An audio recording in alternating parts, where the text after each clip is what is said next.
What? I pressed a button and it fixed it. The hold shows your current cargo and any prospects you've accepted. You can also change your locomotive. Didn't mean to run into that. Didn't mean to run into that. Any prospects you've accepted, you can also change your locomotive's equipment here while in port and jettison your unwanted cargo while in port or otherwise. Where the fuck am I supposed to go? Up, Oh, up. up, up, up. I did not see that. I don't know Yeah, why. this is I the think I did tutorial the. stage. It's just straightforward. Yeah, I remember that this was the tutorial stage. I don't know why. I think I saw this background elements and Mhm. my brain went, "Oh, that's a wall." Your journey back from the Blue Kingdom was tumultuous. Tumultuous. Tumultuous. Tumultuous. Your locomotive is damaged and Captain Whitlock badly wounded.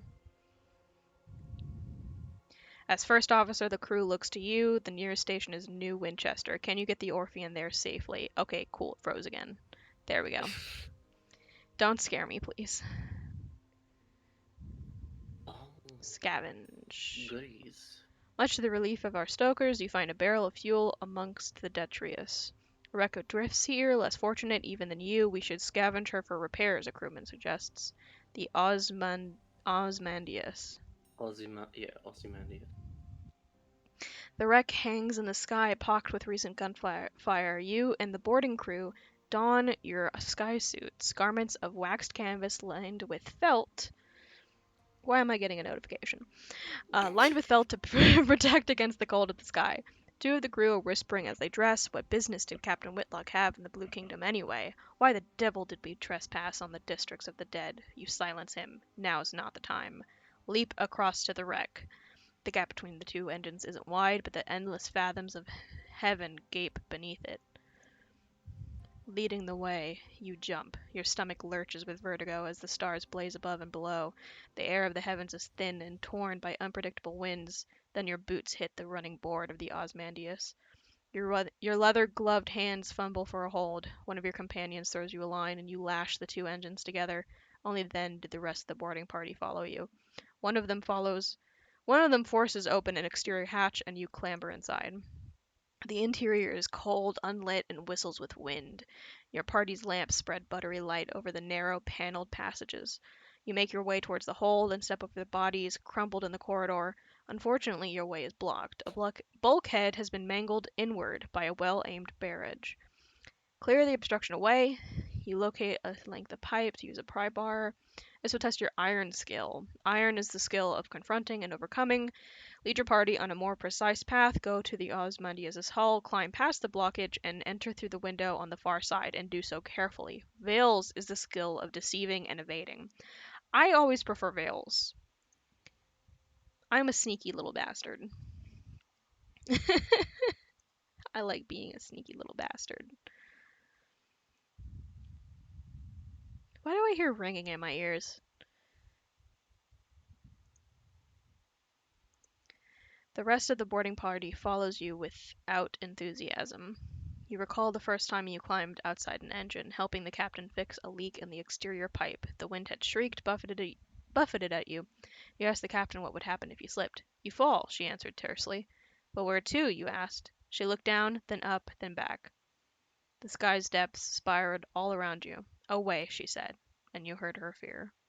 Back in the present, you tumble back into the Osmandius through a shattered window, your party spilling after you, glad to be inside. You have reached the Osmandius' hold.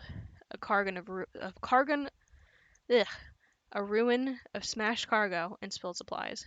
Hopefully, somewhere among the detritus, you can find parts to repair the Orphean and restock your stores. Conduct a thorough search. Craniums work quickly. The Osmandius' hull has begun to creak. Your actions on board may have compromised its integrity. Renewed, you find enough food and gear to restock your supplies and enough spare parts to make necessary repairs to the Orphean. Food will need to be thoroughly thawed, of course, but you've eaten worse in the skies. Aho! Cries one of your party. Prying the lid off a long crate, it holds a cannon nestled in straw. Another crewman pulls a battered birdcage from a pile of ruined cargo.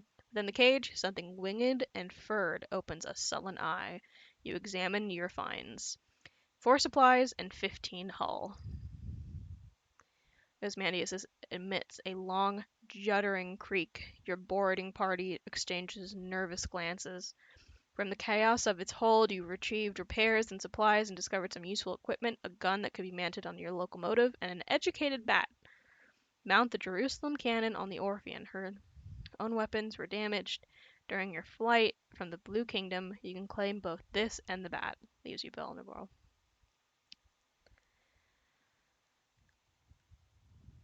Liberate a diffident bat and employ it as a scout. The heavens are wise, so locomotives use scouts, like bats, to locate things of interest, ports, resources, wrecks like this one to scavenge. You can claim both this and the cabin. Okay. Eyes in the sky, the bat treats its rescuers as an inconvenience and immediately begins haggling over pay. You offer to put it back in the damn cage and leave it on the Osmandius, at which point it becomes more polite. You doubt it will last.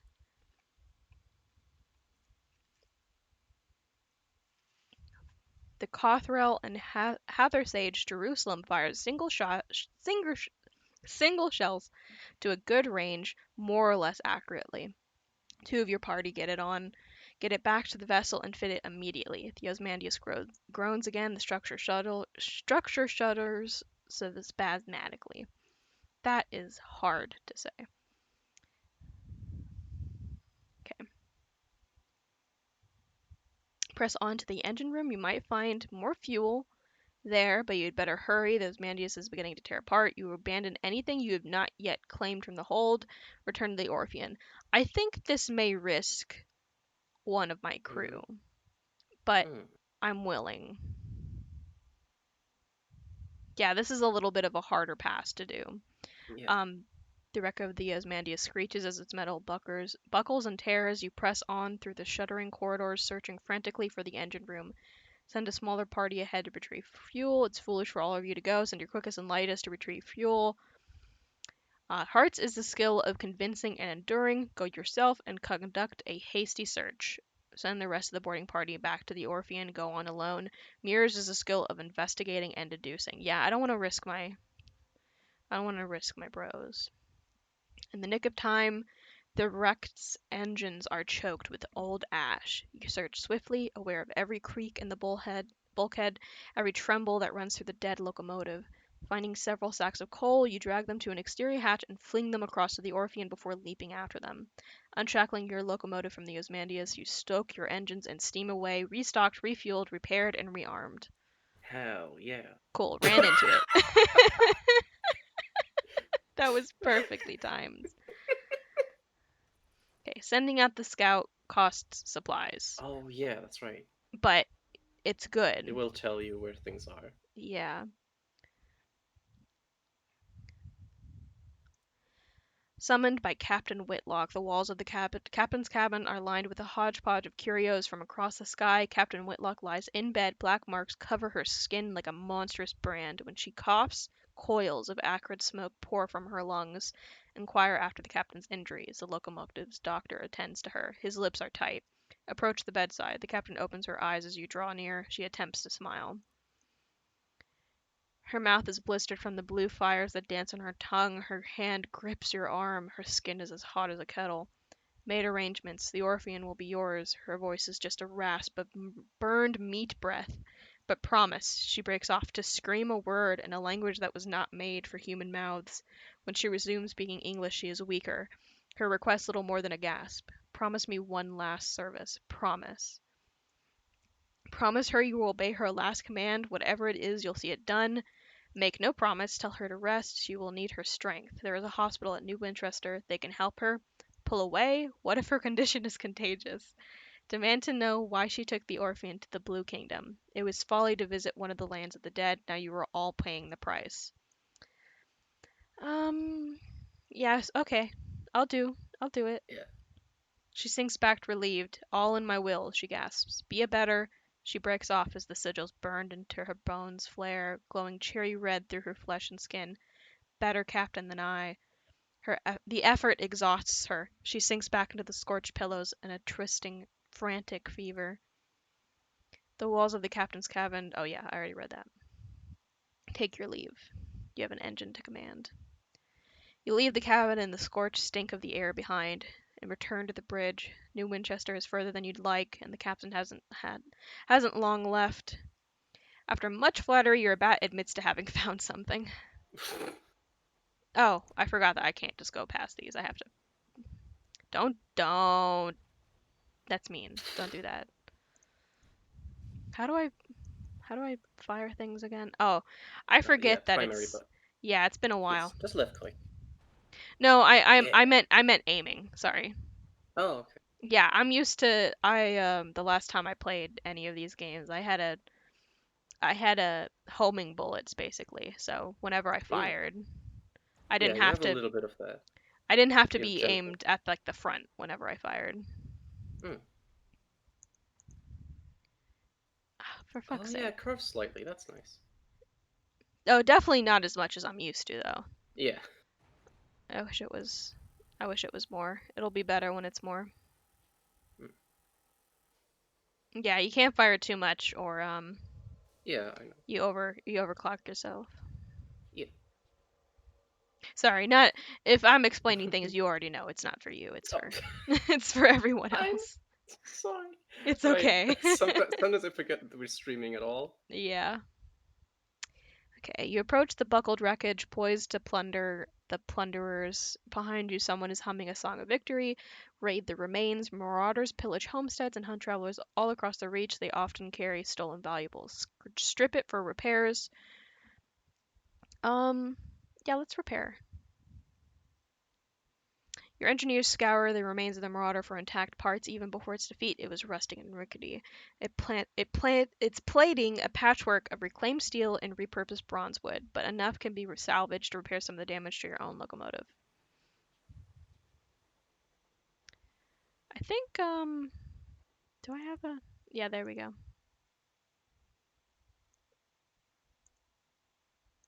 I think I need to go that way. Let's go the other way. The fun thing, and by fun I mean it can be Hmm. infuriating, but also kind of fun in a way, is that the map changes every time you play. Yeah. There are general locations where everything is supposed to be, but it can change a lot. Yeah. A distant clamoring of engine yards, an accretion of smog across the windows, oh, on the windows. New Winchester, a new port. The crew are eager to see what it has to offer. That text should not have been layered on top of each other. Okay. You coast into the bustle, the din, the soot, and the steam of Wolvesey Station. It is clogged with other engines, scrappy mining locomotives from Lustrum Way, weathered explorers gleaming with frost, sleek company vessels with bright brass fittings.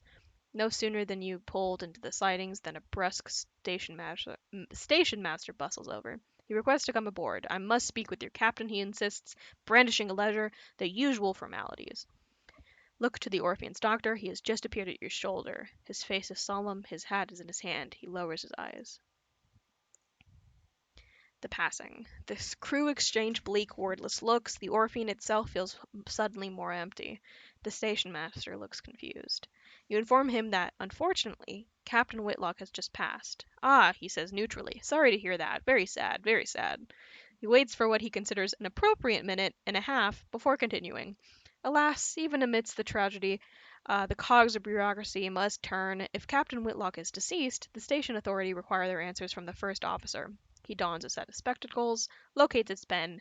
It will be relatively painless. Name, background, purpose of visit, etc. Shall we begin? And now we get to finally make our character. So, today London lies between the stars. Her new empire unfolds across the heavens, but 10 years ago, before the Northern Gate was opened, before the renewed Empress let her people into the skies, it lay in a vast cavern far beneath the earth, deep, dark, marvelous. Who were you then? A street urchin, no parents, no laws, no masters, but also no roof over your head, no money, and often no dinner. Freedom comes at a price. You begin with high veils, the skill of evading and deceiving. A soldier, yours was not to reason why, yours was but to do and die. You will begin with high iron, the skill of confronting and overcoming. A poet, the pen, the ink, the blank, monstrous page. You will begin with high hearts, the skill of convincing and enduring. An academic, a student of the science, the arts, and philosophy. You will begin with high mirrors, the skill of investigating and deducing. A priest, hymns and hymnals, Sundays and sermons. You'll begin with high hearts, the skill of convincing and enduring. A sailor, you roved the mournful, merciless waters of the Untersea. You'll begin with high iron. A ministry auditor. For a time, you served at the Ministry of Public Decency, which has become Her Majesty's preferred instrument. That's also mirrors. A revolutionary. The world is broken. One way for the rich, another for the poor. You decided to do something about it. You begin with high veils. I usually I have like three or four that I like to switch between. Um, so there's a lot of good backgrounds that I like. I'm gonna go with this though. The good thing about this is that it comes up with a lot of different backgrounds for each background that you pick, basically. So it goes even further. So whenever you pick like soldier, you have lots of options with that. Whenever you pick like street urchin, you have lots of options with that. So it's not just like one and done. So you were an academic. Perhaps you were educated at one of the esteemed colleges of Bentham or Somerset. Perhaps you taught yourself through trial and error and grit. So, the practical sciences, engineering, chemistry, anatomy, everything you need to break something apart and put it together again, increase your iron, the skill of confronting, yeah. Affiliates you with the academ. So, these all have different affiliations as well. So, this is Bohemia, this is establishment, this is villainy. These all have different drawbacks and bonuses. There's a lot that you can do with this game. There's so much you can fucking do with this game. I haven't even seen a quarter of it. So, the language of the heavens, they call it correspondence, the oldest of the alphabets. It is maddening, revelatory, and occasionally inflammatory. Literature, one of the most indulgent of studies, now the most seditious. The Ministry of Public Decency has gutted the libraries. I like veils, so let's do veils. Okay, and now we get to choose an ambition. What does winning mean to you? Wealth, you want a comfortable retirement, and by comfortable you mean extravagant. Many have made their fortunes out among the stars, many more have failed, broken and lost in the drifting night. Will you be different? To win, gather a substantial retirement fund, acquire large lodgings at a hub port, and retire. Fame, you will immortalize your exploits in the song of the sky. For centuries, people have launched themselves in the unknown in the hopes of making a name for themselves. You're sure you'll succeed. After all, you've never heard of anyone who didn't. Gather stories of your exploits and then write about them in New Winchester. The truth. Even the stars have their secrets, but they won't keep them from you. A message from an old friend begins an unwise quest to learn a secret that the stars hide. What drives you? Curiosity, justice, insolence, whatever it is, it will be tested. Be warned, this is a demanding ambition, best played by a lineage that has already completed wealth or fame. Gonna make me do multiple playthroughs, huh? Gonna make me gonna make me suffer, huh? I have to decide right now if how much of this game I want to play. If I think I can if I think I can do wealth or fame and then play it a second time to do the truth. Which not really a second time. You don't need to there's no story that you have to complete, so you could just do something different each time. What do you think? Should I do wealth or should I do fame? I think Fame. Yeah, that I sounds also fun. tried Fame when I played, but I've never finished it Same, because yeah. it's a hard game. Same. When I played Sunless Seas, which I played a lot, but I ended up the last two Hmm. playthroughs that I did, I ended up like cheating. I just I would just cheat in objects so that I could finish quests and stuff, so that I could see it because it was so hard. I never got to see like most Hmm. of the game. Yeah, and Mm. here in Sunless Skies, apparently it's no, you're currently on your first world. It's like the first world you're gonna Yeah. go to, and it's like apparently the second world it's supposed to be like a lot like better. Like that's apparently where the game really like begins. And I never Yeah, got there same. I didn't either. because there's already so much to do in the first world as well. Yeah, yeah, yeah. And everyone's like, "Oh, it really gets good when you get to the second world." And I'm like, "It's already good. What the like Yeah. what how could it how could it get even better from here?" Like Mm. plus I'm terrified because I don't know how much you know, but I know like some of the worlds, they get really fucking hard. Like Hmm. it's there's already things that want to kill you in the first world. The second Yeah. world adds other stuff. Like, "Oh, there's no friendly anything anymore." Like you're Oh. not even safe when you stop at cities anymore, like that kind of Oh shit. God. Jeez. Yeah. No, I Yeah. don't. I've watched a review of Mandalore. It was very good, of course. I love Mhm. his reviews. I love his style, of how he does it. Um. But yeah, I don't know much of it really. Yeah, same. I really wanted to watch someone play this game, but like I don't Mhm. follow anyone who's been playing it, you know what I mean? Like no Yeah. one no one that I like to watch play games has done this game at all. It's kind of surprising because like it's definitely more people have played Sunless or like um have streamed or um put out videos about Sunless Seas than Sunless Skies. Yeah, a lot of people, I think, because this game, I don't know if Sunless Seas went into early access like Sunless Skies did. Hmm. So I think a lot of people were turned off for a while because Hmm. I Could know be. that there was a lot of like bugs and stuff with the game and Hmm. like some Yeah. issues with it. So like people were saying like, yeah, it's not worth like paying for right now when it was in early access because of Hmm. that. Um, I'm gonna hit this until I get something I like. I'm gonna change the hair or the I hat. find it kind of surprising that you can't choose the portrait that you have in the tutorial because I like that. I like how covered up and ambiguous it was. Yeah, I I wish thought that was really cool. I kind of liked the like the section of portraits that I gave you in Sunless Seas because you didn't get to Hmm. like pick hair or anything. It just gave you like 20 portraits and you just picked one. And they Hmm. were some of them were just very ambiguous. You know what I mean? Yeah. Yeah. I just liked those better. I don't like any of this hair. I'm gonna have to stare at this for a long time, so I want it to be good. Yeah, I wear glasses. I wear glasses, so I want give me some fucking glasses. Give me some good glasses. Yeah, fine. Let's go with this. Secretary, intendant, nurse, comrade, brother, sister, reverend, madam, sir, citizen, captain, my lord, my lady, specialist, doctor, professor, archivist. Um, Yeah. I usually went I by ki- Captain. I usually went by professor. Makes sense. Archivist is nice though. Hmm. Let's go with professor.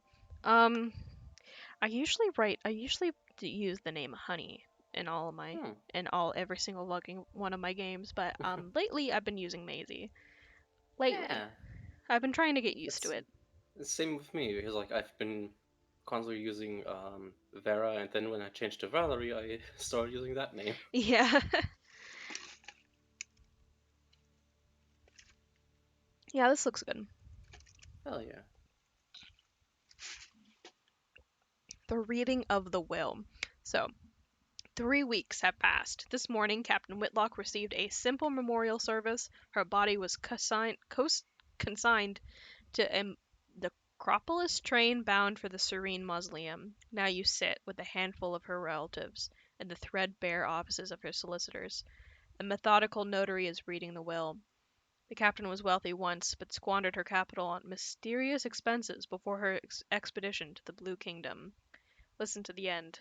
The captain's relatives, from whom she was mostly estranged, are clearly wondering why you're here. True to her word, in a final Concidal, the notary announces, Captain Whitlock confirmed that the possession of the Orphean was to pass to his first officer. He peers at you with dry, gray eyes. This includes a certain black box contained in the Orphean's hold. Captain Whitlock's final request was that, at a time of your choosing, you transport said blocks to an address in London. He hands you an address card and deposit it there. You are not to look inside. She gave no explanation. And that's it. You're captain now. The Orpheum is yours.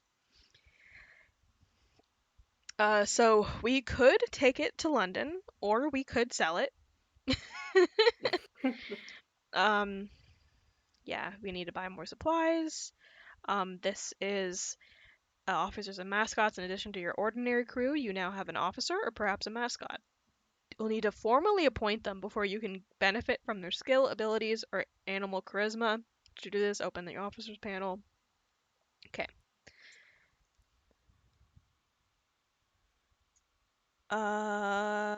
The power went out Oh, briefly. It flickered. oh. And I only know because it turned my TV off. But it seems like everything else is fine. But That's good. if if um if I do cut out suddenly, it's because the Wi-Fi decided to catch up. Yeah, that makes sense. Yeah, let's hope that it doesn't. I have no idea why that happened. I Mm, have no idea why that happened. It happens sometimes. yeah. At least the stream is still online, so Yeah, that didn't. thank Yeah. fuck, thank fuck. Um, the clamoring central station of New Winchester, a place of steam and smut and thundering iron. Here you can find people willing to pay for a skilled captain's service.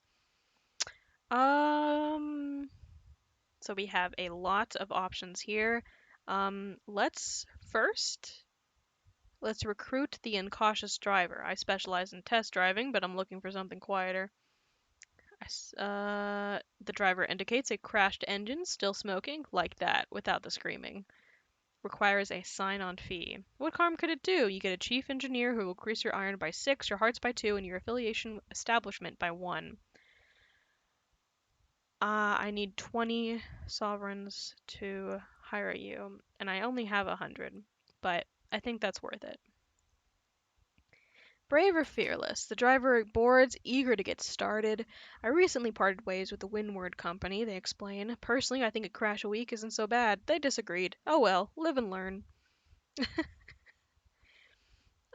Okay, dude.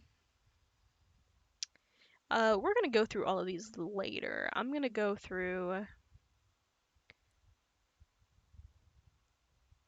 officers first. So, Chief Engineer is now the incautious driver.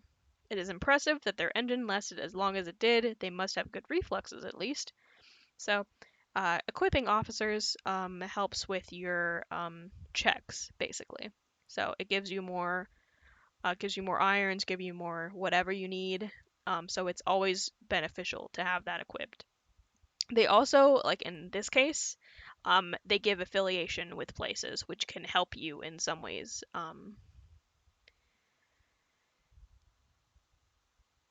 Its opinion is clear. Go out there in this weather? Thank you, but no.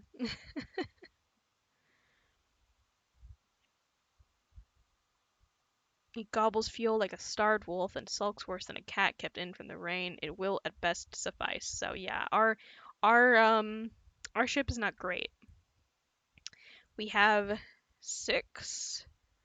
No, 6 is the minimum number needed to control the train. Right now we have 8, so that's fine. Um, and we have the black box. There is nothing we know about the black box. Okay, so this is us. This is our 4 skills: iron, mirrors, veils, and hearts. This is our affiliation. So we have associates among scholars and scientists, and we have associates among authorities, the moneyed, and the aristocrats. Aristocracy. Um, so this is events. This is events. This is the reach is where we're at right now. So this can change about who's controlling it. Um, The Tacites strive to be free of the Empire. They are the rebels. The Stovepipes long to tighten the Empire's hold on the wilderness. So we can help either one of these. Um, and there's different benefits and drawbacks to that. We also have a reputation. We are completely 50-50 with both of them. They have no opinion on us because we haven't done anything yet. And then here's our soul. Here's our soul. It's cold. The soul is icy to the touch, dispassionate, clinical, removed. The presiding deviless, the Carolyn compendium. Flickering. Soul light is unpersistent, incurious, lacking. The presiding deviless. So our soul is probably not doing so great right now. Could be worse though, I think. Maybe. Let's not worry about it. Let's not worry about it. Here's our journal that says all of the past stuff that we've already done. So here's the Orphean, here's the legacy and what we could do with the box, and here is our ambition, which just keeps us. This is kind of where all the quests go. Um, so we want to become famous.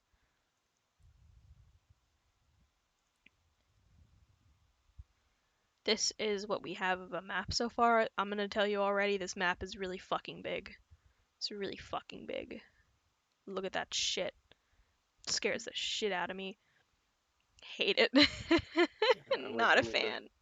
barely explored anything. Yeah, We're only barely a single port. barely done anything. I wonder if Taser fell asleep to the sound of me reading, probably. Might have been might have fallen asleep during the BRB. Honestly, that's true too. Very true. Very true. I think that's everything. I think we Hmm. can do some of these now. So let's do. I don't remember what this is, so let's look at this. An opportunity, the fastidious inspector. Excuse me, Captain. A woman pushes through the crowds towards you. She is short and square-shouldered, in a neat black suit and polished shoes. She shows you the case of her pocket watch. It is embossed with the crown and hourglass of the London's Horological Office. The body responsible for ensuring time is consistent across the empire. I'm hoping to book passage to Port Prosper, she says, slipping the watch away. I can, of course, pay. Pay sounds promising. Decline, you're unavailable at the moment. Well, I don't know where that is, and that could take a long But time to find, but pay yeah, does sound promising. I like getting paid. I like getting paid. I do not, but I do not like offering consistent services. So Yes. you have found your captain. Do not like offering consistent services is something I want tattooed on me. I want that on me. I'm gonna have like I'm gonna have my own business and I'm gonna put that on all of the fucking shirts. The business cards. Yeah.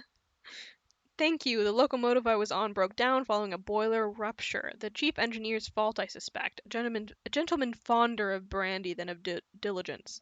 Here, an initial sum to seal our bargain. Prosper lies to the northwest of New Winchester. Note that East. there is no such thing as north, south, east, or indeed west. Out here, instead, London cartographers pick four of the brighter, more reliable stars visible from the Empress's new palace and named them north, east, south, and west. London's value familiarity. So That's fair. I like getting this yes, lore. yes. It's a very interesting universe in here It really is. I love it. I because love it so I've also much. played I've played a bit of well a bit I played a rather decent amount of the Fallen London, the browser Oh game. yeah, yeah. I tried to get into that, but like it goes a lot Yeah, slower. it's hard to get into it, but it's definitely more of a daily thing that you kind of go into, Mhm. which sucks because there's a lot of really cool shit in that. There's a Mhm. lot of really neat world building and stuff. Like for example, Oh, for sure. oh, man, there's I remember in here there's a sort of background or something, or I think when you die and like go as a new person, there's something like when there's this weird question that says like, "Do you dream of red?"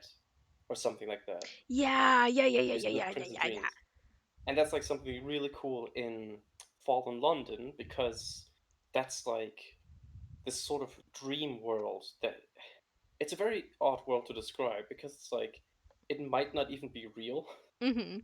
but it seems to definitely be like its own realm that like when you sort of like fall asleep like purposefully, I guess. At least in Fallen London, in order to get to Mhm. that weird dream world, you need to eat a spoon of honey, and this honey, of Yeah, yeah, course, yeah, yeah, is yeah. Yeah, yeah. very strong drug honey, basically, Yeah. that makes you It's fall asleep. It's cloister nectar or yes, something.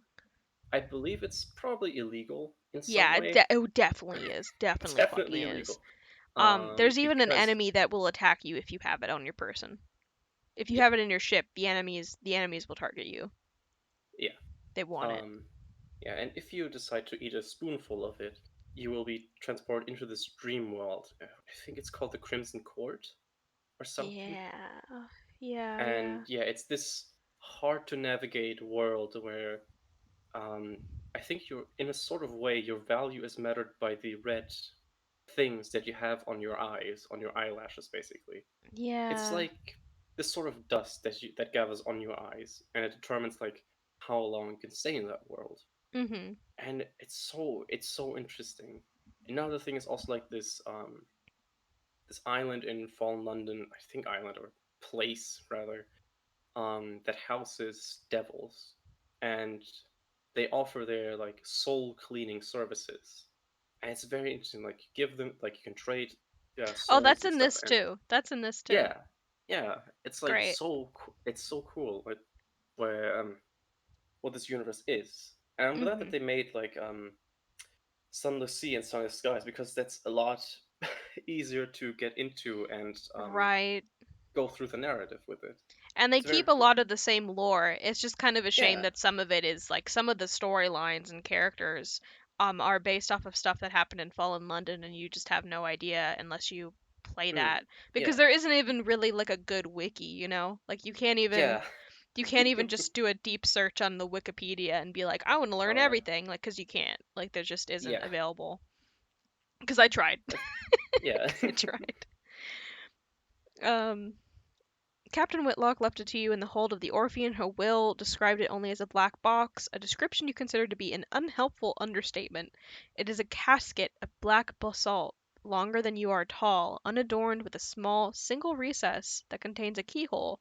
The thing must weigh most of a ton. It stands upright in a corner of the hold, where the crew have pushed it out of the way. Consider what to do with it. Try to remember when she acquired the box. Examine the box. Sell the box as a curiosity. And I can't do the rest of these. Hmm. Let's examine it.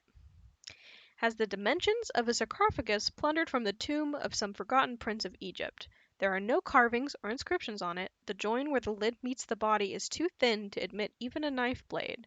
There are no holes by which to light or air might find its way in. It is impossible to see insides without opening it. Even the keyhole has been engineered in such a way to prevent peeking. The recess with the keyhole, though, as far as you can determine, that is a more recent addition to the box. The stone has been drilled and chiseled away to create space for a modern metal lock. Let's try to remember when she got it. It was a subject of speculation among the crew. Captain Whitlock had brought it on board just before your ill-fated expedition to the Blue Kingdom. It was empty then. You know because you saw the lid and the box and carried on board separately and assembled in the hold. It's not empty now. It is sealed, and it's even heavier than it was before. But you left for the Blue Kingdom shortly after the box was delivered, and made no stops on the way. So whatever is inside the box now, Captain Whitlock found in the Blue Kingdom. Consider what to do with it. She had a specific request. Whether you obey it or not is up to you. The last request of Captain Amelia Whitlock was for the box to be transported to a specific address in London. Alternatively, you could perhaps find someone willing to purchase it as a curiosity. If you knew what was inside, you might be able to command a higher price. So we stuck with the box. Hmm. I'm not going to sell it. Yeah. One thing that I don't know is if you can even get to London because we're in the Reach. I'm not sure how connected that is. I I guess don't if we, remember. yeah, I don't remember yeah, because at one point, I did get far enough in this game to have explored this entire first map, and I yeah. don't remember whether it was on it or not. I don't think it's I don't think here. it is here. I think it's on a different map that you have Yeah, to like work towards getting yeah. to. Maybe the second one. And I remember I remember Hmm. getting on the second map and then immediately getting scared out of it and I went immediately back. That was my experience. That is understandable. It There's enough was terrifying stuff on this map, and yeah, that can only get bigger on the next one. exactly. It can only get worse from here. Um, let's ponder your ambition. Where to begin?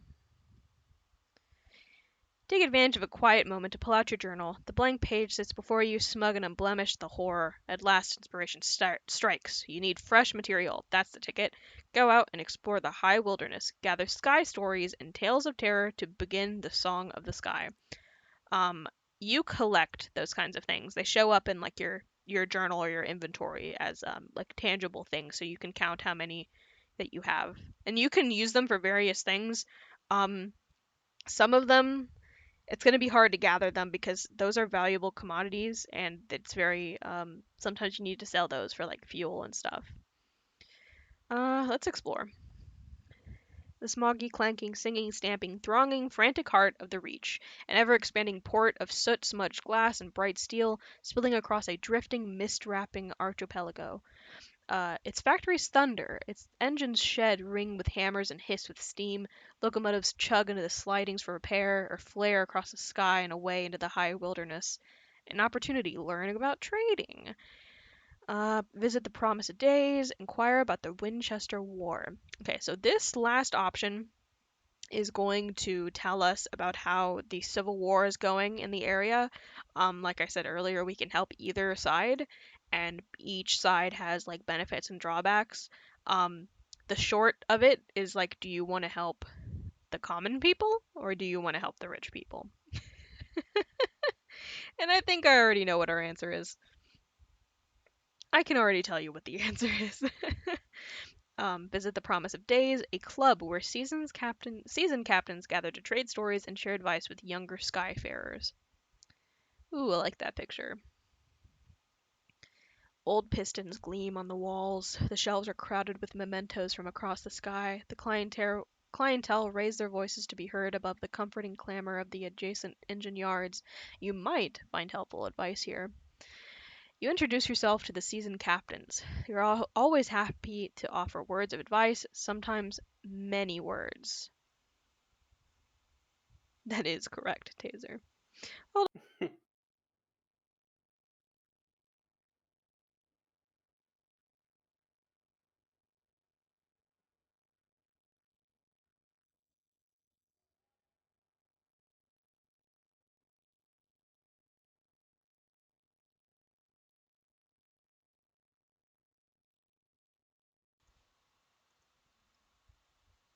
Okay, I wanted to take a really loud sip of my water.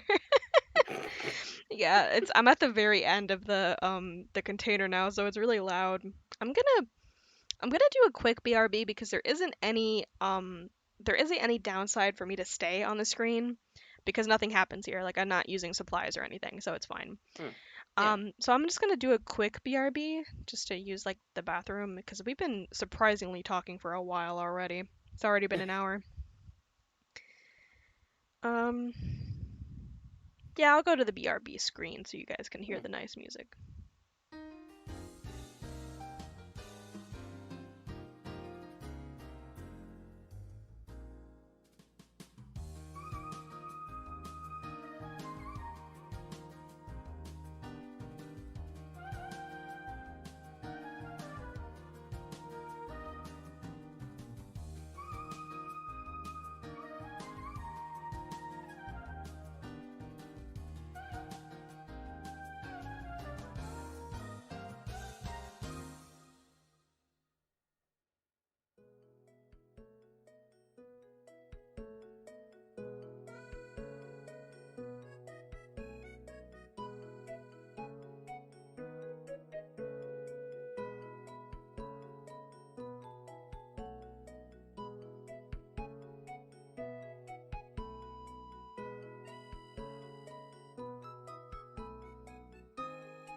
I'm back. I'm back. Uh, uh, I'm back. oh, oh, Ah, oh, wah, wah, wah, oh. wah, wah. Oh, wah, wah. I feel like I have to wash my face like 5 times a day. Uh, It's like it's not even like I'm that. I don't know. It's not like I have that oily skin. It's just like I get physically uncomfortable when I can feel my face has not been washed in an hour. you are a raccoon. I am a raccoon. I am a raccoon. Okay, but we're back. We're back. And also, that is the answer, Taser. Thank you. That is absolutely that is absolutely the answer. Become a vampire and fire the corpses of the rich out of your torpedo hold. That is exactly as God intended. Okay. Uh, let's uh, I did not mean to sigh directly into the mic. Sorry. Let's introduce ourselves. Four are gathered at their usual table: the masked citizen, a libertine, polymath and pioneer of the neo-nocturnal artistic school; the bedevilled dietic, a scholar haunted by his discoveries; the plucky baroness, explorer, collector, um, philatelist; and spatchcocker Meg, who hunts monsters. Of course, everything out here is so jolly dangerous, says the Baroness. Few risk the skies, so news of distant ports is valuable. Collect port reports from the places you visit and deliver them to Victory Hall or Company House. The more you turn in at once, the more that they'll pay. Look for other opportunities on the way, advises the masked citizen. Passengers who want transport, rich men in need of bloody work, etc. Thank you for the advice. Um, yeah, how do I make my fortune through trade? Between them, they've carried Navarrete gemstones from Eleutheria, souls to the Blue Kingdom, and raw hours to London. Have they tips?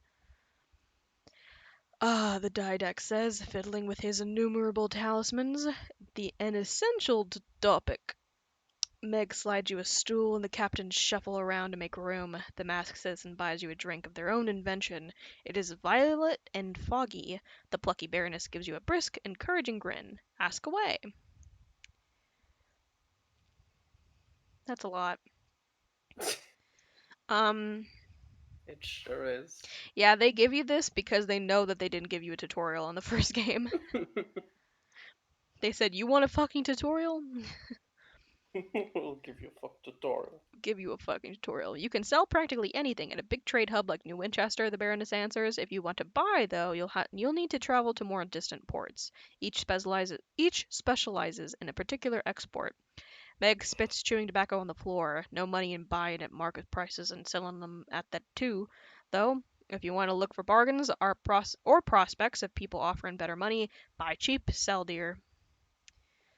You can sell, not buy, at any trade good at a major port. Lesser ports each sell a single good. You can see what a port exports by clicking on it on the map.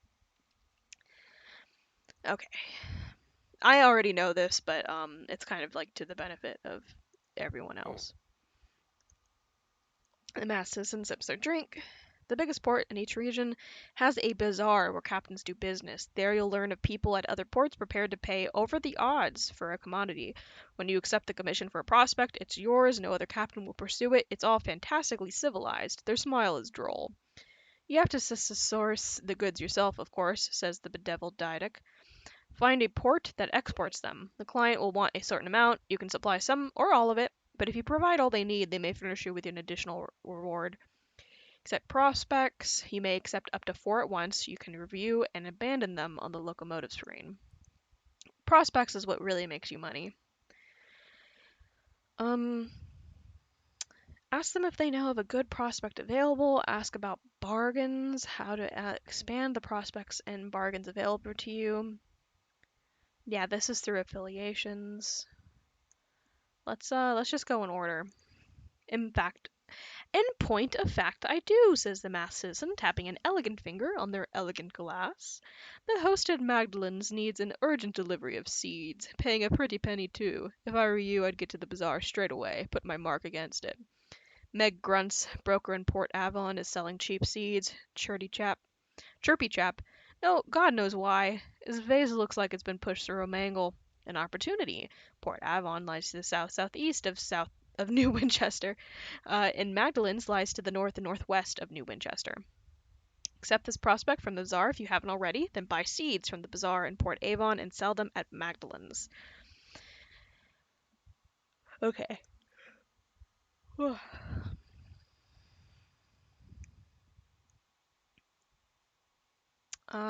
Yeah, tell me about bargains. Where can you buy goods cheaply? Spatchcocker, what? Meg. Thought she just said that. That's her name. Wipes beer foam from her lips. No, we're this busy. Deals are snapped up too fast here. Visit the bazaars at quieter ports. Confines all sorts. Limited supply, mind. A bargain won't last about forever, though, the Baroness confides, steadfastly ignoring Meg's manners, so don't hang about. If you have space in your hold, snap them up. You can always sell them at a major port for an adequate return. Bargains have finite supply and duration. Okay, and the last thing is this. How to put this delicately? Is there perhaps a way that a resourceful captain could prejudice circumstance in their favor? Meg laughs, a noise like a sneeze crossed with a ricochet. If it ain't who you is, it's who you know, innit? Nepotism. She taps her broken nose. Quite, the masked citizen remarks. The wider your circles, the more advantageous the opportunities will present themselves. A wise captain makes the most of them.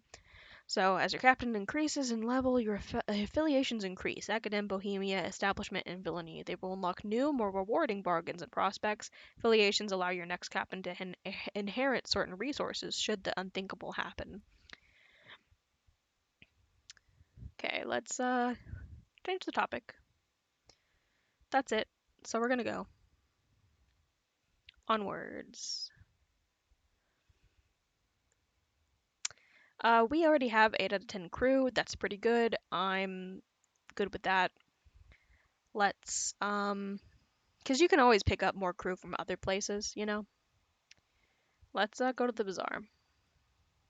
Locomotive captains gather at the bazaar to trade goods and information. Here you can inquire prospects, opportunities to sell a good at a distant port for an excellent price, accept a prospect to claim it, source the goods, and deliver them. New prospects available in 30 days. Well, guys, we gotta wait. We gotta wait a month in real life.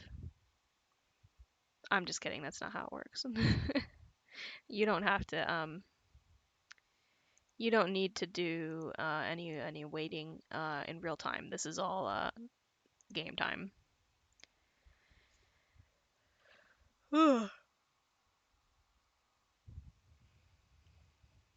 Magdalene's provides comfort and sympathy to the weary skyfarer. The hosts will tell you any lie you need to hear. Some of these lies require flowers. The amenable host wants up to 3 sacks of verdant seeds and will pay 80 sovereigns for each. Magdalene's lies to the northwest of New Winchester. Let's claim that. You have to wait 2 real-time months because time moves slower in the sky. Yeah, unfortunate. It's a really, this game is really realistic.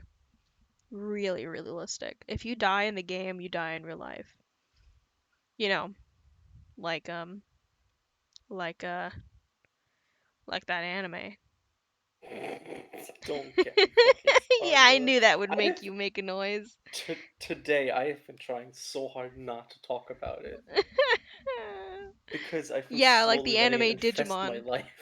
Like Digimon, yeah. Digimon, it's Digimon, yeah. Digimon, Oh, digital monsters. I'm just constantly at the cusp of talking about it. God. That's me with like 7 things. Yeah, Seven because things at any given moment. I've been listening to a podcast that has been it's basically a review. It's basically like got me the idea of doing that fucking Sword Online watch thing that we thought of. Yeah. Where who knows if that's ever gonna be real. Um, Oh, we're but definitely yeah, doing it. We're fucking doing hell it. yeah, good. I want Um, to tear into that so hard. Taser, do you know if Twitch would hate us if we did an anime watch party and just put it as just chatting? Because we're gonna tear Huh? the shit out of Sword Art Online. Yeah. I mean, we don't. Twitch would hate Yes, that. we don't need to show it on stream, right? Damn. We just have a still image of Sword Art Online. God, just Kirito's screaming It's just face. yeah, it's just the noises from Sword Art Online.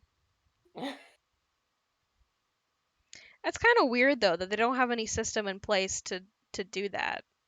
Hmm. Like I the only guess to watch prevent party is pirates through doing Amazon that. I Prime, don't but it's know. not even on Amazon. Like Mm. you can't do it through Amazon. Yeah, So like they should not be pissy about it. yeah, you couldn't have audio because I guess the audio would also count as copyrighted if it's straight That's video. really weird. Like I It really is. I kind of I mean, I guess Sword Art Online is popular enough that maybe Mm. whatever company owns it would probably maybe go around to do that, Yeah, but I really didn't think that they would though. we Like could. like what company would be claiming that? I don't know if Yeah, they care enough. we could also read the light novels on Oh stream. my God, we could just read the light novels.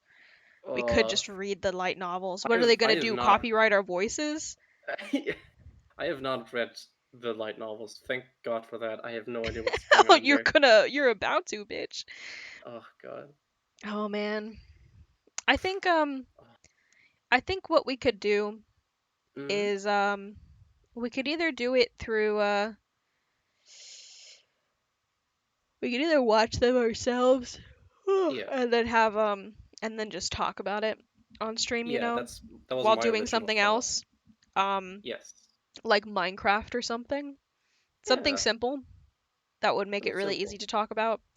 Or do the light novels and be able to We read that. can. I mean, we can do both, and I feel like we We should do can do both both because eventually. there's Mine Art Online.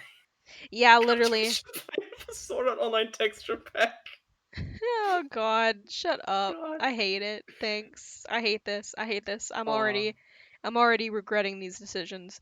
uh, My other but yeah, I idea don't. was Hmm? like, I mean, we don't I mean, I only have like 7 followers on here and like two of them are two of you, so, you know. But Yeah, if people were interested, we could always do a Discord watch party because Discord doesn't give a fuck.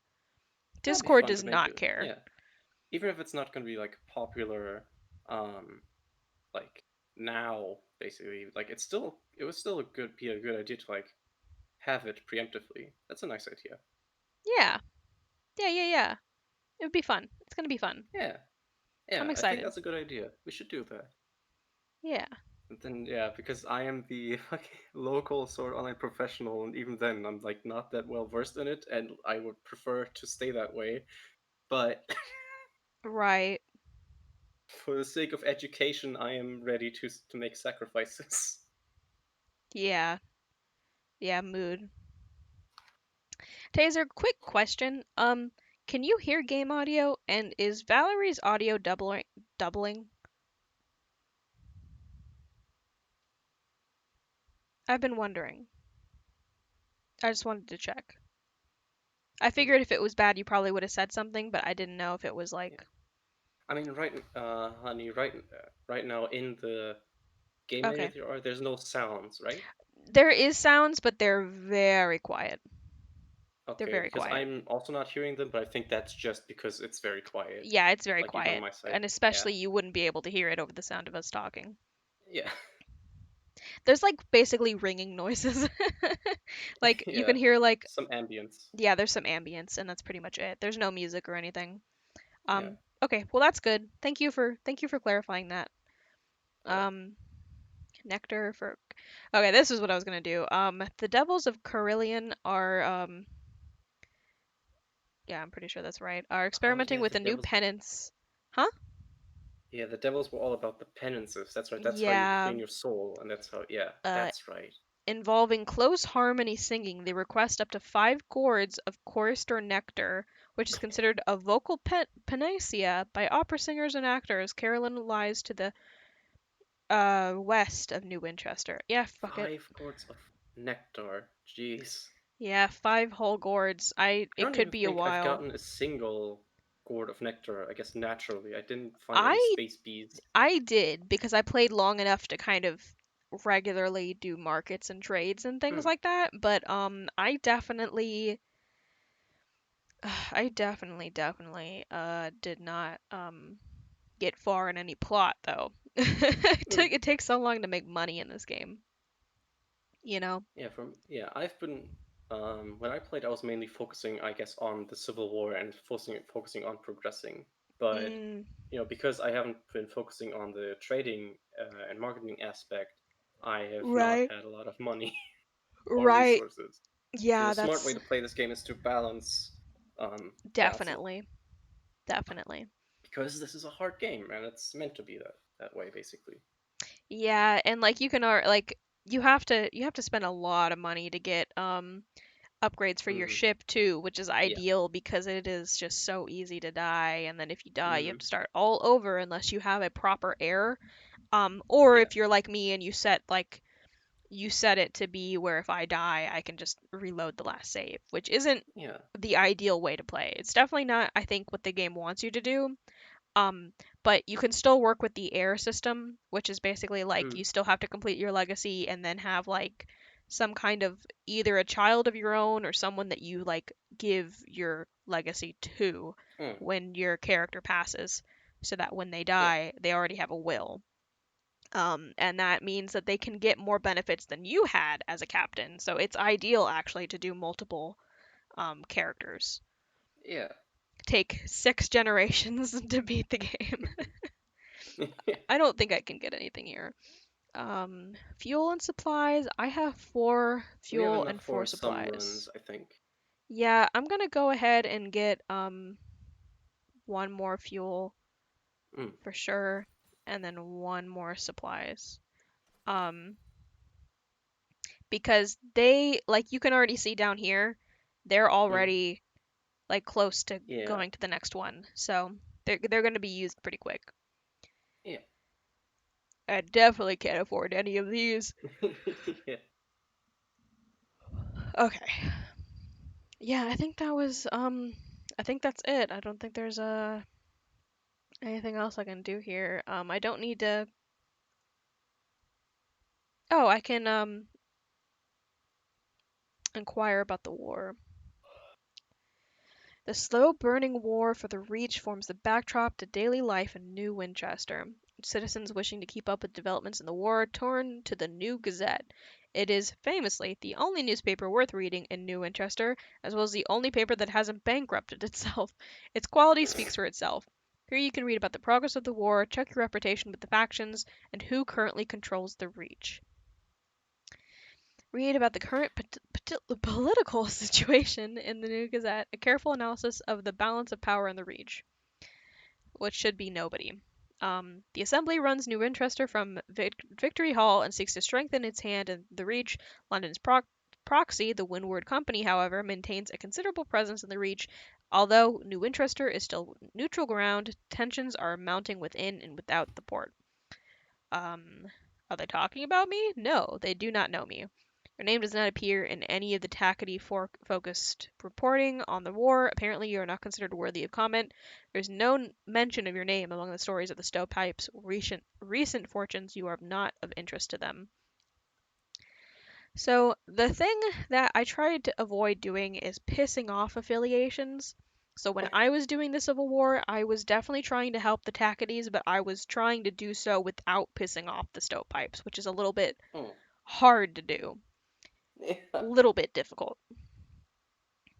Don't want to burn your bridges, especially the people that own the bridges. Hold on, let me check my map real fast. That's not the map. Um, damn. Okay, yeah, let's look at the map real fast so I can explain these. This is already horrible. So, platform station, a wonder is like a nice thing that gives you some benefits. Um, Obviously, something that's considered a horror probably isn't that great. Something ghastly, something grave, something that glistens, something to crave. Um, these are this is bad. This is maybe bad. This is like something that you can benefit from if you're willing to like rob a dead spaceship kind of thing. Yeah. Um, this is like something that you can like gather, so like a mineral or something that you can mine. This is I've only seen this refer to like a nectar, basically, like the Hmm. cloister honey, but probably similar stuff. That's some kind of benefit that you might use. So it's very similar to glisten, but not the exact same. And then the transit relay is getting from all of these different locations, these different maps, basically. So I actually need to check real quick what direction I'm supposed to go. Where did I I? believe the one that you originally was northeast. Yeah, but I need to get the seeds from somewhere else. Ah, right. Yeah, yeah. That's a passenger. Business and Port Prosper. Already forgot where that was supposed to be. Going great so far. No, that doesn't tell me. Oh, this? Yeah, here it is. Bazaar at Port Avon. Sell them in the bazaar at Magdalen's. Port Avon lies to the southeast. Okay, lies to the northwest. We have to go somewhere, not this direction. East is this way. So we gotta go here first to get the seeds. And hope we don't die. I'm sure it'll be fine. I'm sure Yeah, nothing will happen. It's fine. it's just your first run. It's Yeah, fine. it's fine. Nothing bad. Go in a Nothing circle, it's possible. fine. Go in a circle, it's fine. Just the Do that, first it's map. fine. What button did I press to do that? Oh, okay. That's Q and E for like a dodge. Yeah, very important. Very important. I always forget to use it, which shows you how important it is. Oh, okay, there we go. Froze Yeah, for a second. it chugs. It chugs usually. Yeah, just a little bit. Probably because I'm streaming. Oh, it does it usually as well, just like normally. That is true. That is very true. I kind of figured it wouldn't do it on this because I have a Hmm. way better laptop than I did when I first started playing this game on like a you bribe your bat with moths until it tells you what it discovered. There's a station down here. It might be the one that we're looking for. Um I don't want that ad. Oh, it made me click out of the game. That's dangerous. Um fucking Epic Game Store giving me ads. Great, love it. Great, love it. Fantastic. When I first started playing this game, I was playing it on a school laptop. So like Oh. legitimately playing this game made that fucking laptop melt. A distant nebula shines on this place, its light as mellow as melted butter. Ruins claw the sky, the work of giants, the nowhere in. A new port, Captain. Your crew crowds to the windows. You have learned from your experiences. You can earn more experience by defeating enemies, discovering landmarks, completing prospects and stories. Significantly reduced your terror. Your crew are always thankful to find another place of relative safety in the skies, however strange or full of devils or covered in mushrooms. So we do have a terror meter here. It you also have nightmares. If your terror gets too high, you start to have nightmares. This can affect you very badly. It can really fuck you over if it gets too bad. So, things that increase your terror are being around certain landmarks like horrors, or something ghastly. I think also something grave can do that to you as Yeah, well. something great usually. Yeah, you can hear the music right now, right? Hang on. I actually have I was gonna, something else playing in the I was background. gonna say, it's a Oh high yes, I enough. can hear it. Okay, It is there. That's it only nice. it only plays at certain like ports and stuff. Yeah. Um, it's it's like it's kind of like Minecraft. I think it kind of fades in and out. Yeah. It doesn't completely loop either. Like when the music stops, it just kind of stops. Yeah. But anyway, terror can really fuck you up. and it's ideal to keep it down. Other things that can increase your terror is not having your lights on. Having your lights off can mean that enemies don't see you, but it also makes it harder to see. In some cases, depending on where you are, it's not too bad. And then it means that your terror increases very fast because, I mean, if you were on in the middle of the fucking universe in space and you had all of the lights on your ship off, I think you would be terrified too, honestly. Yeah. So But in the end, behold. you will be more terrified for the reason why you are turning Yeah. off the lights. Yeah, exactly, exactly. And you also, if you run out of fuel, you don't get a choice, and so your lights just Yeah. turn off and you drift, and that's fucking terrifying. Um, Behold a ruin of giants, gargantuan blocks jigsawed together, furred among the moss, whispering with orchards. A bucolic village nestles amongst them. Smoke coils daintily from the chimneys. A leisurely game of cricket unfolds on the village green. A ramshackle dock juts into the sky beside a farmyard scattered with lusty locomotive parts, plating, piping, and a chugging motor with its innards exposed. An oily-faced, black-haired girl waves your locomotive into position. Welcome to Port Avon, she calls as you disembark. A rich knot of scents greets you, leaves and wood smoke, enriched by an infrequent but pungent intrusion of goat. Port Avon welcomes new visitors, but your novelty will wear off the more time you spend there. When you visit in the future, you may need to bring something to keep them friendly. Your Port Avon welcome is now 3. So here is where we get to like the second part of the game, which is all of these different ports have different stories and different mechanics, which is really cool. Port Avon's thing is that you can't stay here too long, even though it looks really nice and pleasant. They're gonna get sick of you, so you can't stay here for very long. Um, that's kind of shitty, right? If you're like a Hmm. sailor or you're like an adventurer and you can't even stay and like stay somewhere where it's relatively safe. You're Yeah, just they gonna fucking literally like not find you entertaining anymore, so they just shove you off. yeah, like fuck off. Um okay. Port Avon spills prettily across sections of colossal drifting ruins. Its orchards bask in the evening gold light of a distant nebula. Exploring Port Avon will wear down your welcome. Here you can restore it, allowing you to stay longer. So let's write a port report. We could share. Always important. Yeah, that is very important. We need port reports for every place that we go. If we wanted to stay longer, we could use tea or we could use gossip to convince them to increase our welcome. But we don't have either of those. So let's just write a report. Were it not for talk of smugglers and sky beasts, you could easily confuse this place for a village on the world you left behind. It's quite peaceful here, apart from some fuss over a newspaper delivery.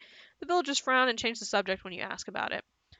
To earn rewards, hand your report reports in to the Endurate Veteran at Victory Hall or the Prudent Secretary at Company House. Both docks are near New Winchester. So that's going to help us with the Civil War. Um, Recruit a repentant devil. He is looking for passage. Oh hell yeah, it's for $4. Oh, I need a So, 100. I only have 70. He's repentant. There can be no harm. Yeah, you can tell he's a devil because his fucking eyes are yellow. yeah. It's creepy, man. So yeah. What I just exclaimed was Sword Art Online Lost Song, which is a game that I remember having on the Vita. Um, Yeah, you see, you say you've kept yourself from talking about Sword Art Online this whole day, and then mhm. now, Yeah, because you started it. and now, and now it's like, yeah, we're talking about devils, and you're like, this reminds me of Sword Art Online. Yeah. I've just been doing that at the side right now. No, please continue. It's very funny to me. It's very funny. I just wanted to point that out. Glad you find this amusing. Your pain is very funny to me, especially when it comes to Sword Art Online. Oh, um, so that is a game that I've played back then, and the one cool thing about it is that you can just fly on the map whenever, and it's like that's genuinely fun and feels great. The rest of the game, however, sucks ass. The like mission design and everything is very linear. The dialogue is shit. The Oh yeah, story that's is that's just a given. ridiculous and just so like boring and it's just bad. Um, but I did really enjoy the flying, and I wish that would have been in any other game. Oh man, does this like the boss fights are actually pretty fun because they all happen on like instead of just a small boss room, like the main bosses you fight in the overworld in the air, and that's pretty fun. Um, but yeah, it's Sword Online. It still fucking sucks. Why why did you bring that up again? What about Because the I'm just devil looking. made you think about that? Not the devil. No, I don't care about the devil. I just saw it. It didn't come up because of you. Oh, you just decided like Yeah, because I now remember is that the I like time. wanted to bring that up before while we were still Oh. talking about Sword Online. So now my brain, of course, Okay, decide to randomly switch over. I was really confused. I was like I don't see the connection here. Where There the is none. fucking what is it? History. What is it? BuzzFeed Unsolved, where he's like, I've connected the two. You haven't connected shit. I kept, yeah, that's what it was. I could uh, sell fuel or supplies to make up enough money to buy what I need, but let's for right now, let's look at these. I might be able to make some money through something else.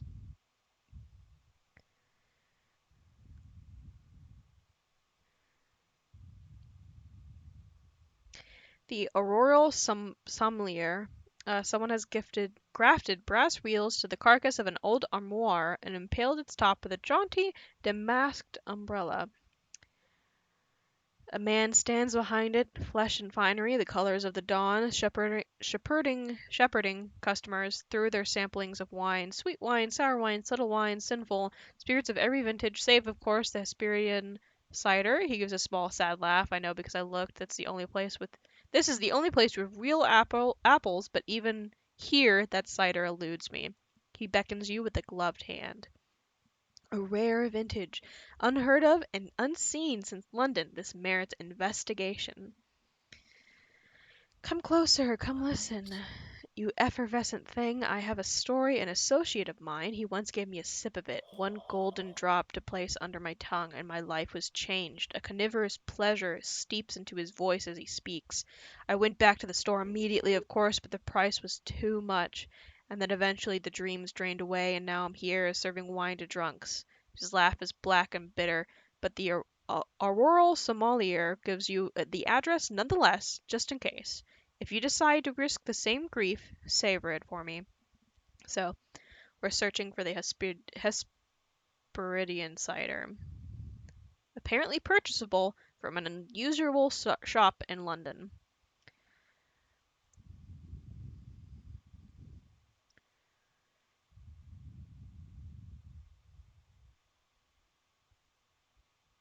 Yeah, you can see from this, certain actions unlock with certain things. So, this one is like the heirs of Port Avon. So, Avon has to be like peaceful for that event to happen.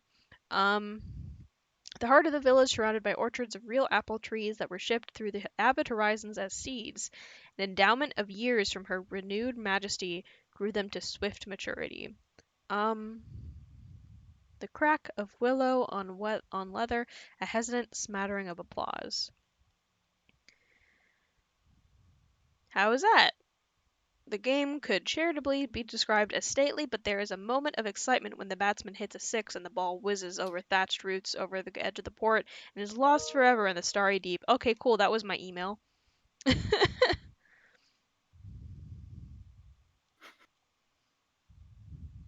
Let me just close that. Thank you for that picture that you just sent to me in Discord. Thank you. I love it. Who the fuck is that? It's Mr. Shenmue himself. That's Mr. Who? Mr. Mr. Shenmue Who? 3. Mr. Mr. Moo? That's Mr. Moo. Mr. That's Mr. Moo. Mr. Shenmue That's 3. Mr. Moo. That's Mr. Moo. That's Mr. Moo. Mr. Moo. Mr. Moo. Mr. Shenmue. Sorry. Um, this is off the over the thatched roofs, off the edge of the port, lost forever in the starry depths. The audience groans. Play stops while someone goes to get another ball. You are wearing out your welcome. I already had zero terror, so that didn't do anything for me.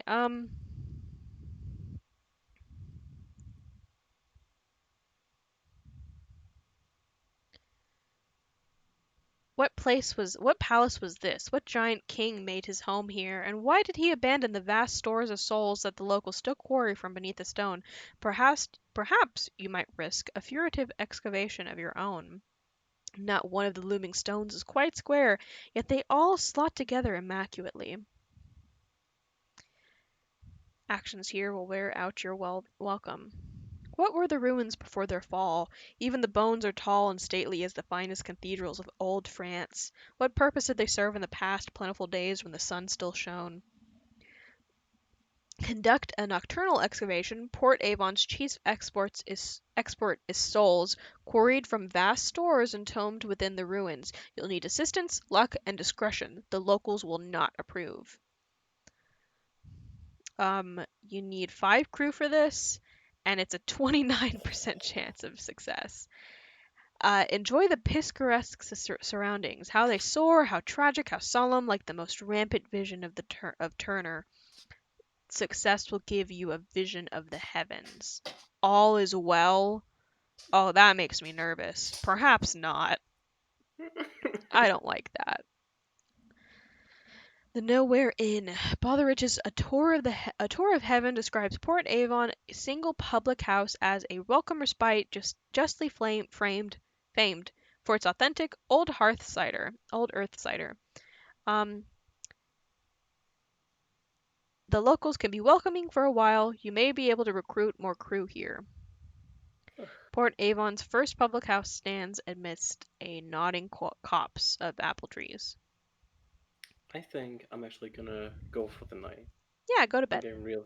Yeah, Go to bed. exactly. Go to bed. Go Getting sleep. real tired. Go sleep. I feel like Taser is probably as well, Go sleep. if he's not already not zonked out again. Well, I was gonna Yes. say, you know how Taser's like sleep schedule is. It's non-existent. I it his sleep It does schedule not matter exists if I'm when he streaming or sleeps. yeah, it does not matter if I'm streaming or not. It is up to Yeah. the gods whether Taser will sleep or not. Oh, Taser. Oh, Uh, I'm sure he will fall asleep at some point of me talking. That is just a given. yeah, I He mean will he's nodded off a already. bunch, I assume. Go to bed. But yeah, Go to bed. I will go to bed. I will be the adult of us three. You, Hey, Taser, and I. it's like 4 p.m. where I'm at. I'm an adult. You will sleep whenever. Good night to Whenever. you as well, Taser. I hope you will find your rest. Chosen undead. Okay. I'm gonna Bye. I'm gonna buy. Bye. It's been nice. It's been Yeah. real nice. Hopefully Yeah, we'll get thanks to for do this coming. again next time. Yeah. Yeah. Alright. See Bye. ya. Bye. Let me get rid of the call window and let me just I think I could turn up the game now.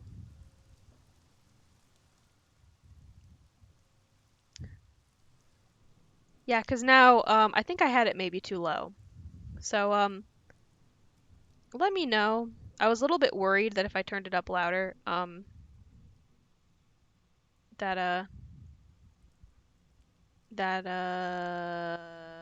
that Valary would double. 'Cause I can see it on OBS, but I think it was too quiet for anyone to hear. Um, so I hope the music is gonna come through. I hope it's been coming through. It doesn't play very often. It's not playing right now. I'll let you know when it's playing again so I can check. If no one else enjoys it, at least I can hear it. At least I can enjoy this nice music. whenever it decides to fucking play again. Oh, I get character points. I forgot that I could do that. Um, where was I? Stands amidst a nodding copse of apple trees inside brass gleams cozily on the beams, window latches, doorknobs, and other fittings retrieved from the first locomotives that carried people here. A great polished wheel hangs on one wall.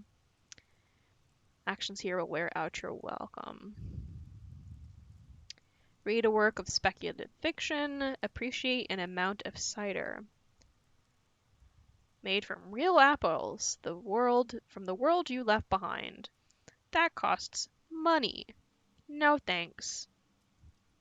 Speak to a short-sighted cryptozoologist. She perches on a stool in the corner, staring at a map of the Reach. I could have. No, must have taken the wrong connection at New Winchester. Intercede in a mushroomy manner. The pub is out of scrumpy. The barman blames a creature, a cross between a mushroom and a jellyfish. It sways in its seat at the bar. Okay. Head upstairs. New Somerset Hunting Club has exclusive rights to the room above the pub, as well as its finest brandies. I definitely don't have any monsters that I have fought so far. So I don't think a hunting club would help me very much. I don't think that would be of too much benefit to me. I'm gonna put the volume like there. I wish OBS wasn't so complicated with audio. Um, okay, choose a facet, grow stronger. Scarred, you came close that day to death. It left its mark. What was it that nearly killed you? An attempt on your life? An engine accident.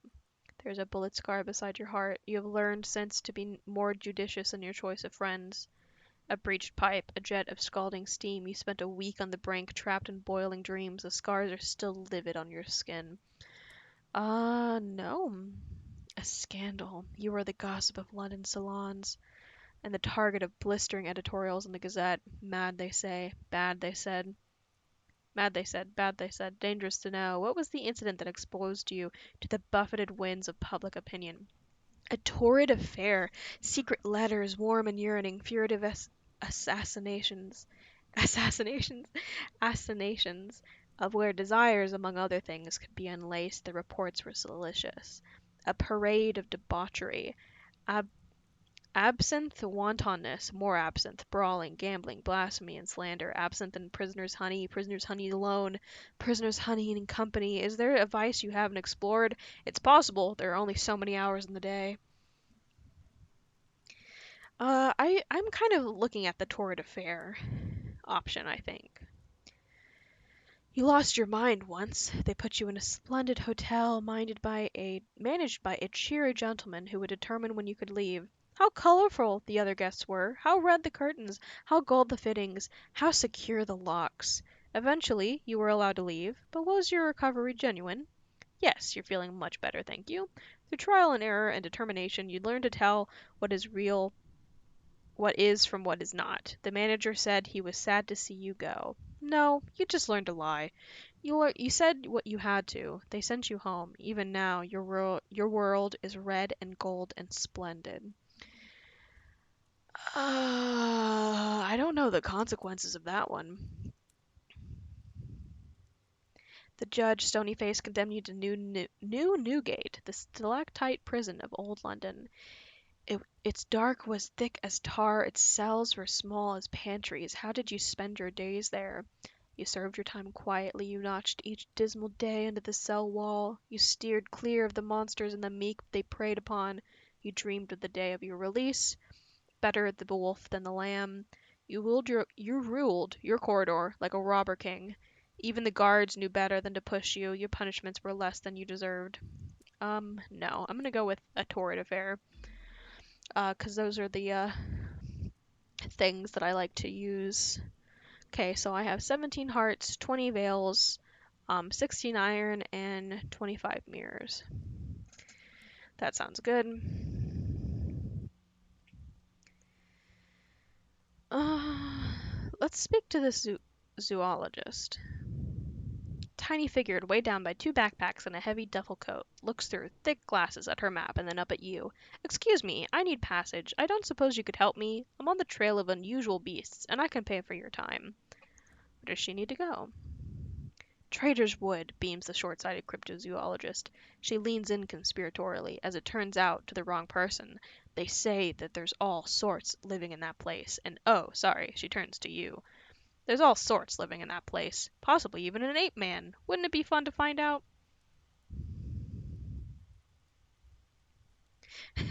She almost boarded someone else's locomotive. A kindly stoker guided her the right way and onto yours. Well, she didn't give me any money yet, so that doesn't help me too much. What about you?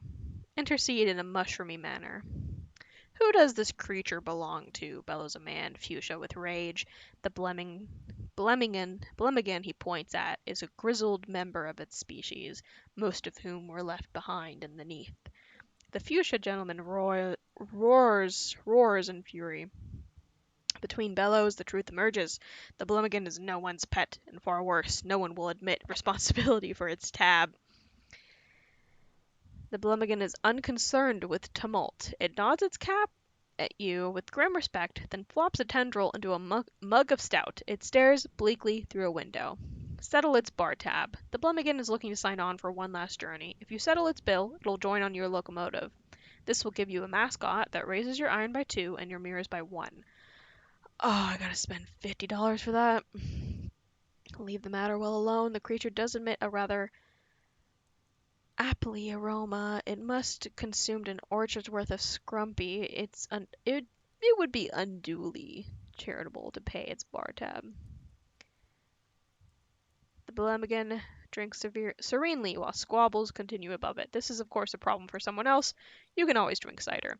Um, I'll come back. I'll come back for that. I'll come back for that.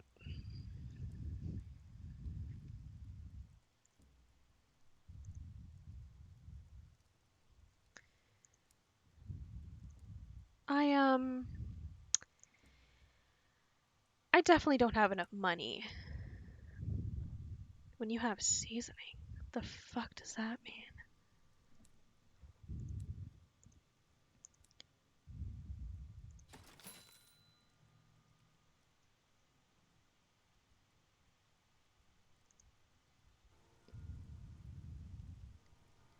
Okay.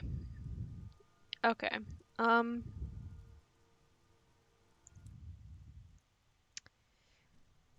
I still need to go to the southeast to find this stupid place. No, wait. I already got the seeds. I already got the seeds. This is the place I was supposed to go, but northwest is where I need to go to sell the seeds. Um it would be nice if I could have gotten all the seeds, but you know what? Maybe I should just count my blessings, yeah. Yeah, run right into that. That's great. That's fine. That's perfect, actually.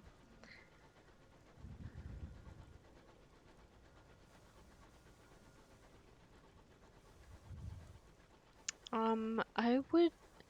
I need a lot of money. I need a lot of money. Wait, is it the northwest? Ah, fuck. Okay, I gotta go to the opposite end of the fucking map.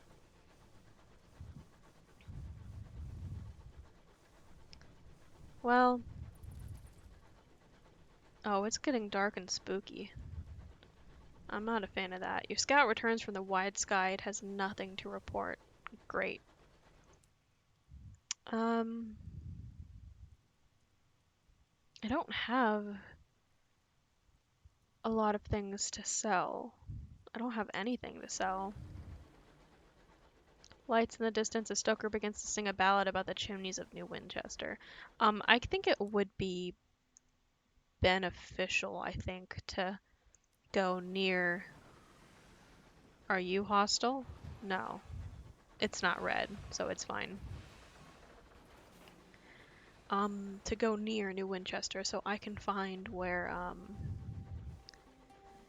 where those other ports are that I can sell port reports to further advance the Civil War plot. They should be close by here. Scamp's Narrow. As a right mood, it must have found something. So there is something down here. I'll have to explore that another time. You know, the great thing about if you run out of food before you run out of the ghosts of passing trains, if you run out of food before you run out of fuel,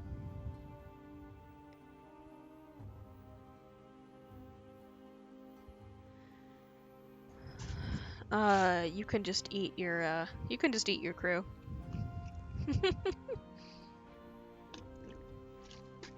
Isn't that great? I think you can also burn food to get more fuel, you know?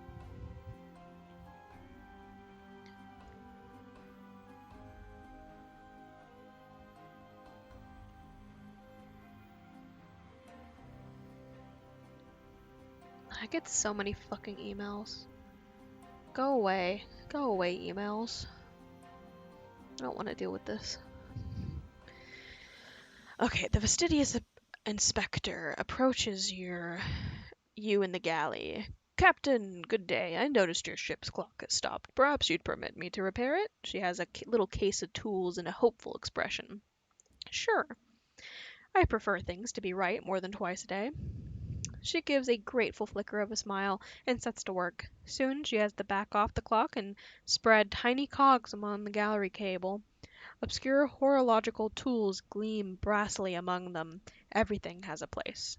I appreciate this opportunity to keep myself busy. Staring too long at the stars is harmful to the temperament. Agreed. She has a round-faced, brown eyes and short, dark hair. She gives the impression of being perpetually busy. Inquire about her work, discuss the reach, compliment her skills, bid her a good evening. Her hands are deft and sure. She polishes, she cleans, and she reassembles.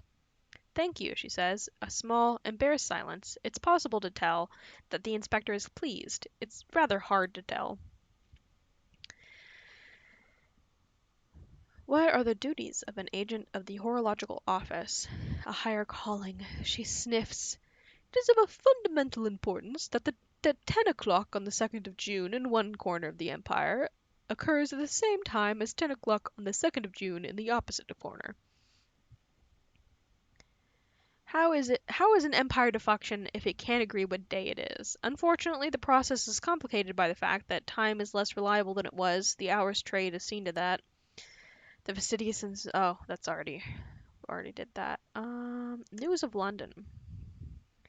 London sits in her coat of smog. Courtiers squabble at the foot of the throne of hours, hoping to receive endowment of years. Meanwhile, hard-working civil servants labor to ensure everything runs as it should. Was there a touch of archness there? All is normal. I miss her, though. There is no city like London in all the skies, and Albion is very different from the Reach. Much more civilized. Yeah, I don't know about that, lady. Uh, ask about the Winchester War. Also, my crew is Bugsnax. Yes, that is correct. That is very correct. There are those who feel that London is a long ways away and they'd do a better job of governing themselves. The, fun- the frontier attracts independent spirits. We call them tackities for the hobnail boots that are so practical out here. London, unsurprisingly, disagrees. The Windward Company earnestly represents Her Majesty's interest in the region, sometimes very earnestly indeed. The tackities call London loyalists stovepipes for our hats, I suppose. She avoids looking at you. And you, Captain, where do your sympathies lie? You remember your heritage and the queen who led you to the skies. These are new lands, why old rules or old masters hold sway. You feel no loyalty to either side. Perhaps you'd rather be left alone. Perhaps you are undecided. Perhaps you see the conflict as an opportunity. I don't know a lot about the Tackities, but my gut instinct is like, yeah. We are never free of the past, she says, her hand touching her pocket watch. Never.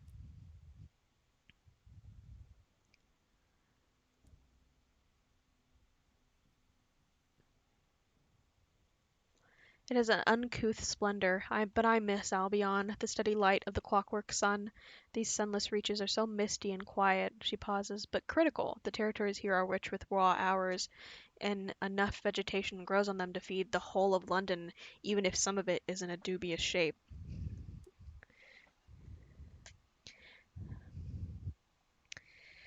What happened to the richest sun? And London has a man-made sun? How did Her Majesty defeat the old one? We warred and we won. It is not my area of expertise, I'm afraid. The suns made the law, they say. Now Her Majesty makes it. As for the Regis sun, she looks at the window, at the lightless, stirring mists. I don't know. Do suns grow old? Do they die of natural causes? I think that would probably be better than the alternative, wouldn't it?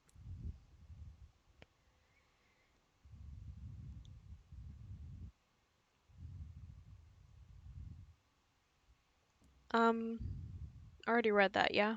Yeah, I already read this one too. What did she say if I say this?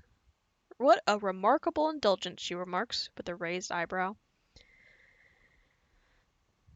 Um, I just want to get to the other question I could have asked, which is, hours trade. You've heard the Empress awards her favorites with gifts of years to extend their lives, and that you can become rich mining for hours to satisfy London's hunger for them.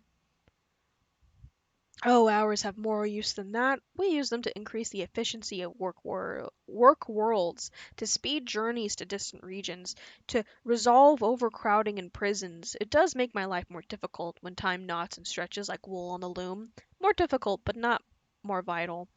Oh, no, but more vital. Not. There's no not in that. Um, Her Majesty seized a great trove of them when she assumed the throne of ours, and even more have been found in the Reach. Miners dig them from the ground. She looks momentarily wistful. I hope some day to retire with a modest pension of years myself, to prolong the better parts of my retirement. Isn't that fucked up? That time is like a tangible thing in this universe? That's really fucked up. That's like extremely fucked up. Hate that. Hate that thought. And to you, Captain, I think I shall make a cup of tea. Had to yawn. Um, where am I going?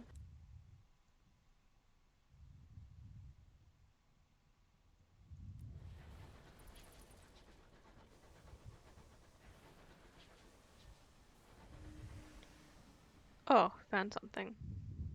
Okay, there's something right there, too. Wait, did you find anything else? No. Okay, just those two. Victory Hall. Didn't mean to press that button. Oh, but it did find something else, too. Raised. Oh, wait. The Assembly, a coalition of independent-minded settlers colloquially, colloquially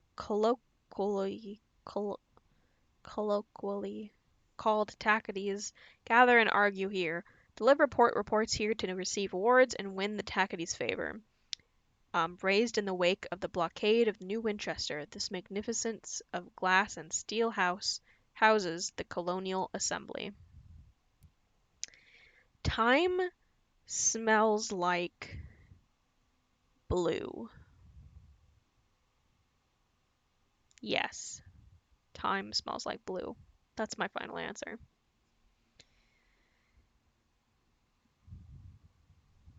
I take that back. Time smells like purple. There you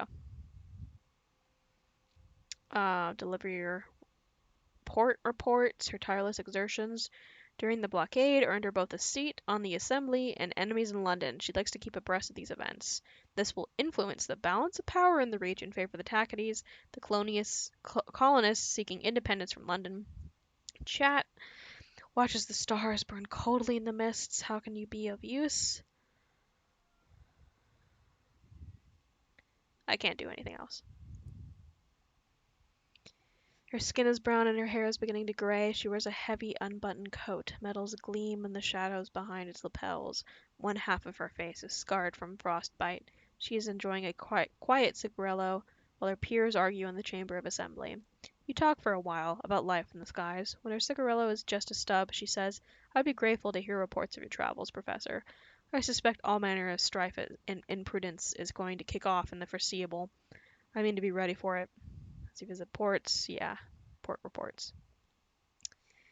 I don't have a lot right now, but like, take it. I only have one. Ooh, $100. That's a lot. I need that. She listens with a scowl. Well, I'd rather know than not, I suppose, and thank you for bringing this to me. I'd rather than the bloody stovepipes. I'll arrange a gratuity. It's like that's censored. Why is that censored? That's such a bad, ugly cuss word. Ooh.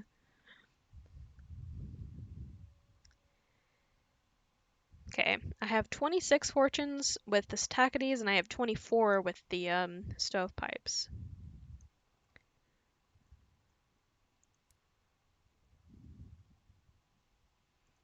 Cool. Oh yeah, check the map. Check the map. Okay, cool. There's something over here.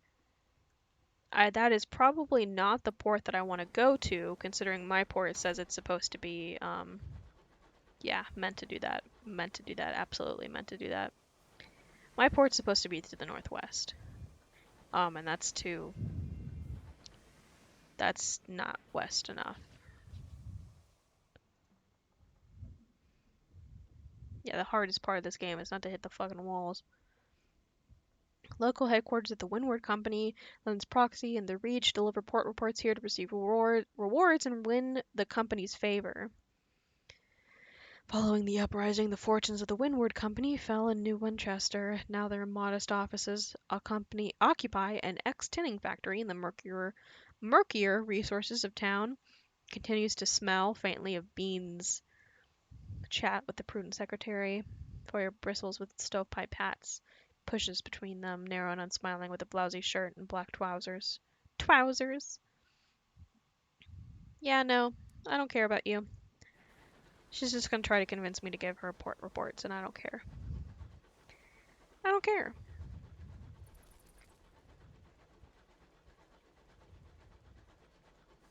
Oh, is that? I think that's a ship enemy over here. So let's go this way. It could also be a lighthouse. It could also just be a lighthouse. What has it found? Okay. Hopefully this is the port that I need to go to, because that won't, if it is, that's pretty close. That's good. You're low on supplies. Once you run out, your crew will begin to starve. You can buy more at most ports. To check if a port still supplies, click on it on the chart. There's another ship over here. The Ambition. An abandoned hull drifts silently. It gleams with frost. The windows are dark, its engine silent. Perhaps something of value lies within. Frost is locked on, but a pry bar makes an effective key. Yeah, no, let's do that. Sometimes when you... Oh, shit. Not all wrecks are destroyed by misfortune. Fuck. Let's not piss off the mean ship. Let's not piss off the mean ship. Let's just leave. I'm not here. It's fine. It's fine. Oh, there was supposed to be a... I guess there wasn't a station over here after all? Maybe it was just that ship that my bat found. Okay, there it is. Yeah, there it is. That is not as close as I would like.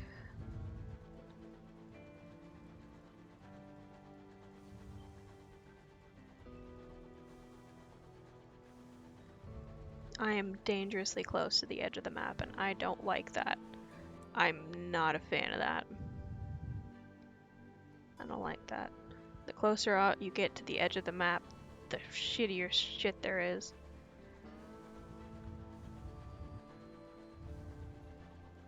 Perkins Copse. Magdalen's a place of peace, contemplation, and rest. The driver twitches miserably. Oh, wait, I want to scavenge. Give me free shit. Give me free shit. Give me free shit. I want it. Hell yeah. You'd love to see it.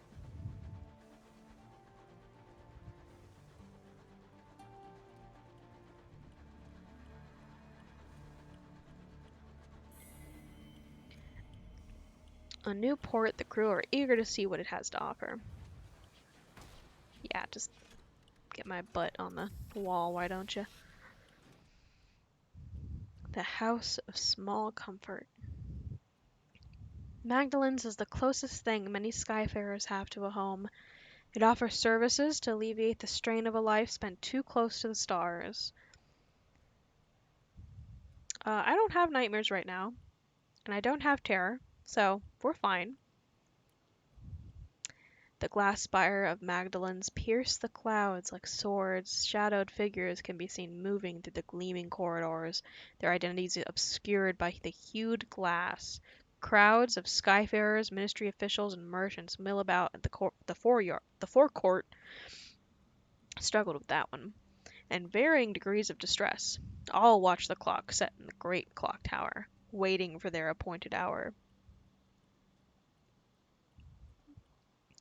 I don't know if you can hear it, but there is a very steady tick of a clock. Very steady tick of a clock.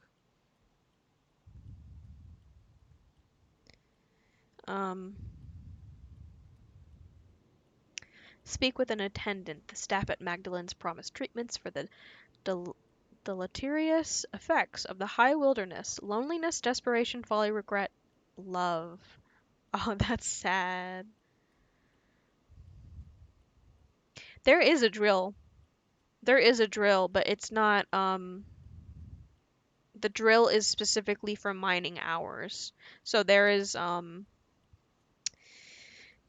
special spots that you can like do mining, like in Minecraft. Uh, and only if you buy the drill and put it on your ship can you mine hours. Because I had it in my last playthrough, and it is very it's expensive to get, and it takes up a lot of room. And then the hours take up room too. So it's like you have to like upgrade your ship to have a cargo ship. Yeah, sick Smash Bros reference, bro. Sick reference. Let's Magdalen's is a popular destination. Someone will no doubt be interested to see how things are here, and who has been seen here.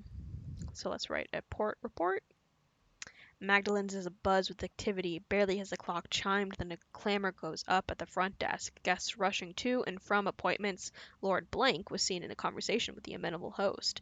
The east wing was closed for general access all day. A certain distinguished admiral was seen with his second in command entering one of the chambers of regret. Several guests succumbed to an excess of sentimentality and were forcibly removed. Interesting.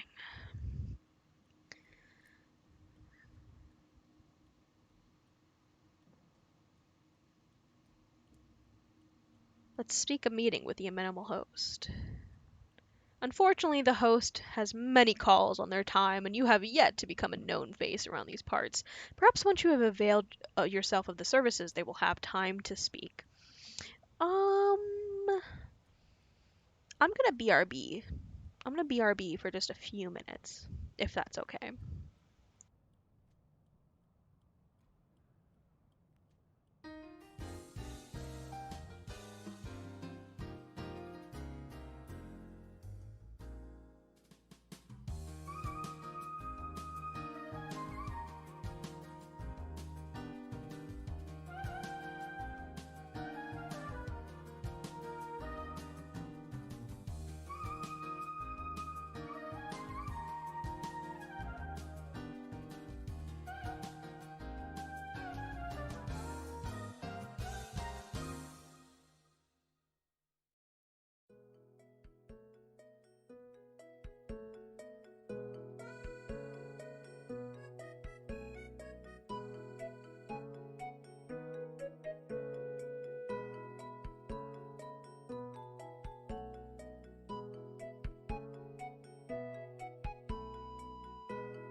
There we go. I'm back. Is it is it annoying if the songs always play in the same order?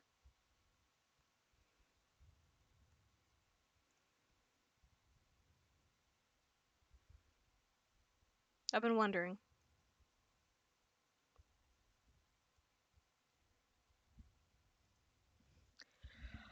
Also, I got a new phone case. Ugh, I got a new phone case. It's an Animal Crossing phone case. It's very, very cute. Took like fucking 2 months to get here. I I ordered it from like Kuji or something like that. Basically, you know, like claw games in Japan, where you can get like limited video game or anime goods or whatever, and like they change like monthly. Um, the website basically you can just buy a ticket and it randomly gives you one of those prizes, so you don't have to try and win them yourself. And they do other stuff too. They do a lot of limited Japan goods. So I got a something that's only available, I think, in the Nintendo store, Animal Crossing phone case, and it finally came in like yesterday because I had a shitty phone case. I had a really not great phone case. And honestly, this one was really fucking expensive.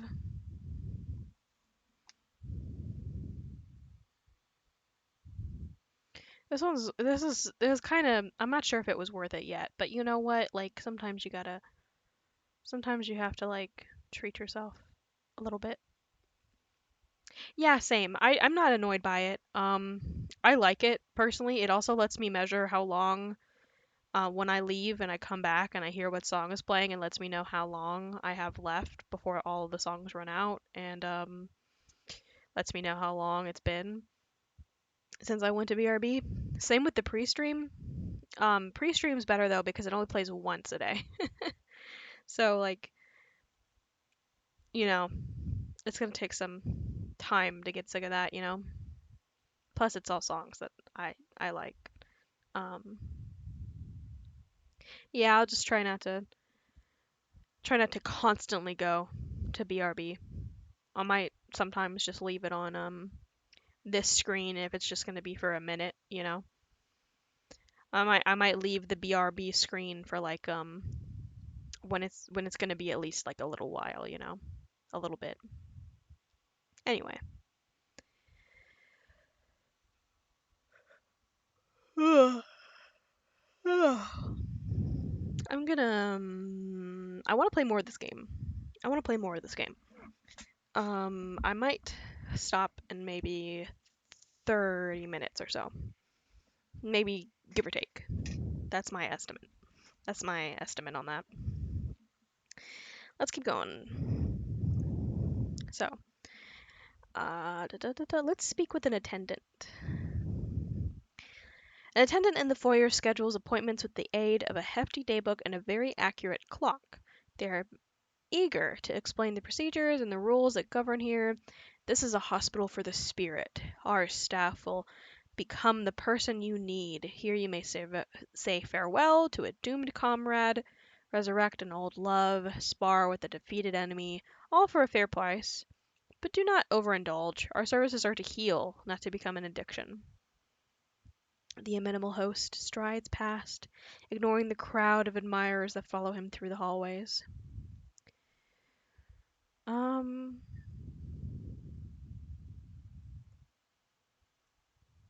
some smile, others weep. One lady has a terrible gleam in her eye, another a recording device. A trio of guests going in together, all dark-haired and straight-backed. Yes, I know it's not the real thing, but I'd like a sense of closure, the tall woman says. What rot, barks the short woman next to her. You want to argue over the will again. I told you once I am not giving up the spoons based on a charlatan's say-so. Do be quiet, please, the one man says, for I am more than happy to hear again why I was lumbered with the third best wardrobe. Thunder resounds through the glass. Talk to the patients being discharged. They exit the treatment chambers fresh from their encounters with attendants in the guise of their most personal memories. A priest wanders past, humming a decidedly secular song. He rubs his hands with glee. My God, he says to nobody in particular, this is much better than confession. A crewman returns to your locomotive. Their eyes are red, but they can't seem to stop smiling. Let's seek a meeting. Maybe now? No. Still not. Still not popular enough. He smoked the weed. He did smoke the weed. A set of attendants guide a frail old woman out from the chamber doors. Tears line her wrinkled face. So nice to see everyone again for the first time since the tomb colonies. She rummages in her bag and produces a set of figs. Take these for Gladys. I know I shouldn't, but the last time I heard her belly rumbling something rotten almost spoiled the scene. A waltz can be heard from the upper floors. Someone has requested the recreation of the Sapphire Jubilee. Let's do one more. A harassed captain waits by the steps for his crew to emerge one by one from the chambers below. Each he grabs by the ear and leads to a quiet antechamber. The shouting can be heard from here. If you had complaints about my captaining, you could have just told me directly, not some ruddy actor. He's high again. Okay, well.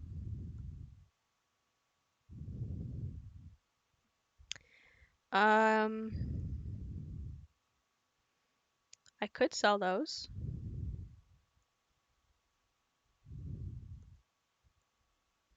I have nothing else.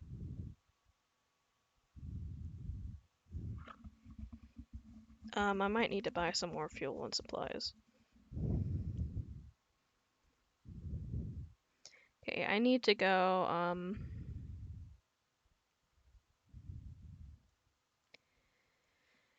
a crow-like captain sells used but functional armaments scavenged from the cold wreckage of a sky battle. Good pickings when the Tacadies and stovepipes fight, he observes professionally. I don't need that. I don't need that. Um, yeah, I need honey. I need nectar.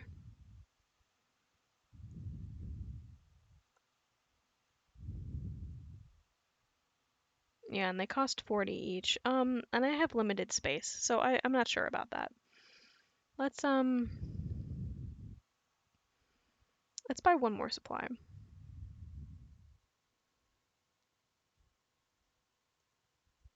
How much money do I have? 240. Um, that should be fine, and if I need more, I can probably get more in London.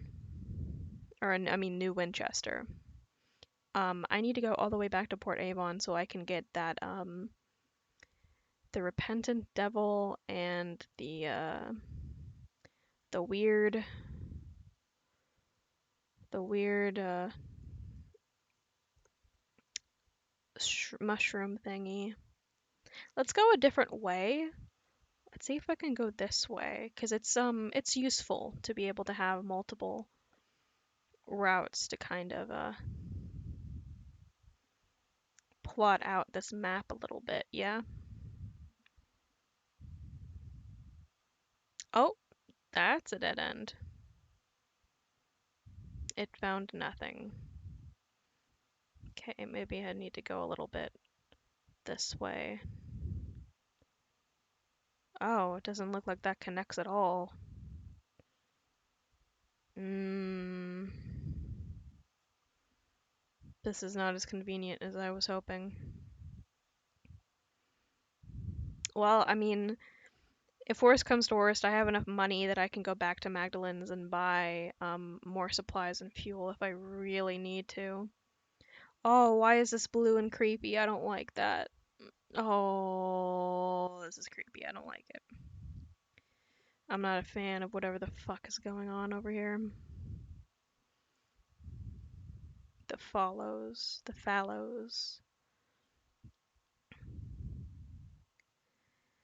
Yeah, there's other ports that I need to discover.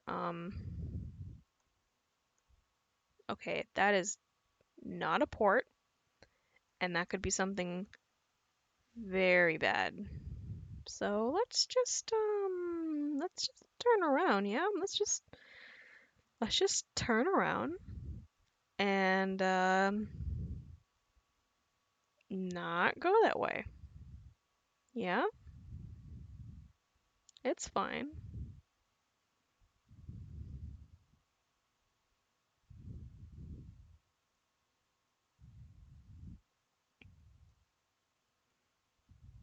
Everything's fine.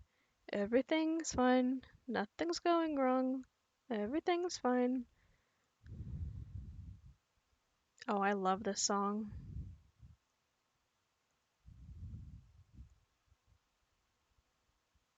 I did not mean to stop.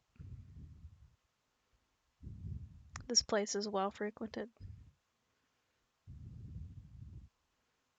I think the game is muted on the stream right now because I didn't want the BRB audio to play twice. Hold on. There you go. There you go. Love this song.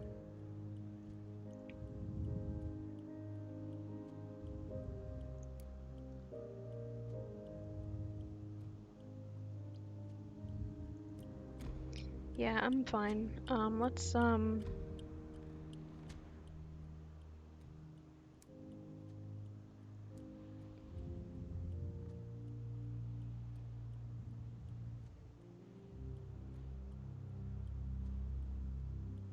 yeah, know what? We'll be fine. We'll be fine. We'll be fine.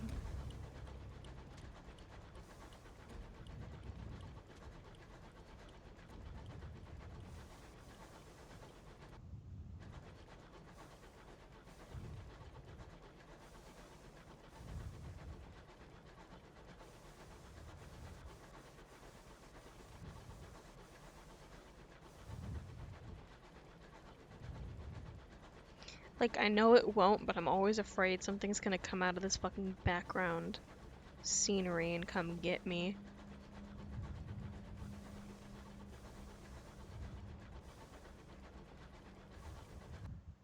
Oh, and while we're well, I mean, I could save the port reports, but like I could use the money right now to get the captain and the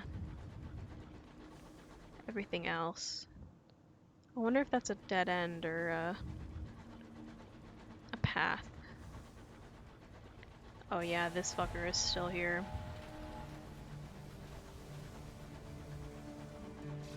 Come get me, you motherfucker. You won't.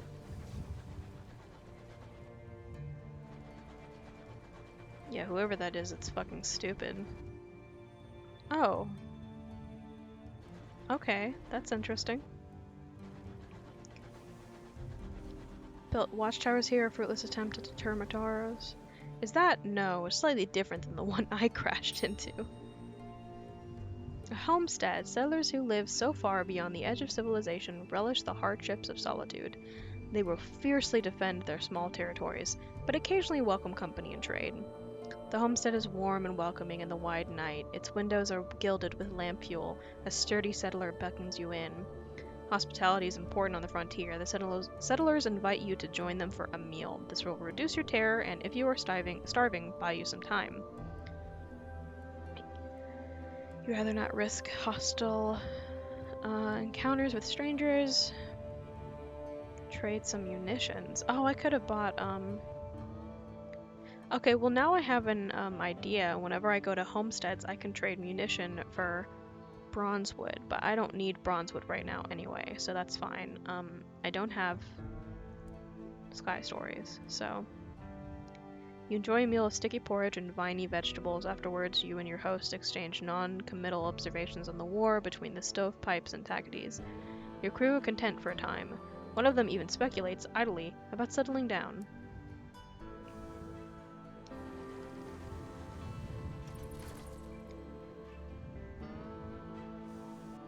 I didn't mean to press that button, but yeah. The sky is vast and the winds bite. There is Not much over here. Um, did not mean to do that. That's okay. Let's go kill that ship. I feel like that's a pretty easy kill, yeah? Let's just go ahead and kill it. I'm confident. I'm feeling more confident than I probably should. Reach Marauder.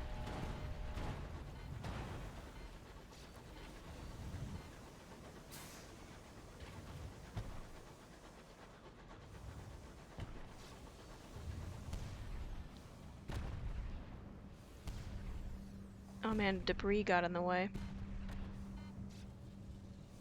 Yeah, hit me when I'm behind the ship, bro. You can't. Come on. Fucking move, you coward. I say as I'm also not moving. Oh, he's gonna ram me. Don't. Don't do that.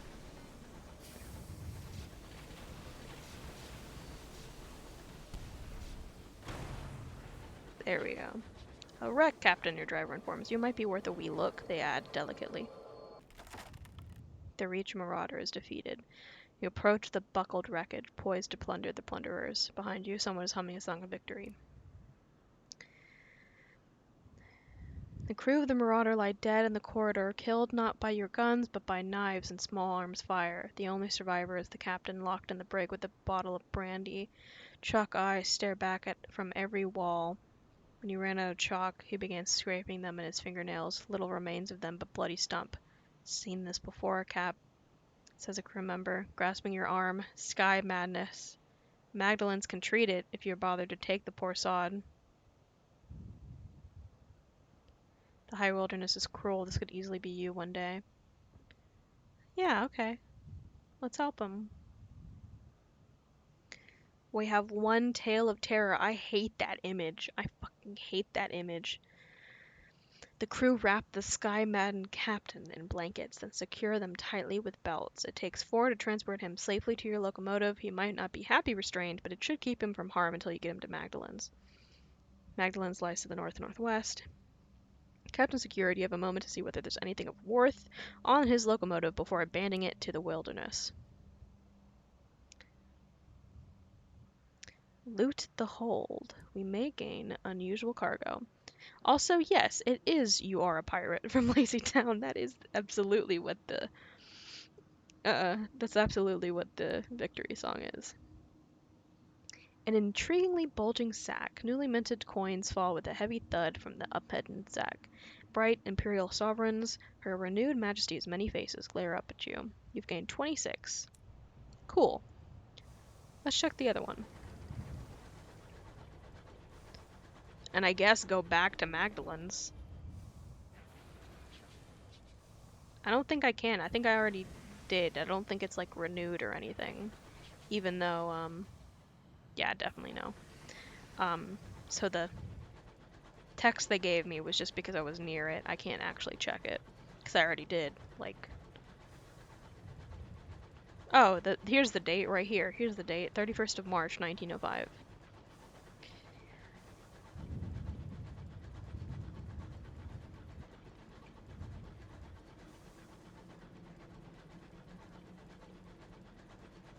I have enough money. I can get, I don't need fuel as much, but I definitely need fucking food.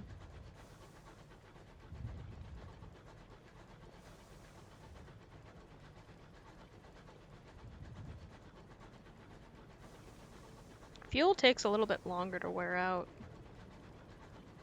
Fuel. Where the... Oh, it's more to the right. Where you can buy comforting lies. Yeah, we haven't seen it yet, but Magdalen's is great because basically, like, it's just a bunch of actors that that act out whatever you request, and the entire like the entire inside of the building, like if you're in a room or whatever and someone's getting treated and they have actors doing it, yeah. Um, you have all of these like passages between the walls and all of these like hidden corridors that no one is allowed to go into of just actors running back and forth, changing costumes and getting ready for all these different things that people want them to do. Um, which is really interesting because they live in the same universe as like the best drugs you could ever imagine and like devils and gods and things that could actually see your memories. So it's really funny that they literally just have a bunch of actors doing all of this, you know? It's not like magic, it's just literally actors. They're just that fucking good.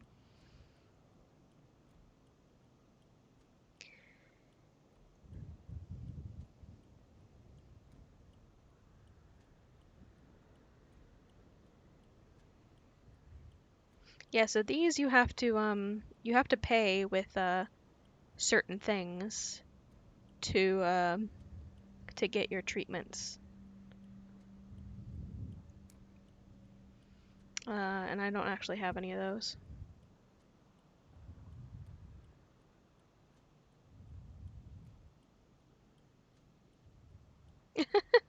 Her renewed majesty. I'll read this whenever we actually do it. Yeah, Tokyo dripped into these fucking stations. Um, yeah, here he is. The nurses bring a stretcher to carry the sky-maddened captain from your train. He'll receive the care of Magdalen's finest, at least Magdalen's finest with a sense of charity, given that he has nothing on him to pay for their ministrations. He's no longer aboard the locomotive. We have one vision of the heavens. My terror has fallen, and I have 100 experience. The founder and master of ceremonies at Magdalen's, he has requested us by name. An attendant escorts you through the dazzling violet corridors. The host's red door is always open. The attendant leaves you just as the clock begins to chime. The amenable host reclines on a couch of crushed velvet, a goblet of sparkling wine in his long fingers. Somewhere on the tower above him, the great clock ticks away.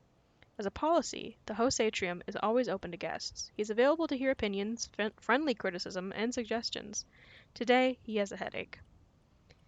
Listen to his request, a conversation. His schedule is busy, but he's willing to clear a little time for a skyfarer such as yourself. He speaks of the politics of the Reach, the tedium of it, and his affront that his position requires him to pay any attention to all of it. He speaks of the parties that he has hosted, the lies he's healed, the lives, not lies, and the people he saved. You begin to suspect he might have an ego. And then your time is up. I hope I haven't bored you, he says with a rare smile. One wishes to be many things in life, but never dull. Listen to his request. He beckons you closer. His voice is soft and sibilant, like a butter melting in candlelight. A guest has become rather too attached to a particular attendant. He always requests that the same attendant appear in the exact same guise. The amenable host's lips curl in distaste. He reiterates the aim of Magdalen's, a place of healing and respite. It was not meant to feed obsession or self-indulgent self-loathing. The guest brings sickness. I would have him purged. I have a dossier on the guest if you're interested in helping. Take the lachrymose guest's dossier. The amenable host has requested help in removing a customer who's blurring the boundaries of healer and patient. He smiles indulgently. I'm so glad you want to help. He reduces a thin sliver of pages and passes them to you. I'd recommend taking on the role of one of our attendants. That way, you'd be playing the role of someone significant to him. The amenable host sighs, reaching for his goblet. He knows all of our attendants by voice now. Someone new is needed.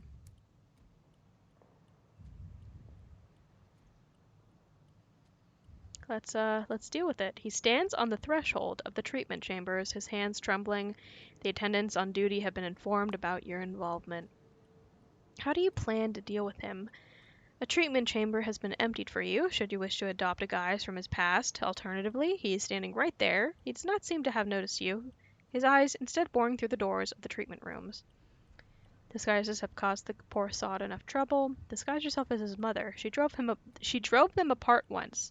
An attendant will help you with the wig and makeup, another with the voice. Disguise yourself as his lover. The attendant normally on duty is more than happy to assist you. Anything, as long as it gets rid of him. Um, hmm. I'm kind of thinking a direct approach, maybe.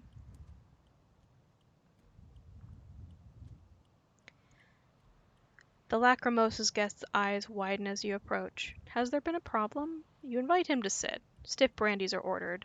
You recount your own share of heartbreaks and tragedies, and how you found yourself here, and how you make clear that despite all that, you will be leaving. He nods slowly, and after a quick shake of your hand, he walks away towards the station. He does not look back. Yeah, okay.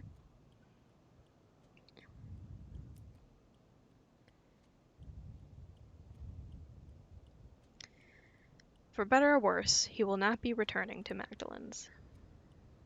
The amenable host smiles beatifically.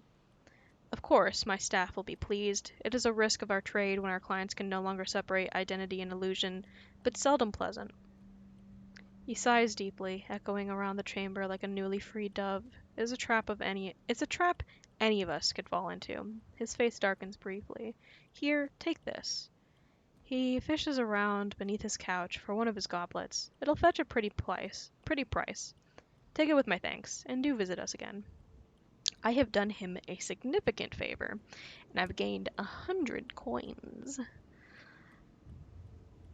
Yeah, let's speak to him again. You got anything else, bro? Oh, he has another job for us already. He is melancholy today. Not to mention irritable. He has a job for you, he says, his voice rich with unhappiness. I admire your discretion earlier, he sighs. You have seen the dangers of our work upon those who abuse our service. Yet we are not immune to it ourselves. He draws your attention to several paintings on the walls. My regulars have at various points requested that I be a prospector on Lustrum, heir to a fine house in Port Prosper, and a titan of industry on New Winchester. Very specific requests, and more, I have very vivid memories of being all three. Yet all cannot be true, surely. He presses a locket into your hand. This bears my image. See if anyone remembers me. I can't remember who I was before this. If I could be other than I am, I'd like to know. The minimal host wishes you to recover his identity. Travel to any of Lustrum, New Winchester, and Port Prosper to begin. Um, okay. Cool. Let's let's get supplies. Let's get some supplies. Um,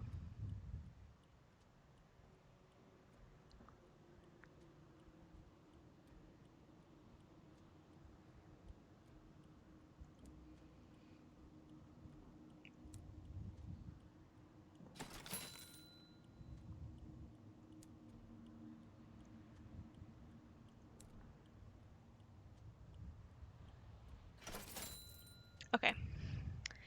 Um, let's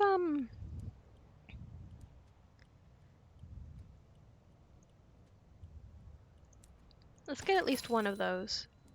And let's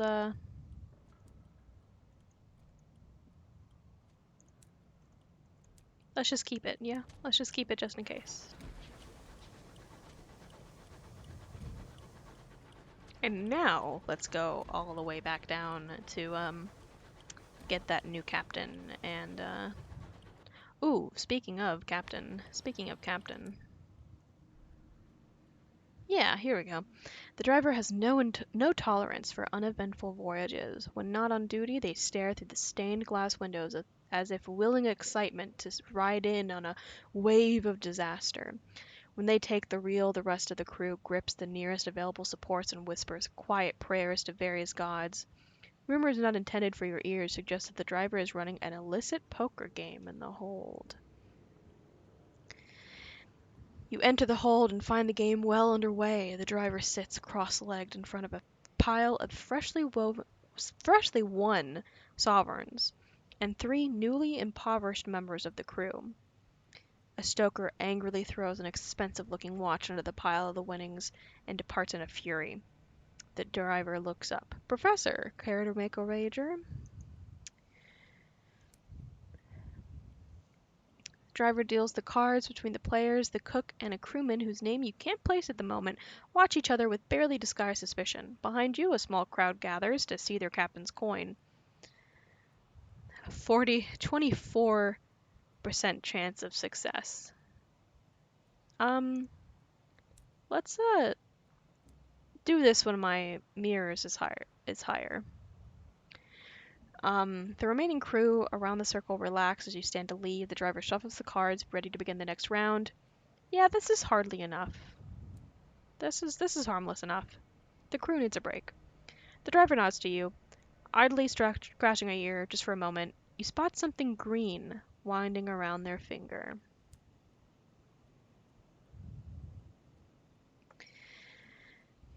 Converse or a secondment.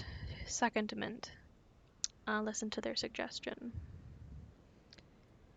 They keep scratching their ears, even while driving. A nervous tic, or perhaps a sickness that might spread amongst the crew. What? Oh, yes. The driver scratches again. It's nothing, just a little earache, I'm sure. It comes and goes. Their knee trembles with the frustration of being pulled away from the wheel for even the short conversation. See? I'm all fine now. Yeah, please visit a doctor. Not necessary, the driver protests, scratching their ear with renewed force. A look of pain flashes over their face for a moment. Perhaps, my family knows of a specialist in New Winchester. I think father owns the building. I think I can call in a favor.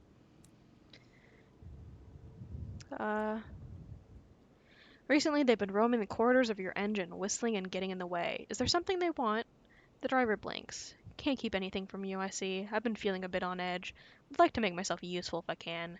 There's races at the Royal Society. Maybe we could go there, and you could drop me off for a bit. I could make us both a bit of money.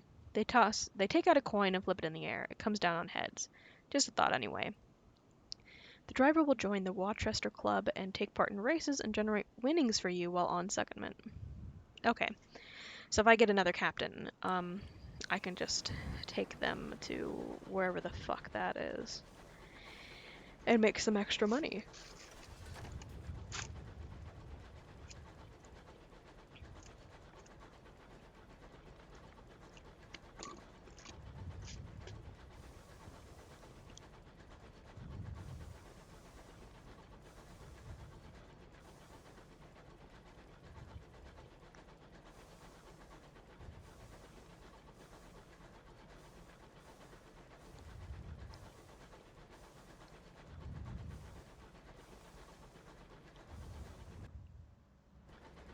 I mean, it's kind of ominous to not have any music in this, right? Just like freaky ass noises. Oh, of course, now music kicks in. Barely. The fuck are you? Hello? Oh, that's a marauder, isn't it? Yeah, that's a marauder. Please stop getting in my way. Hey, hello. Please stop getting in my way.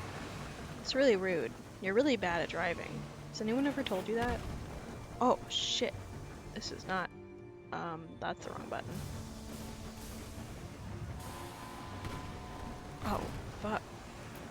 Can you stop that? Oh, Star Madden Explorer. Well, that explains why you're so shitty at driving.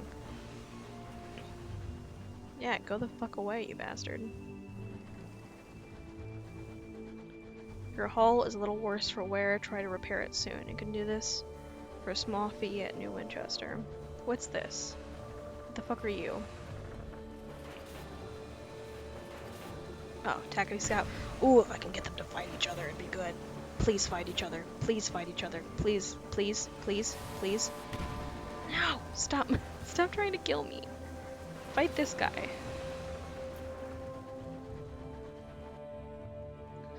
I need to go that way, you asshole.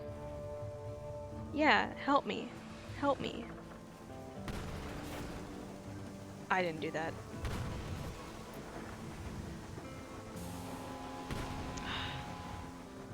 I hope you ram yourself in the rocks, you fucking asshole. Oh shit. Fuck. I'm just gonna I'm just gonna go now. Oh, the fuck? Just immediately loaded out. That kind of scared me a little bit.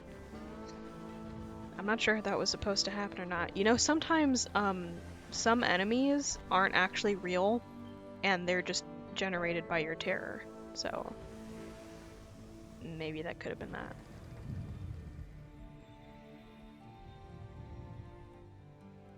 Please give me money.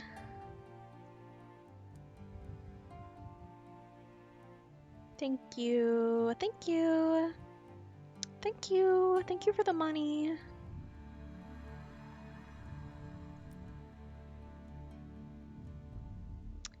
Ooh, I want to. Ooh, a savage secret or an otherworldly artifact.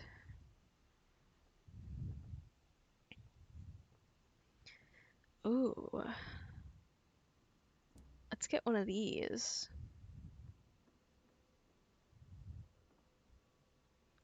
She leans close before she speaks. Her voice is low, laden with tobacco. She shares what she knows of several motions that have not yet reached the assembly floor. Some would make changes to laws that is helpful to know about in advance. Oh, game? There we go. Okay, let's continue.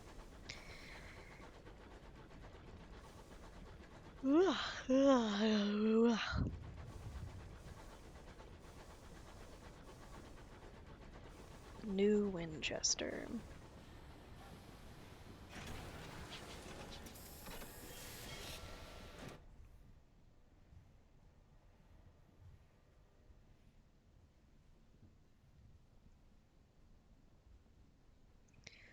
Okay, first, let's.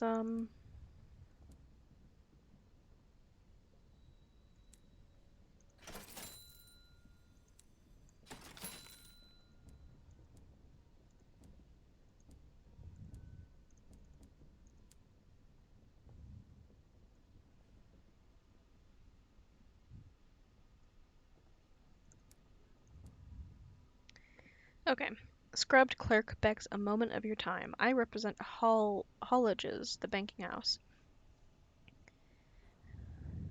I promise this will only take a moment of your unquestionably valuable time. He produces a folded contract with a flourish. We hear promising things about you, Professor, very promising things indeed. We would like to extend our services. We provide a secure solution for the storage of your assets, absolute discretion, and a steadfastness unto death and beyond. We require only a signature. The offer is entirely complimentary, I assure you. At Hallages, we measure ourselves by the quality of our clientele. So I get the bank vault finally. I am certain that this represents the beginning of a long and warm relationship between ourselves and your lineage. May it endure. I bid you good day, Professor. You may access your bank in the central port of any region. Hmm.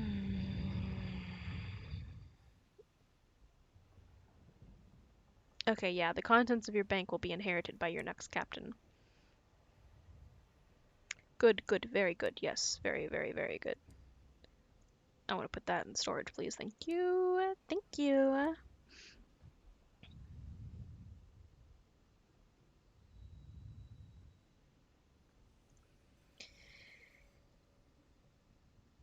Jeez. 100. Lady, you are expensive. Perched atop a mountain of luggage is a radiant young woman. She's an officer dressed in what an actor would wear in a fantastical romance. A tiara rests on her brow. A steady stream of commoners come to pay homage, bowing and curtsying enthusiastically. Starlings circle in dense swarms above her, refugees from old London and a common sight, although not in such numbers. She ignores everything, and hands you papers so pristine they could only be forged.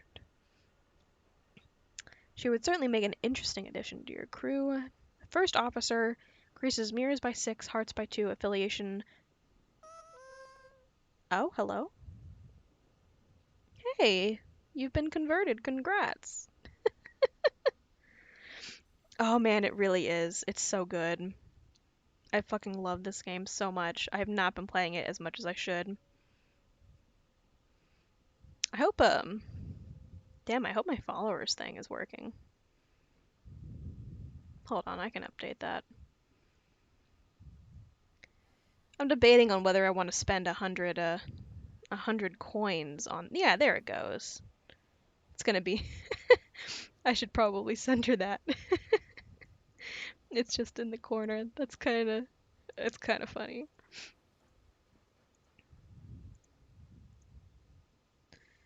Let's, oh, oh, overlay. Overlay. There we go. There we go.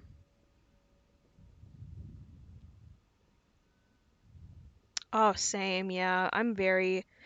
Ooh, did they say what changes there were gonna be? If there is any changes that are gonna be in the that's not right. In the Sovereign edition? Sovereign. Thank you.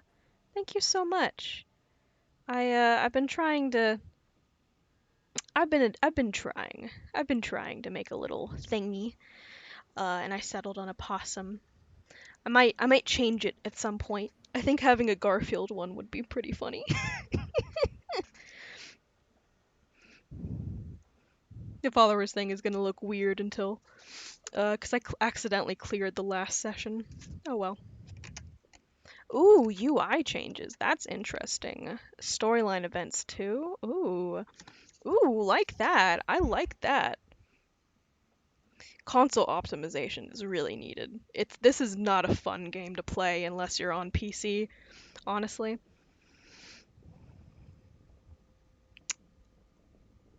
It's just not. It's just I can't even play Sims on. Oh, that's too tall. I can't even play Sims unless I have it on a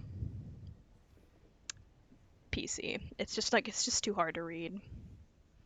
A Switch is not a bad idea. I think I would play this on Switch.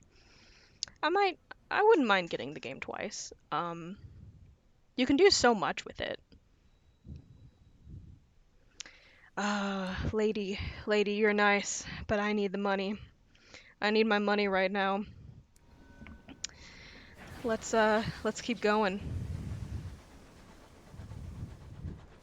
I need to go I need to go back down here so I don't have to turn around. I could just go this way. Let's go that way.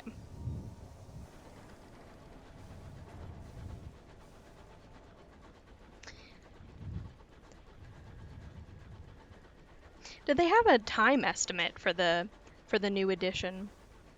I haven't really been keeping up with it. I only got the craving for this again recently. Yeah, same. Same on that. I own like pretty much all of my Switch games are something I already own on something else. But I thought I would play it more and I was right if I got it on Switch. It's more convenient. Way more convenient. Oh, really? That sucks. I mean, it's good that they're taking their time and they want it to be good. I'd rather take some delays and have a better game, you know? It's unfortunate though that that happened. Probably have to deal with a lot in COVID. I'm sure studios aren't doing that well right now. I feel bad.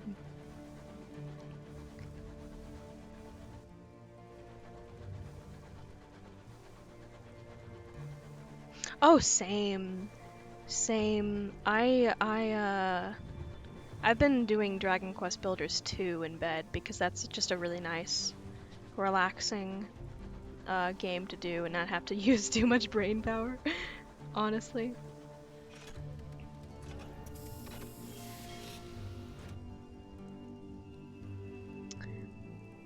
Da, da, da, da. Yes, I want to recruit you.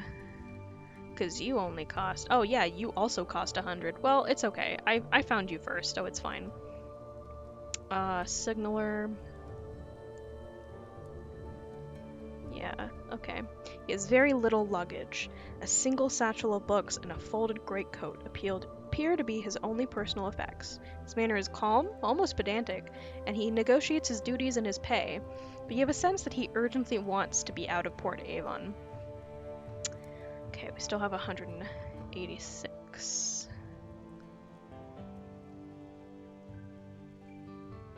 Oh, hello. 2 fuel for 20 sovereigns. That's a good deal.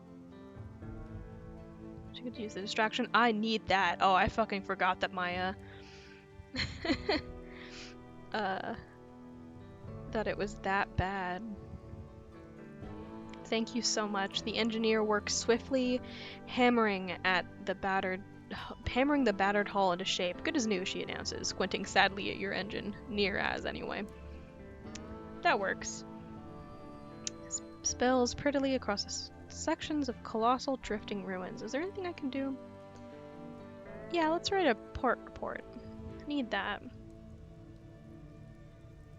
That's good. Let's, how is this looking? Can I do this? Ooh, 34 is... 40 is better. 40 is better, but I want to wait a little while. I'm not going to risk that. Let's see, do I have enough money for you? 50. Yeah, I can afford that. As the fuchsia gentleman inflates for a particularly prolonged diatribe about ill-mannered captains and their disorderly pets, the Blumigan climbs to the bar top to consider your face. It likes what it sees. With a sound like a shoe being pulled from a swamp, the Blumigan finishes its drink. It clambers up your arm until it reaches your shoulder, from where it directs you to the door.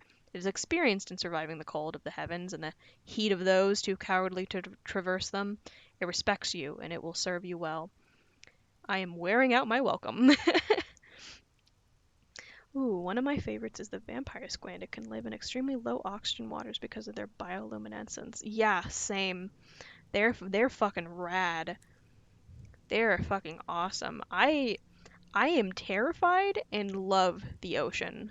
Like it is so fucking scary but so cool at the same time. It genuinely drives me nuts. Like if I think about it for too long, I'm gonna oof.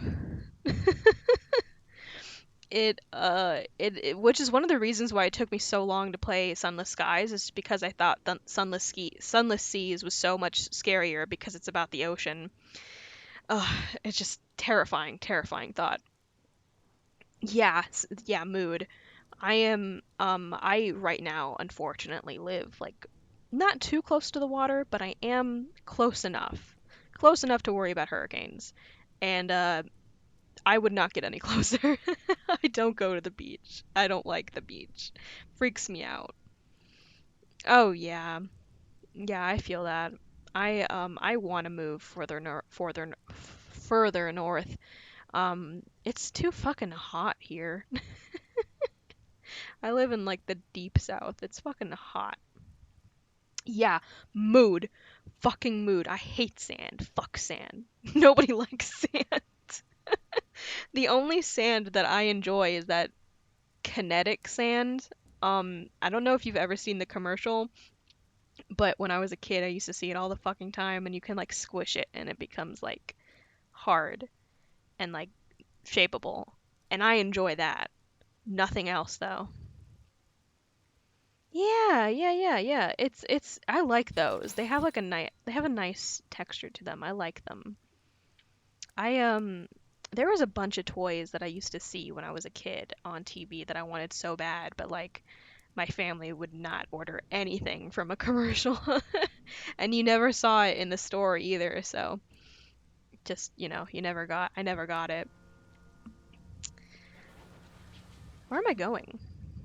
Where am I going? Oh, I did not see that. Let's go check that thing out.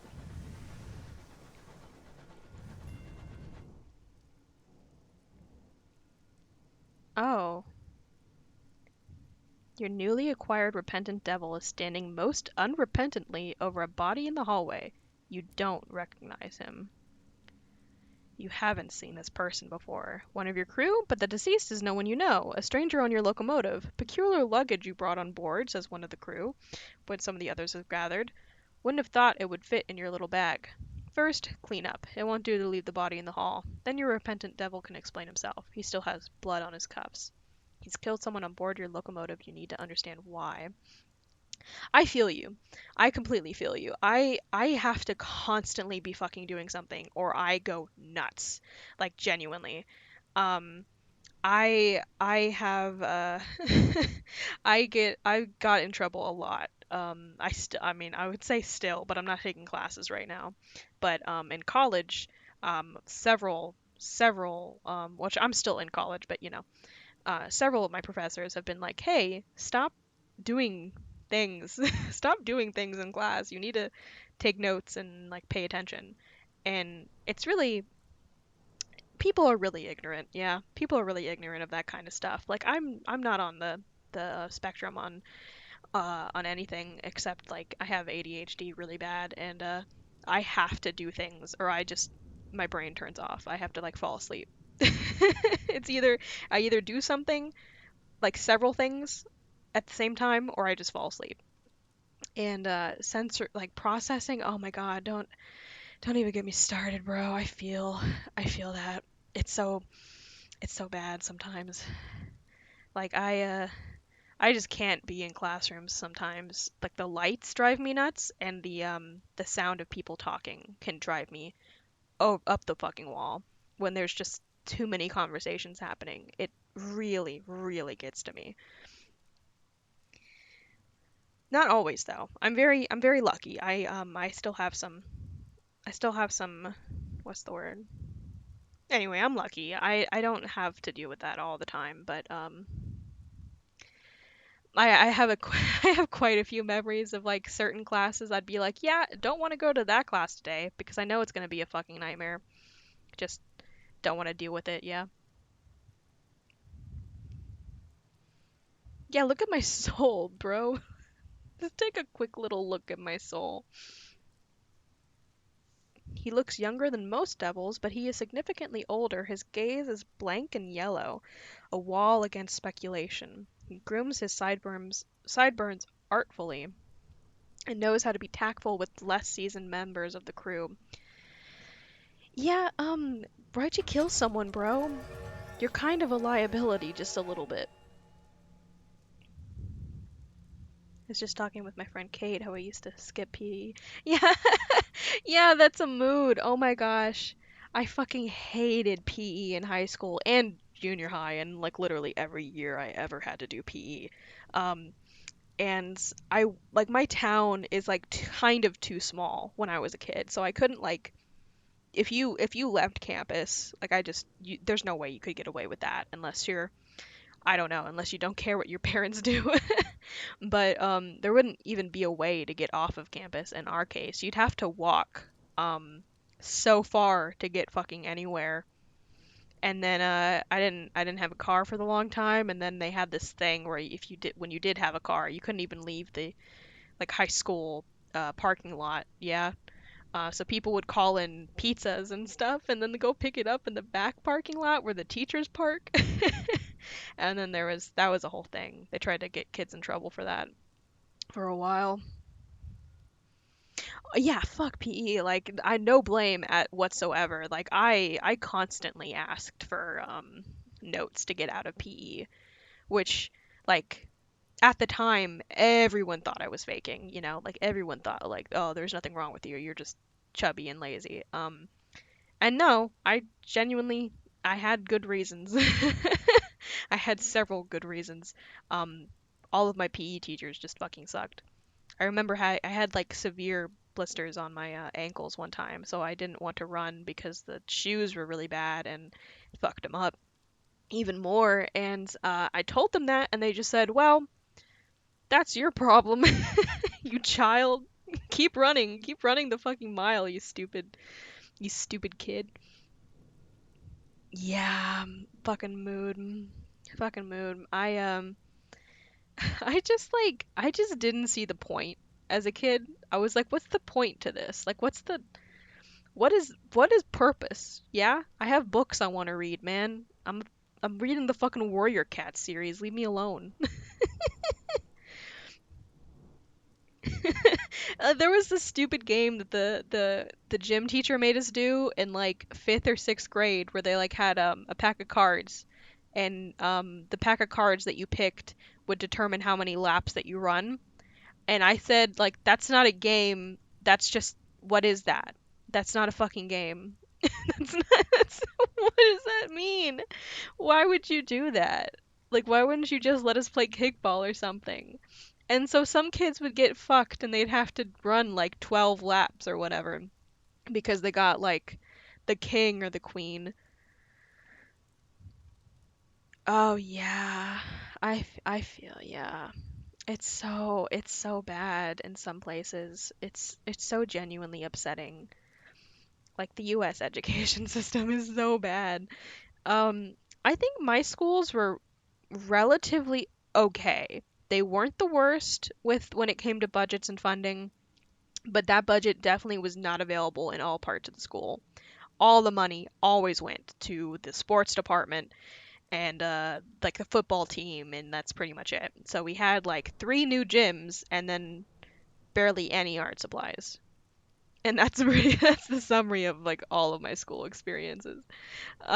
We also didn't even get to use the lockers at any of our schools because they were worried about the gun threat. So like you weren't allowed to use the lockers. You had to carry your textbooks everywhere. So that ruined my fucking posture.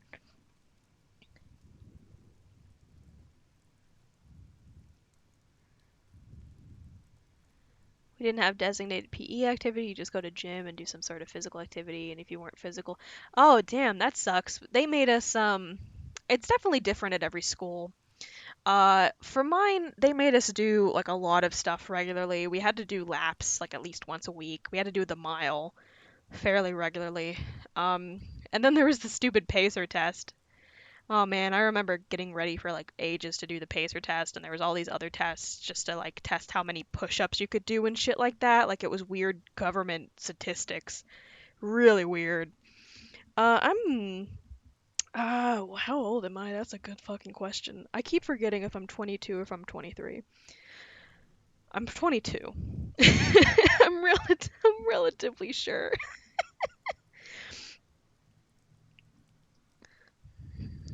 Oh yeah. Yeah, it's definitely different these days. It's a fucking mess these days with school. Like even I didn't have to deal with a lot of the stuff that kids these days have to deal with, you know. Yeah, it's we barely started getting threats when I was in I think junior high is when we started kind of thinking about it. And even then, it wasn't regular enough to really become a huge problem until high school. And it was like the last 2 years of high school that they did a metal detector and started actually like having to have cameras at every fucking door and get like 4 police officers on our high school campus and shit like that. Yeah, just forgot your clothes, so he'd keep sending you away. Oh man, we also had PE clothes, and you had to change in the locker rooms, and I always hated it because that was just for girls. That was just an excuse to like judge other girls' bodies. Yeah, and girls are vicious. Girls are fucking vicious. Um, I think I don't blame any of those girls now. Now, I mean, um, but they it was not a fun time. Did not look forward to it, and none of the showers worked either. Like we couldn't use any of that shit. Couldn't do anything. Oh wow. Yeah. Yeah, I really don't remember having to worry or think about it until I was in junior high, and it was literally the only reason why we were thinking about it was because we weren't allowed to use the lockers, and we couldn't have backpacks. We had to have like string bags, and they had to be clear because they were worried about kids bringing weapons or drugs. They had drug dogs regularly at our high school. The war on drugs is like ridiculous. Yeah, body shaming was so always such a huge problem. Very upsetting. Not great for like most of the girls on our campus, honestly. Where was I in this paragraph? Oh yeah, he was a stowaway, explains the devil indifferently. He's been stalking me for more than a month. I thought I lost him when I came aboard. Then he turned up in my quarters. From the body is lifted a clinking bag of souls. Perhaps he was sent to bribe me rather than to kill me. He tilts his head to consider the soul collection. Apparently, he thinks I'm a cheap hire if so. The devil's gaze reverts to you. I regret to say this is probably not the last time this happens. I may be destined to attract negative attention. That's fine. I'm cool with that. Um, listen to the devil's suggestion. He's been giving you meaningful glances. He must want something. Oh wow, that's crazy. That's kind of crazy, man. Oh, I I always thought like the drug thing was kind of ridiculous, but like gang task force, damn. Oh, Bugsnax is great. Oh man, it is fantastic. I love that game. I had a great time with it. Didn't manage to play all of it on stream. Did some of it on my own time. To like fill out the to fill out like the Pokédex of bug snacks. But I really recommend it. Super recommend it. It's great. Um, I have everything up in VODs, and some of them my friend Valary is on call. So we get to talk about it together. It's very fun. Totally recommend it. I honestly Honestly, it's something I can see myself playing again because I enjoyed it so much. Maybe not soon, but like eventually. And the cool thing is, it kind of sounds like there's going to be another game. So it kind of sounds like it's going to be a series, maybe, or at least have a sequel. So that's cool. Really excited. Damn, 10%. 10% of a student body on probation. Hot damn, that way too many kids. Oh man, it is. You just shouldn't have officers on high school campuses or on any campus, any college school. It's just so often used as an excuse to target kids. The trailer is so good. It's so good. The game's so good. Oh man, I love all of the characters so much. It's great. I want to do fan art for it sometime. I might actually do an art stream. Um, maybe sometime this weekend. Maybe not. Maybe sometime early next week, so I can do some cute little fan art for it. I'm very happy with the game. Oh man, arrest people in the lunchroom. Hot damn. Jeez. That is ridiculous. That is crazy. That is crazy. Oh my gosh. My school didn't have I remember people talking about it, but I that definitely wasn't a thing. Like the people would because it's Texas, so like there's always kind of a worry about like some of that stuff, like oh there's some gang violence, and there's some drug activity, but you don't actually see it in most areas, yeah. And we didn't have to deal with it, but we weren't allowed to wear most clothing to school. We had to wear spirit shirts because they were worried about what's the word? They didn't want graphic t-shirts because they were afraid that kids would wear swears and nasty stuff or whatever to school. And also because this is not what they said, but this was the answer. They didn't want girls to be slutty to school. So they just stopped letting people wear most things. Damn, I'm surprised Iowa's that bad. But then again, I don't really know a lot about Iowa. I don't know about I don't know about most states. I have no idea about most states. Oh, for real? I had no idea there was that big of a drug problem there. Yeah, yeah, my middle school did the same thing. It was always the shirts and the skirts. It had to be lower than 2 inches above the knee. That was the big thing. Couldn't be above that, and that was starting I think in middle school. Which like you don't really have a lot of control over a lot of clothing that kids can buy. It's like you're kind of just at the mercy of whatever's popular and whatever is at the store. They didn't give us uniforms, so we just had to buy stuff, and then sometimes it was hard to find. At the Abbott Horizon, I don't know where that is. I'm gonna have to find it. He laughs when approached. Oh dear, a little obvious perhaps. His gaze is amused and flickers with intensity. I have an idea that might be beneficial to us both. I'd like to improve the lives of the workers at the home office on the Abbott Horizon if you don't mind me permitting a little shore leave. Mm-hmm. Generates new prospects. Okay. What does my soul look like, dude?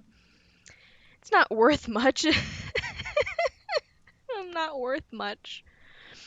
Oh man. Too flawed. I could cure you of all that if I had time and if I cared and if it were not just as easy to take any of a dozen other innocent souls in a better state of repair. If you want it improved, you might, I suppose, try your luck at Carillion. Okay. Oh, forgot I was in the game. Forgot it wasn't paused. She was always wearing super short skirts with fishnets and never shaved her legs. It was awful. She was determined to keep students abstinent through sheer force. Which, don't get me wrong, people can wear. Yeah, I feel you. I absolutely feel you. My I mean the biggest hypocrisy, biggest hypocrites that I ever had to deal with were my PE teachers because my PE teachers were almost always in not good shape. They were always in terrible shape in school, and I always thought, yeah, you're really preaching about us being really healthy and then just not doing that yourself, huh? I don't see you fucking running laps.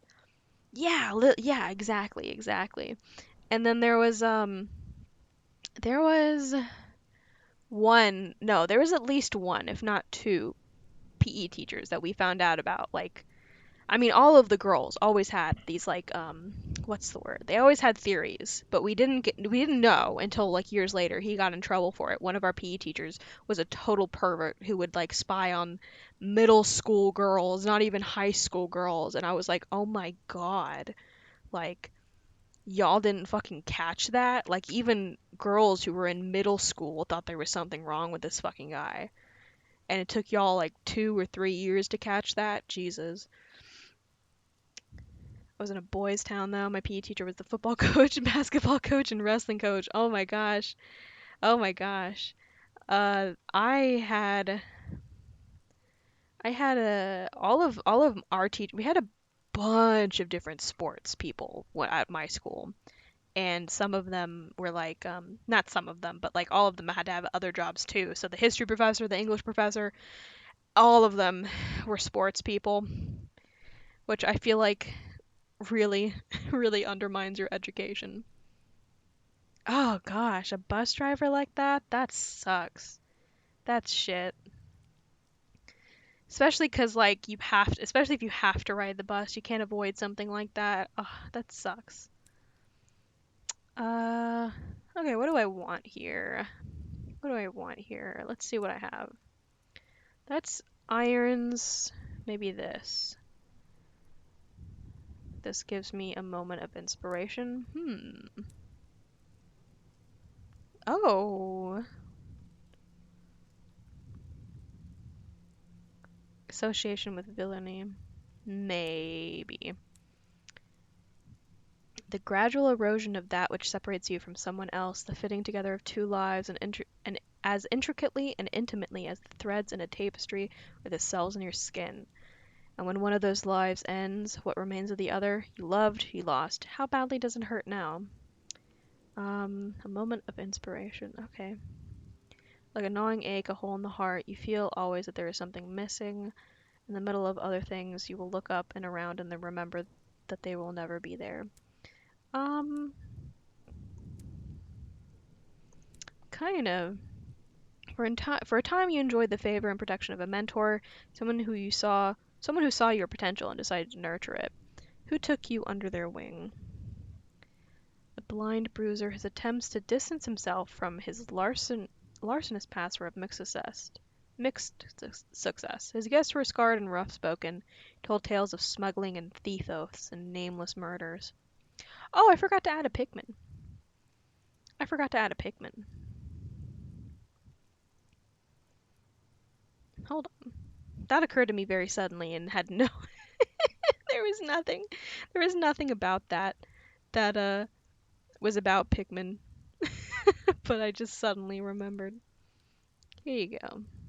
Let's do a little red one. There you go. Little Pikmin. We gotta follow we add a Pikmin. Yeah, let's go with this. His guests were scarred, rough spoken. Yeah. Cool. So now we have some associates with villains. Let's go look at this shiny thing. Was this ruined edifice beautiful once, or was it always gloomy and unsettling? Ah, oh, damn, I don't have that. Okay. Is there anything else out here? I have a, hello? Okay, there we go. I have an old game that I haven't played it in, geez, I don't know, maybe a year. So this is a new game, and oh man, just filling out this map is going to kill me. Dry herb vaporizer. I'm not sure what that is. I've never, what is that? Oh, I don't have a mine. Oh, there's something else here too. Let's go see what that is. Oh, I remember this.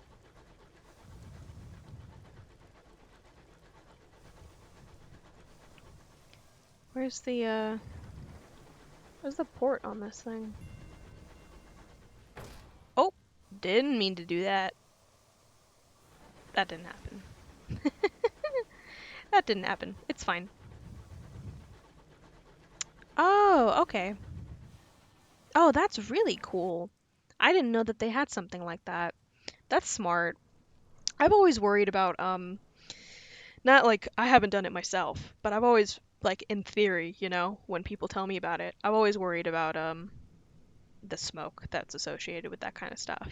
Um that's cool. I'm happy. I'm happy for you. Sucks that it costs like a lot of money, you know, but I'm sure it probably will save you some money in the long run. I I had to drop a bunch of money recently on transcripts. I'm applying to graduate programs and transcripts cost so much fucking money, and it's like in some cases I can't even mail the transcripts myself. I have to have them mailed directly to the school. So I'm like, cool. Wasted $50 on that. I can't open the transcripts either, or they don't consider it valid. So I'm like, cool, I just get to keep these until school will let me send them. Love it. The signal box is shrouded in gray. Close up, you see that the box is covered in delicate webs studded with cocoons. From the blue and white pattern of one bundle, it appears a spider has trapped a teapot. Inside, beneath a desk covered with rusted levers, is a luggage trunk. Captains in dire need can borrow from the cash inside, but custom dictates they must later replenish it. Captains who withdrew from the cache should note their name and ship and what they took. Occasionally, they add anecdotes. We could raid the cache, which makes me nervous. Bad things can happen if we if we raid the cache and then don't replace it. So we don't need that. It's okay. Yeah. I'm going for a history degree. Hopefully a dual degree so I can do maybe history and library science, or maybe museums and history, something like that. I have to get a master's first, and then hopefully eventually a PhD. Um, Books, I really like romance books, but I also like horror books. I don't read as many though, because I'm very picky about horror books. But Romance books, I read trashy stuff. I don't even mind. I sometimes read stuff that I know isn't going to be very good because I want to see how funny it is. Like the books that just have like shirtless men on the covers and you're like, "Wow, this is probably absolute trash." But I'm going to read it anyway. Ooh, okay. I'll look into that. I'm so picky with horror and I really just am trying to find some authors to look into. It's just hard for me to like get I feel like it's very hard for me to get scared when it comes to stuff that isn't video games. Like movies don't scare me very much, books don't scare me very much. Some concepts get to me pretty well, but like I only like certain kinds of horror. Awesome. I'm gonna look into her. I've been meeting some new horror books. I have like my library right now is like 80% terrible romance fiction.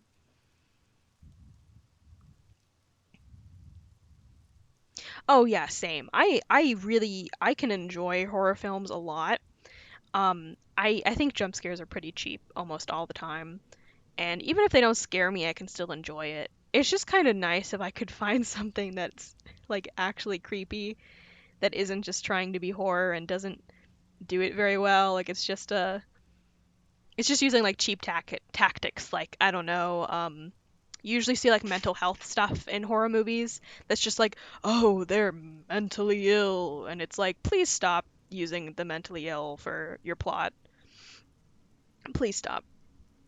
And then and then you have like stuff like, oh, the woman is crazy. She thinks her baby is evil or something like that. And there's like a there's like 1,000 movies about that.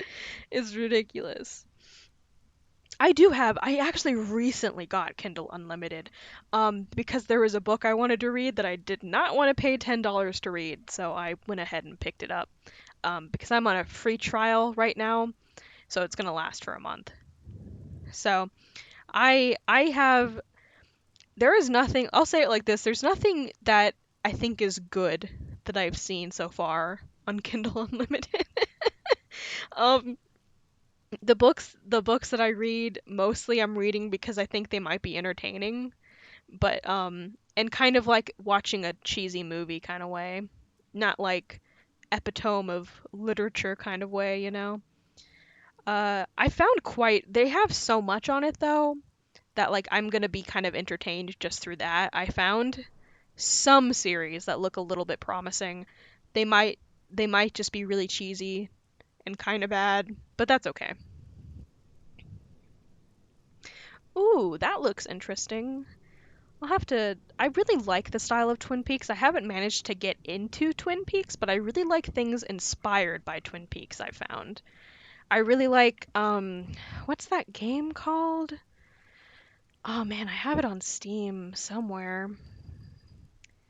Deadly Premonition. I love Deadly Premonition. Deadly Premonition was great. I I really want more stuff like that. I haven't played the new game and I really should.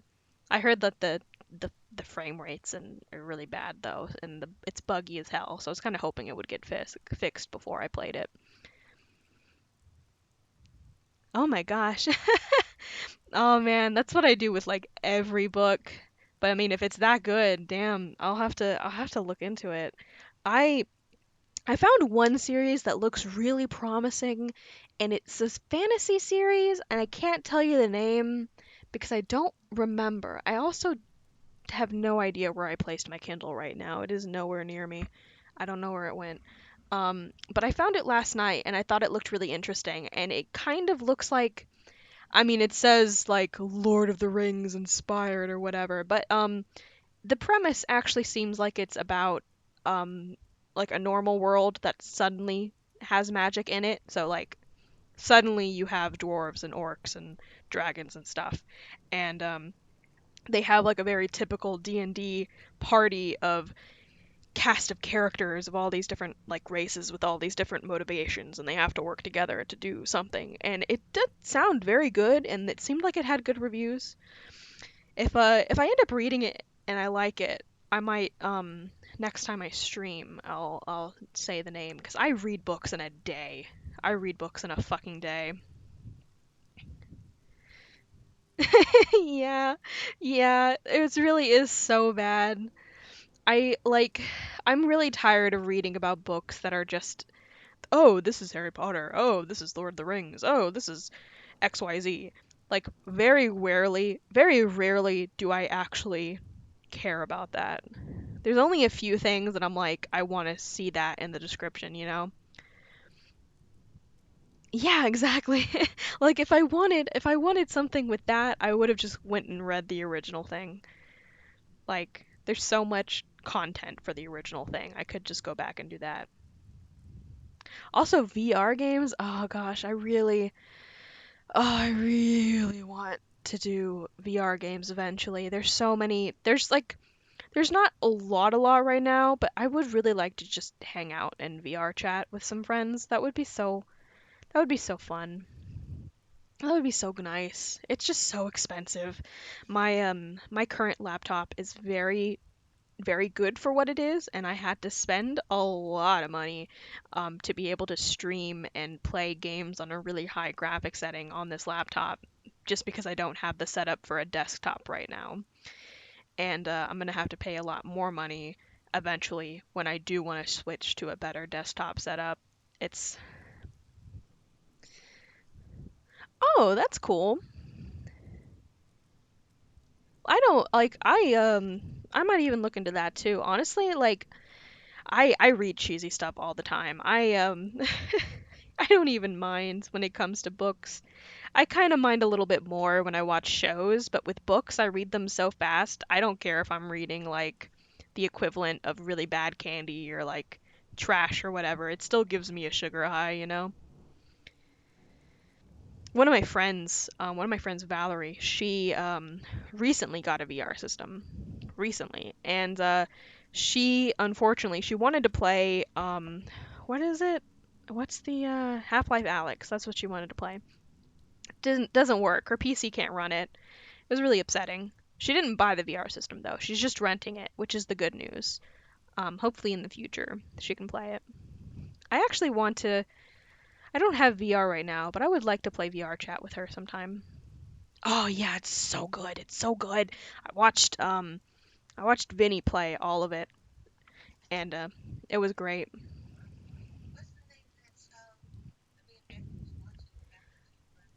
Oh, that's Supernatural. My family just came in and asked me a question. um. Oh, that's cool. That's awesome. That's a good deal. I mean, hey, if you're gonna spend that much money, right? They might as well give you a free game.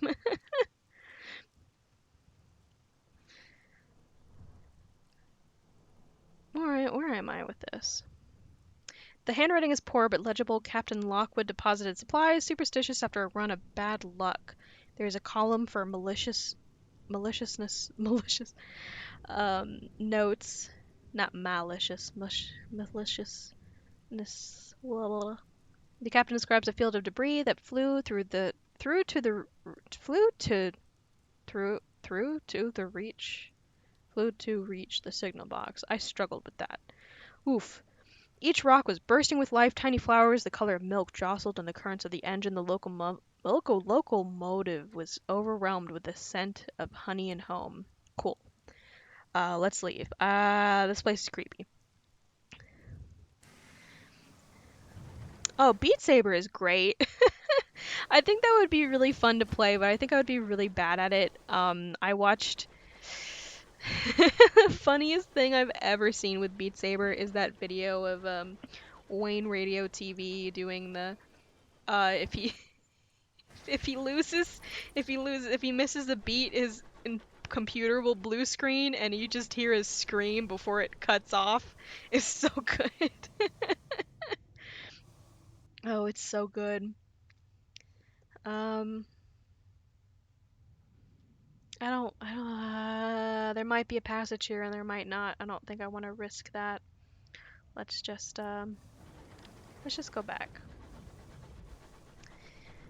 Damn, 1,000. I could possibly afford that in the next year or two. Hopefully in the foreseeable future I can do something similar. I I have money saved up, but graduate school and just college in general is oof, you know. Oof. Um yeah, this okay, this is I know what this is. Um I've been, ah man, I have to save for so much. There's just so much. I've been trying to save so that I don't have to have a roommate when I get into graduate school because I cannot stand living with another human being most of the time. It drives me up a wall. And I'm also saving so I can get a desktop and get just a better setup in general. My capture card isn't that great. I'd like to be able to get a better capture card, stream at a higher quality, probably get a better mic at some point. There's like a lot on this giant to-do list. um, also been trying to save so I can go visit some of my friends.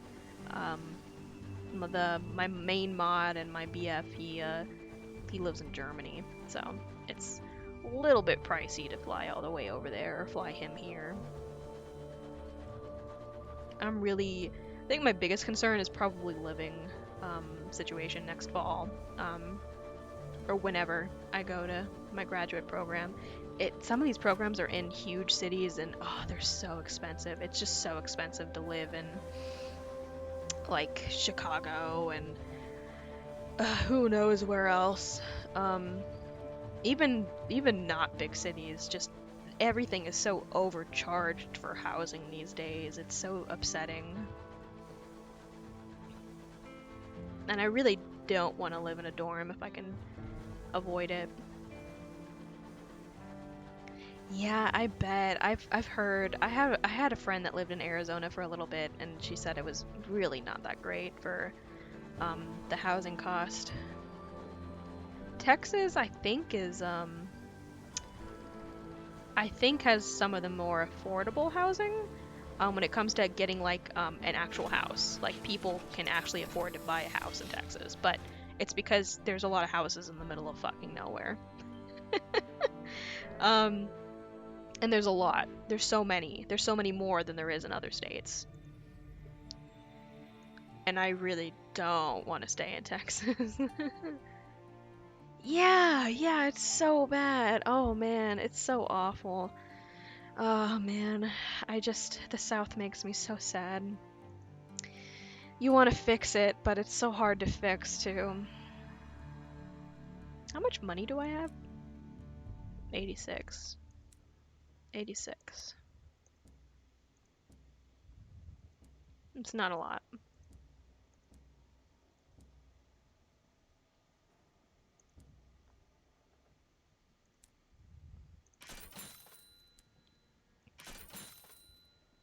That's good. That's awesome. Yeah, that makes me, makes you a little bit hopeful. Oh, I don't have that much money.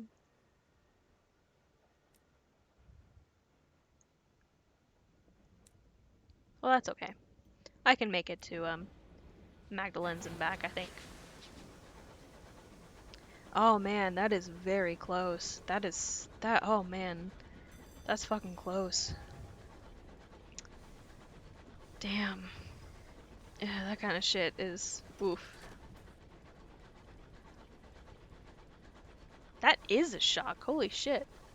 That's a I'm kind of surprised that it's not like more close, but isn't it kind of sad that a tax on the wealthy is closer cut than recreational cannabis? That's really sad. That's really sad.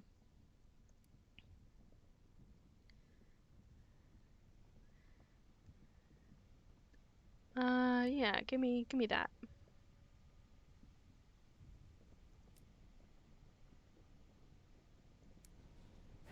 It really, it really does. It really does show that, honestly. Oh man, last time I came over this direction, in the game, there was There was like a Star Madden Explorer over here, so I'm really hoping that that's not still here because they were kicking my ass. Hello? Tackety Scout. Yeah, you're fine. You're fine. We're buddies. Yeah, buddies. You fly a little crooked, but that's okay.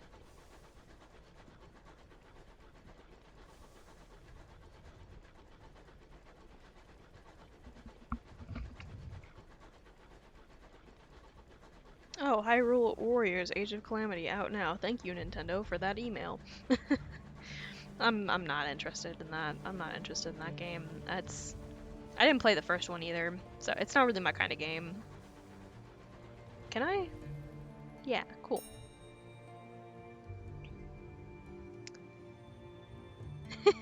Yeah, I'm always afraid I'm gonna run into them. I really am. I'm so afraid. I don't want to fuck it up. I don't want to make them mad at me.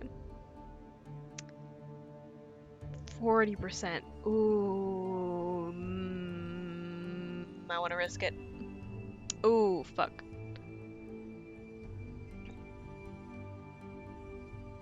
Well, as you clamber through the hole, your lamps reveal uncanny marks around it. Were they caused by ricocheting shrapnel or by vast teeth? Your boarding party's search is unsurprisingly hurried. They retrieve only handfuls of valuables before the hull's groans encourage them to return to your vessel. Not all of them make it. The wreck buckles with a shriek that may have issued from the throat of hell and spins apart. 15 terror, 70 sovereigns. Well, that's good. Tale of Terror, I can use that. Sorry, dude. Sorry, the one guy that died. That wasn't supposed to happen. Oh well. Sorry. A few weeks ago, I watched my buddy barely escape a curator moth with one health. Oh, fuck, man. That's sad. That's sad.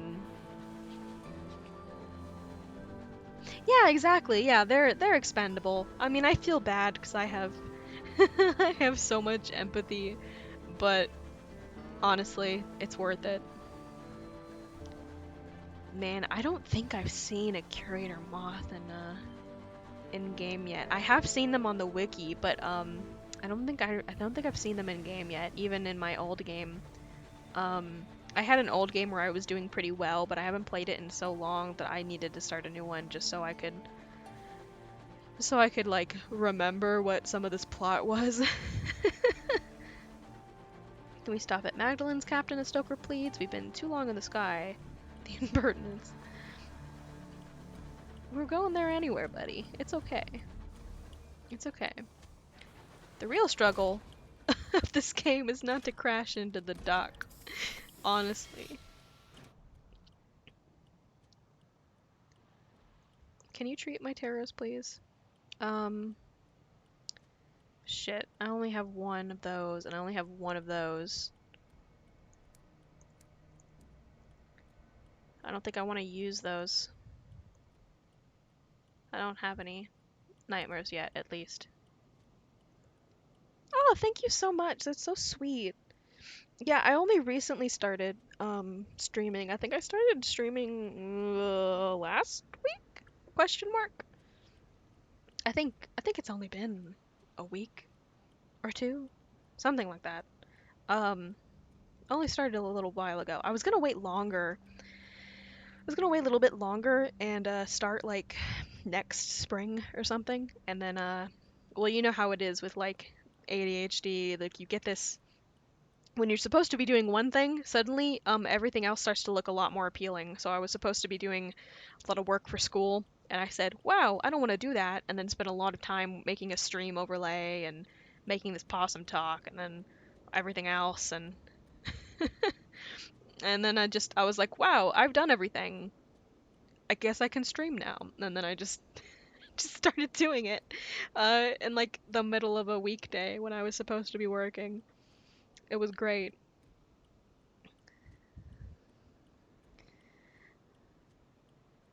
Oh, that's cool. I do a similar thing with like checking games with YouTube. I like checking for horror games because I really like seeing playthroughs even if I've seen the game a million times. It's very like it's a weird comfort for me. Plus, there's just like so much that you can miss in one playthrough.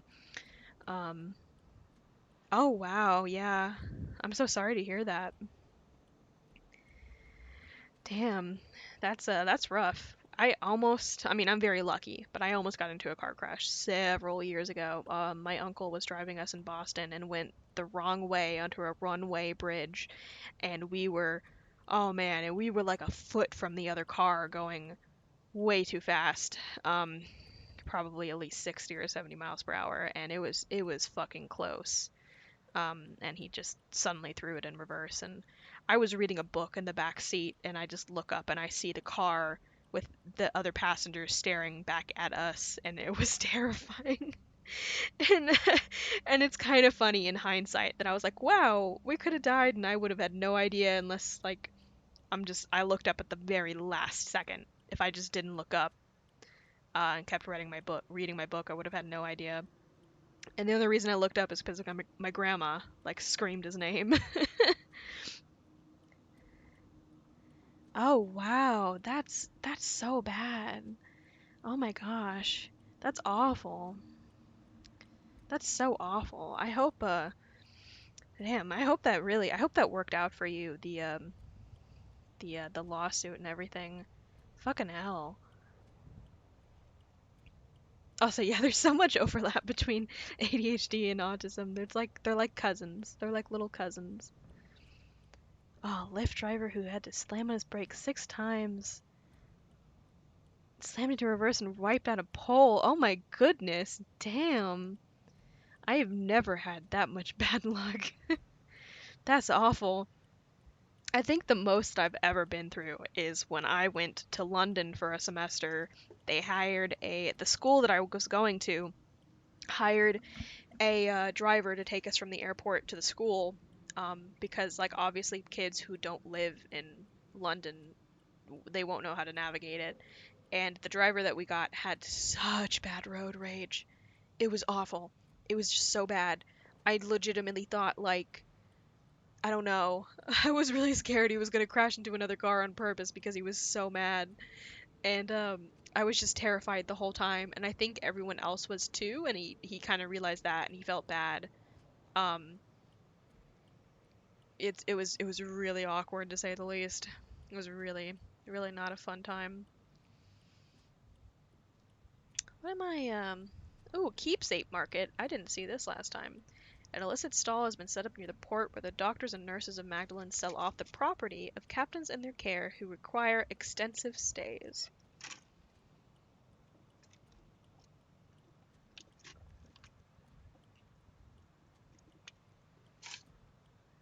For 50, I can reduce a significant amount of terror.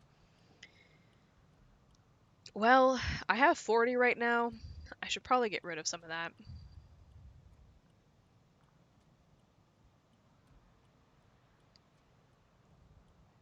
Practice is not encouraged, but the minimal host turns a blind eye. Though their old captain is being treated, they find themselves stuck here indefinitely. Oh, 3 crew. I don't need all 3 of you, but sure. It's technically desertion, kind few, but a kind few will object to. Um. Oh, I didn't mean to click that.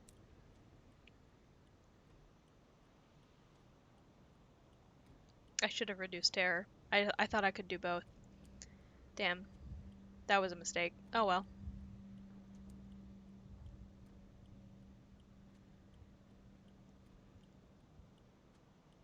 Okay, port report. I can get more money. Anything interesting there? A poet staggers through the doors, clutching a sack of wine. An attendant steadies him while eyeing her colleague meaningfully. A mark is added to a name on a record book. Hmm.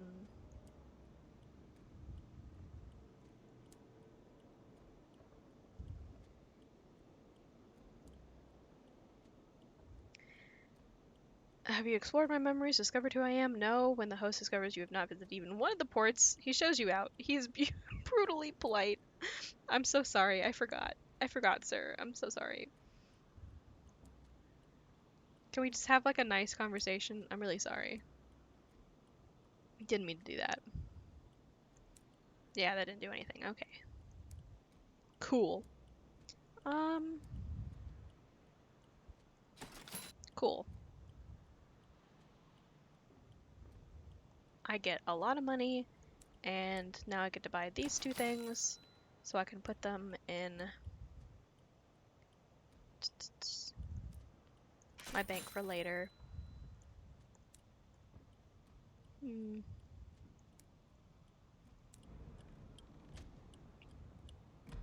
Oh yeah, go for it.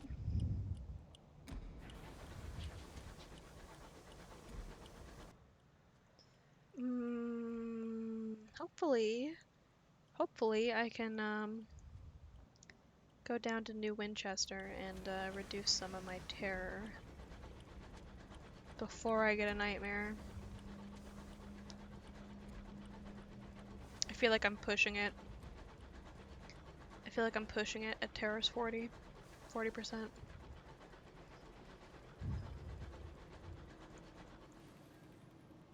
Oh, wait a minute. That's the, I keep forgetting when I exit out of the screen to do something real fast. It doesn't doesn't pause.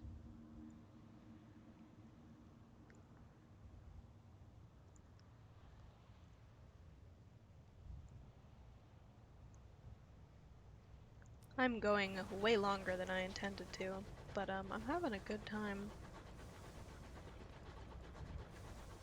I don't wanna quit playing this game yet.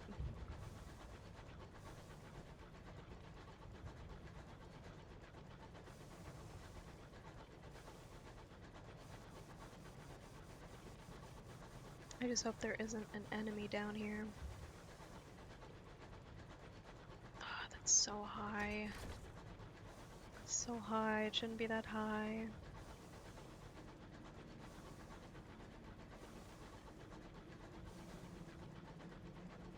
I was doing good for a while too.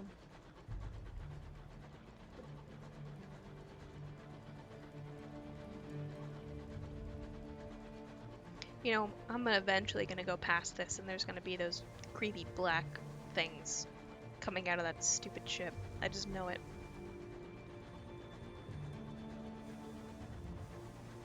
I just know it.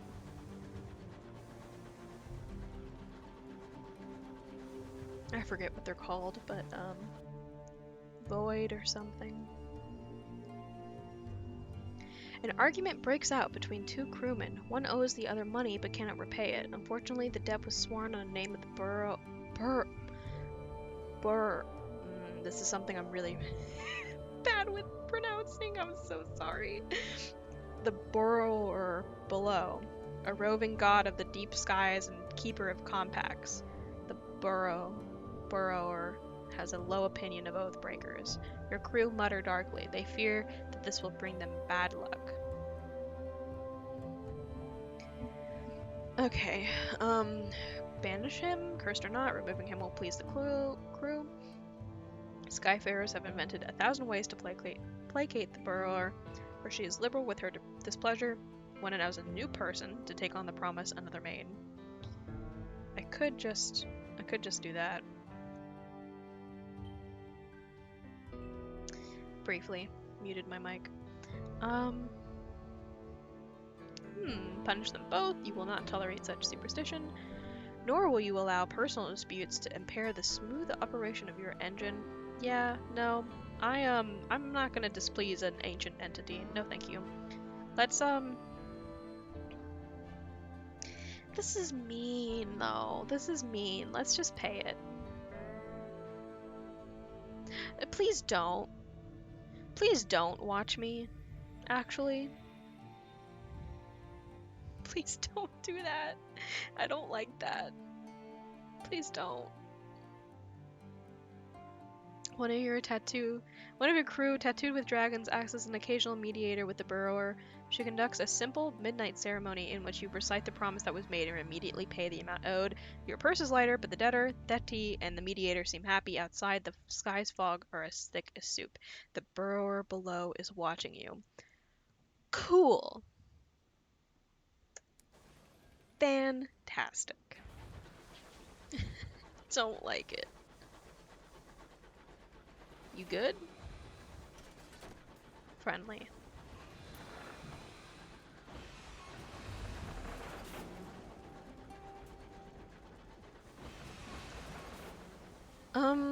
When I get back to Port Avon, I'm gonna get. I don't think I got the deal that they had offered for really cheap fuel. I'm gonna get that if I can. And, I need to find wherever the Coister Nectar is. Chorister, whatever it's called. Nah, don't hit the wall. Don't hit the wall. Thanks. Thanks.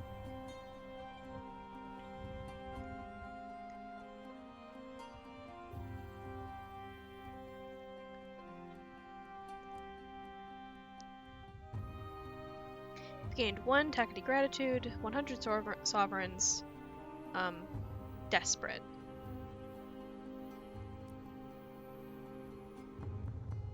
Okay, I could get a Savage Secret, or I could get an otherworldly artifact. As customary for representatives to bring gifts from their territories, local craftsmanship with zeros find. Artifact is a jumble, semi-sorted and barely catalogued. The curator, an indifferent man plagued by a phlegmy cough, is happy to loan you an exhibit. He doesn't check it out. There is no talk of returning it. If anything, he's happy to see it gone.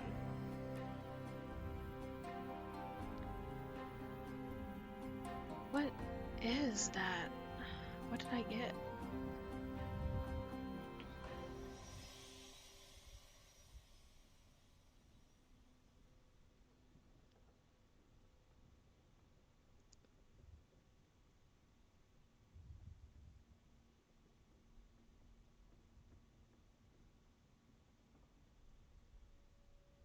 Do not share it with those of a sensitive disposition. Hmm. Okay.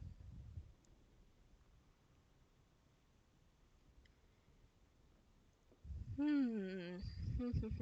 Here it is. Could have never originated on Earth. Perhaps it is the key that will unlock the heavens' mysteries. Or perhaps you could put it on the mantelpiece. Acquire these from Victory Hall, Sweet Jane, or the Heart Catchers. Those are all ominous names. Love it. Cool.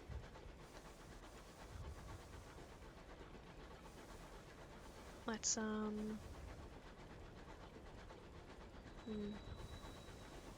Please reduce my terror. Please, please, please, please, please, please, please?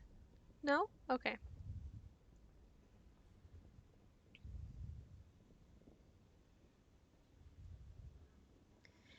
The Mr. Menagerie is passing through New Winchester. A tattered poster by the station advertises the service of a Mr. Menagerie purveyor of fine scouts.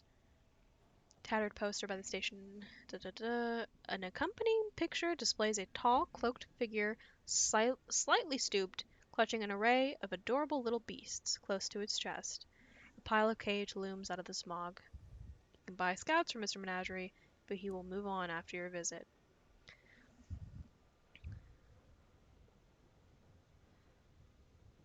The cloaked figure looks up as you approach. Its garnet-hued eyes gleam from the darkness of its hood. "Scouts?" it rasps hopefully, its voice like a cleaver on a whetstone. "We trade scouts for things and stories." It leans closer to you. We are leaving soon. Um,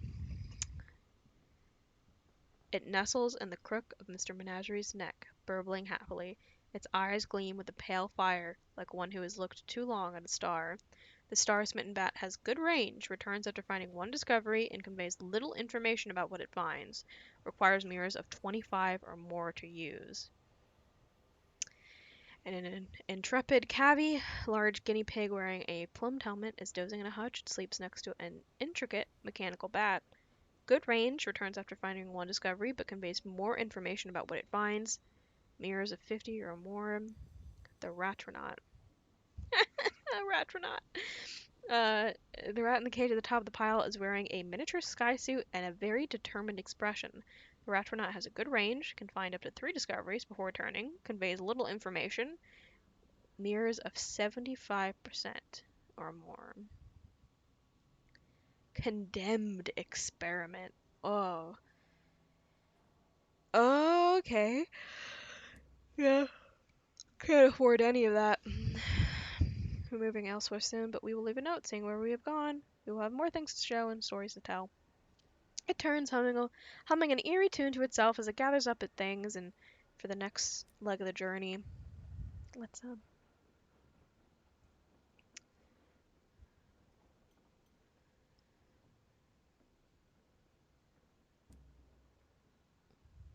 we go to the Regent's Obelisk, which you have made into a gaudy amusement. Oh, I know. I mean, I don't know where that is on this map, but I know what that is.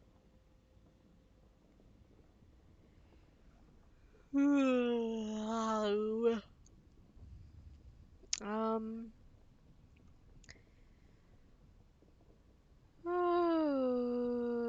yeah, let's do this. A silver plaque on the door bearing only a name indicates this is the address of New Winchester's most exclusive practice. An immediate appointment. While the doctor conducts her examination, the driver asks you to update their old records with their current employment. You take a moment's pleasure in the driver's ridiculous middle name and pass over the field of gender straightforwardly crossed out. Their address was last an eyebrow-raisingly prestigious New Winchester townhouse. You amend it to the name of your locomotive. Ah, the doctor says, peering into the driver's ear, a case of verdancy. Fungal colonization of the brain, not uncommon in the Reach. You've noticed uncharacteristic impulses, changes in behavior. She eyes the driver's sky suit and scars. The driver nods. Yes, the spores root deeply in the brain. Attempts to extract them have had less than satisfactory results. I'm afraid the best prescription is to entertain them. Take them where they want to go, see the things they want to see. Typically, a little travel does the job. They'll soon lose interest. Okay, let's, a titan of industry. Those are where outside Albion. The initial search is fruitless. People giggle at the antiquated fashion on display and the daguerreotype, the tilt of the jaw, the unfortunate arrangement of hair, but the proprietor of the round table seems to recognize the face. Oh, yes, right sawed he was. She holds the locket up to catch the falling starlight through a window. Wanted to open a factory here a few years back. Something went wrong. Then there was a workers' revolt. Not been seen since. Definitely nothing conclusive here. You may return or look elsewhere. How about the war?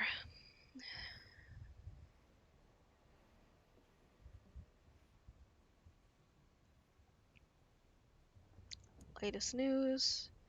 Thunder reports straight from the front lines. Tensions mount in the Gulf of Glom as the stalled Taxi Scout refuses any attempt at rescue by patrolling Windward Company engines.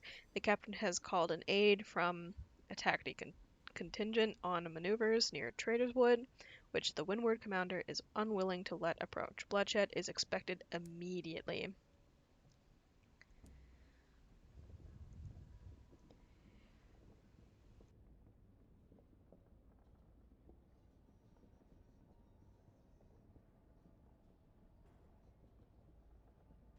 What does that say? What does this say?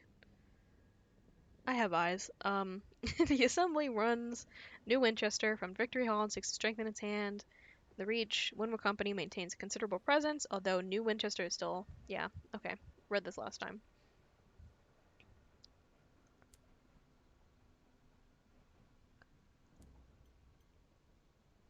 Your name does not appear in any of the tactically focused reporting on the war. Apparently, you're not considered.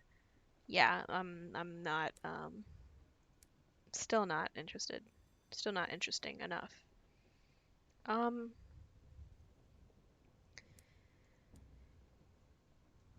Souls for Port Prosper. Hours for the Circus Ringmaster.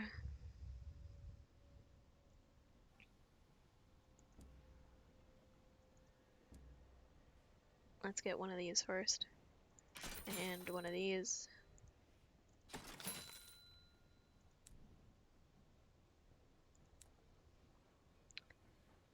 Um. Oh, I'm already there. um. Yeah, let's just. Mm, no, wait, that's not what I want to do. I want to go here. Yeah, there we go.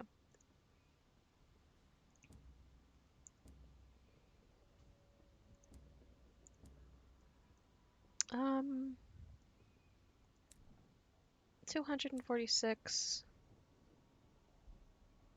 Yeah, no, it's not enough to do anything.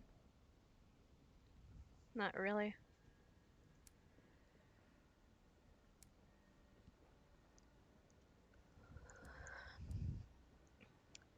I could just accept these and if I don't like them, just get rid of them later, yeah.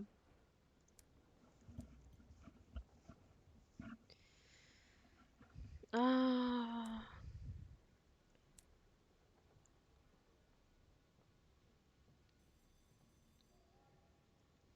what do I need for this?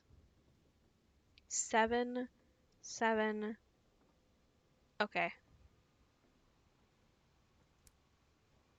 well, I have some. Yeah, let's go ahead and buy you. I'm a humble first officer looking for, what's the word? When commoners do things for coins. She asks. Ah, work, that's it. She beams at you, delighted, as innocent as a Gatling gun. When she steps aboard, a commoner calmly takes a spoon from his pocket and scoops out his eyes. After such radiance, all else is tawdry, he says between screams. It seems she has already forgotten about her signing on money. Wow, girl, you got a, quite an effect on people. That's, interesting. That's, I don't think I've, recruited. Yeah, I know, I recruited them, but I didn't equip them.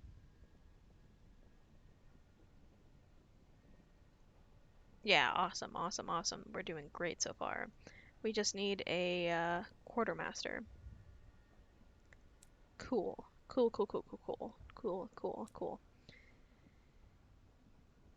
That's great. That's great. That's not what I meant to click. I think that's it, yeah.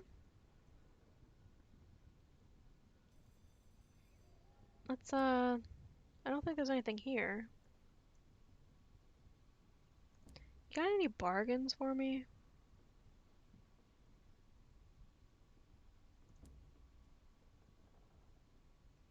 Not bargains, prospects.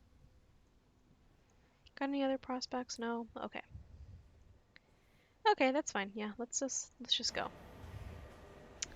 Where am I supposed to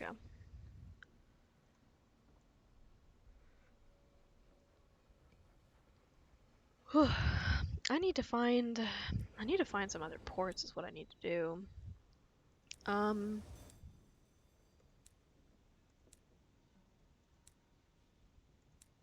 that's not what I meant to click.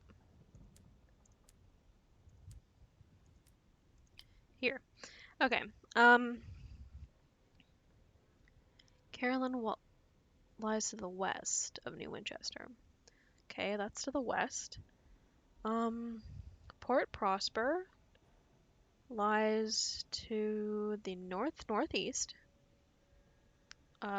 This lies to the east northeast. Okay. I don't have any of those things, and I really don't remember what gives me what. Um,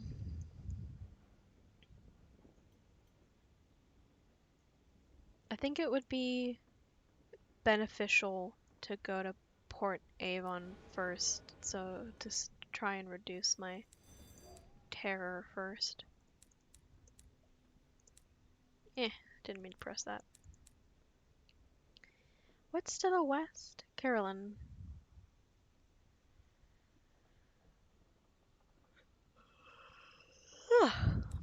Okay, well, that one's to just the west. Just the west. Somewhere over here. Let's see if I can go here and then maybe back up? Question mark? What's the better way to go? I guess it doesn't really matter, yeah. These kind of go the same. Kind of go the same way. I'll just go this way.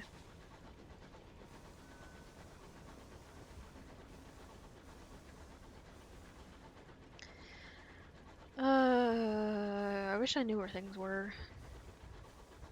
I had my map. I had my map almost like completely filled out. At least for like the first area in my last game. I missed that. Not that like things really were not in great positions, to be perfectly honest. Like there was all kinds of inconveniences. What are you? Oh, I'm so sorry. I didn't mean to do that. We're cool, right? We're good? Yeah, we're cool. We're cool. Bad things will happen. You can reduce your terror by discovering new ports, returning to major ports like London or New Winchester, and through special opportunities at ports you've been to before. Try not to let it reach 100. Yeah, I'm trying, game. I'm trying really hard. This is usually fatal, and if you do survive, you will suffer grave harm. It is a fucking miracle that I have not had a nightmare yet. Please, please let me arrive at the port before I get a nightmare. Please, please, please, please, please, please, please.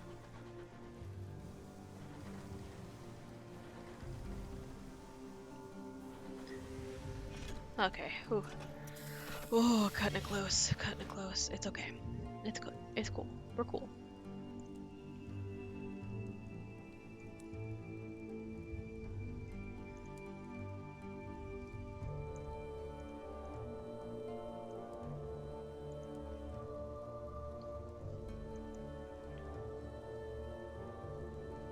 It's a small church with whitewashed walls. From within, you hear the slow drone of a Sunday sermon. The congregation is a mix of attentive locals sitting primly at the front and visitors perched at the back.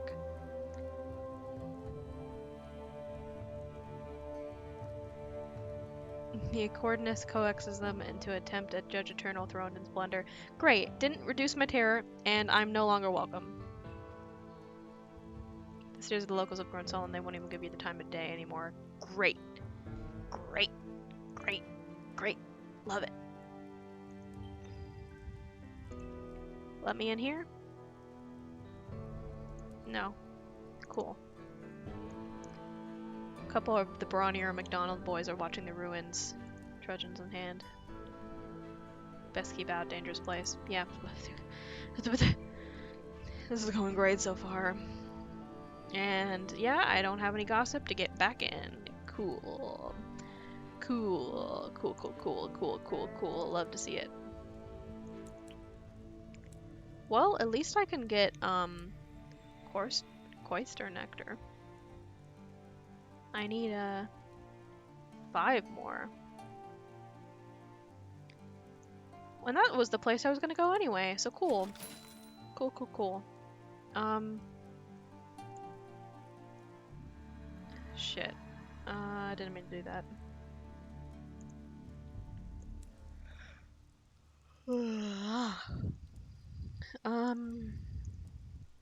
Yeah, I wish I had access to my bank right now. I could sell some shit.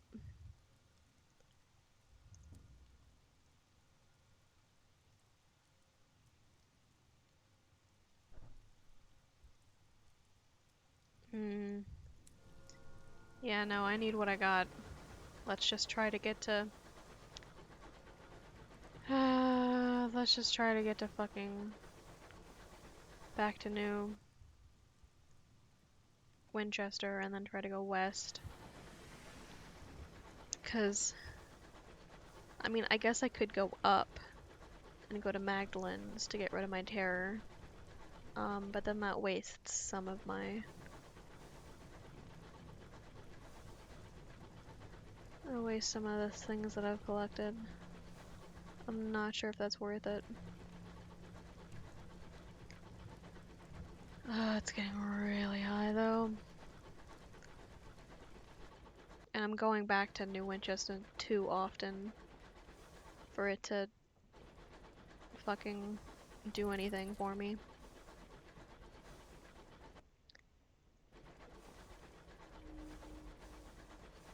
Okay, what is that, a port? Is that a port? Is that anything? What is that? Please be a port. Please. Please. It's something that glistens that I probably can't. Oh no, wait, supplies. That's good. That is good. Want that. Well, that's not ideal, but I'll take it.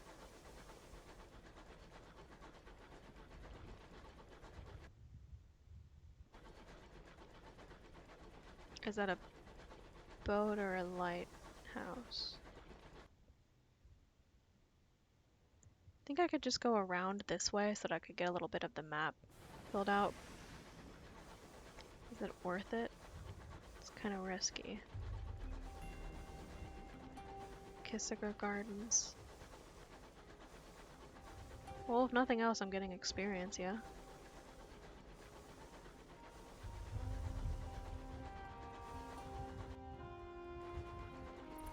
Please find me good news, Bat. Please, please, please. Nothing to report. Cool. Cool, cool, cool, cool. Nothing bugging over here. Well, we can always start eating people if we need to. We have 10 of them.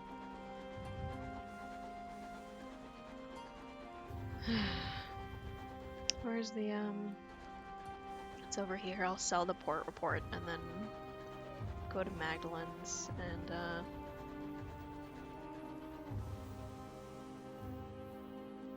get rid of my fear. It's too fucking high. It's just too high. Ooh, there we go. Provided that at least 15 days have passed. Yeah, okay. Well, that works.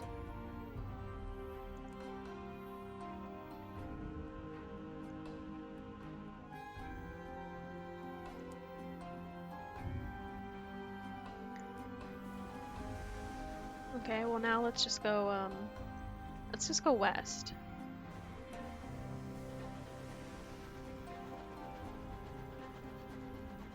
Wow, that sucks. That sucks. I hate it when you're like trying to get into contact with some shit like that and there isn't even a way to do it.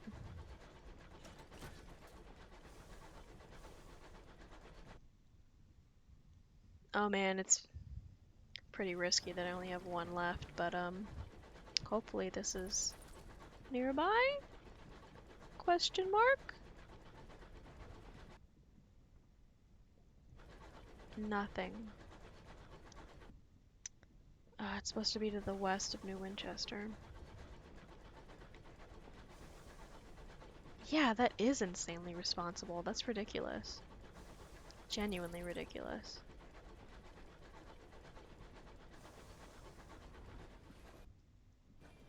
There is nothing to be found.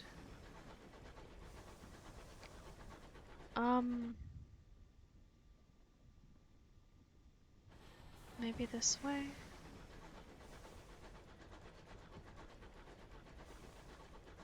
If I keep using the bat, it's gonna keep eating into my supplies.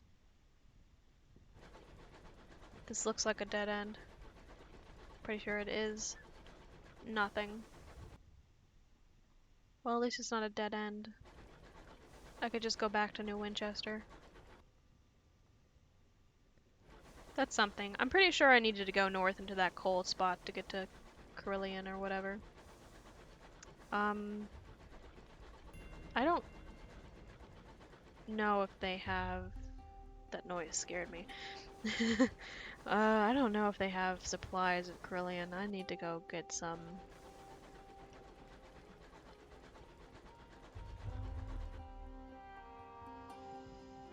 Yeah, okay. Yeah, that's what the plan is.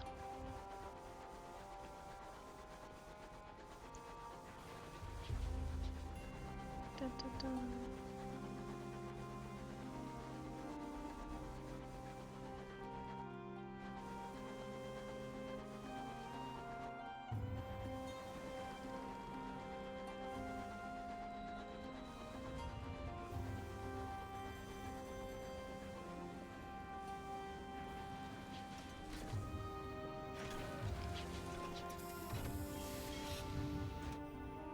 Cool. Cool, cool, cool. Okay, I need,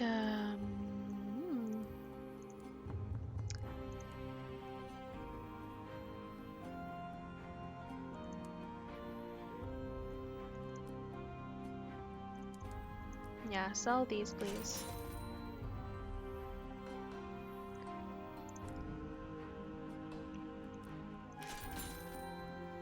I did not mean to put that in the bank.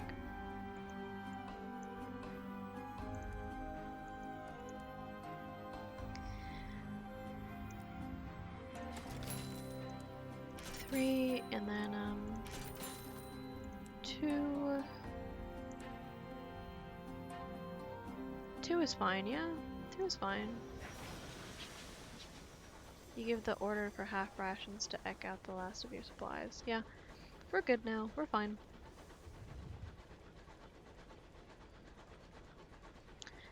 Hopefully we can find Carillion. I remember in, shit, when was it? Back in, March? Question mark? I tried to get support for something. No, this was two different events. I got confused. I had to get to contact with support back in March for the Animal Crossing Switch. No, not Animal Crossing Switch. Animal Crossing game, New Horizons, because I had pre-ordered it and it wasn't gonna ship for like 2 or 3 days. It wasn't shipping the day of release. And I was like, excuse me? That's not what you promised me when I bought it. Hello? And yeah, that I had to call about that. Took like a whole day. And then the even worse one was GameStop. I had to call GameStop because I pre-ordered, um, the sky closes its cold jaws around you, water freezes in the pipe, engineers scurry to and fro with boiling kettles. I had to go. I ordered some pre-owned games from GameStop because generally PS4 pre-owned games, at least in my experience, work well enough, yeah. Um, I feel like that's too high to be considered just west and not northwest of Winchester. So let's just keep going west, maybe. Let's just keep going this way. Um, I called and like I got someone I don't even know. Like they were nice enough. I get that it's like a not a fun job to have, but it was kind of a nightmare. Um, because I had ordered a game and they had charged me. I ordered 3 games. They charged me for all three. All three did not come in the same day. Um, and I was like, okay, cool, but you said they would though. And I was like, if you're not gonna give me the game, you have to at least give me a refund. And they're like, don't worry, like they're gonna come. It's just gonna come the next day. And I was like, cool. Like this was all for nothing then. Cause like that's fine. I just don't know why they didn't tell me that. And there's like a huge miscommunication. And also the game that they got me was the game they gave me. I was getting Crash Racing. There we go. There we go. I was getting Crash Racing and fuck, they gave me a red box disc. They gave me a red box. Like someone had clearly stole a red box disc. The repentant devil sneers they are incompetent, they could never master my techniques. Oh, I love this song. It's so good. It's so good. A new port! Yeah, run into the wall.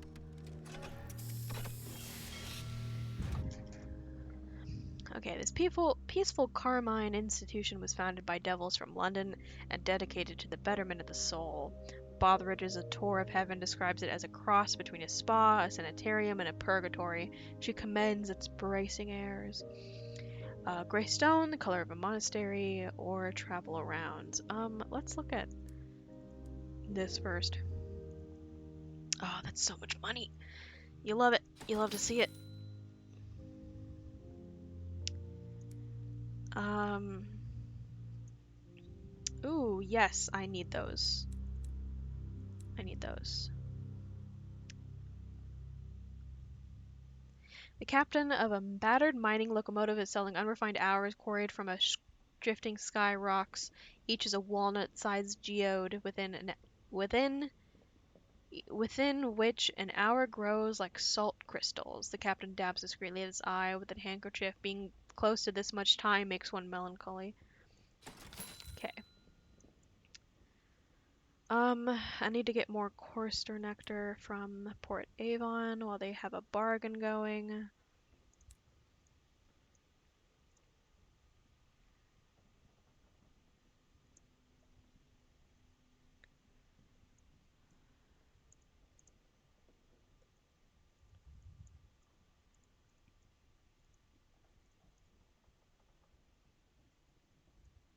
Yeah, new bargains available.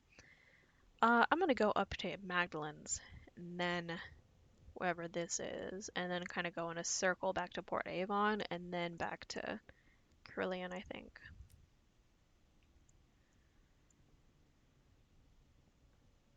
Okay. Cremeries. Uh,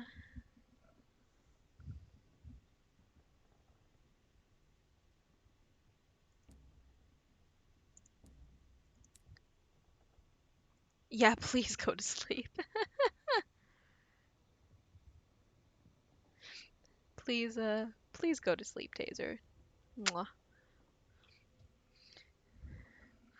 Love you. Hearts.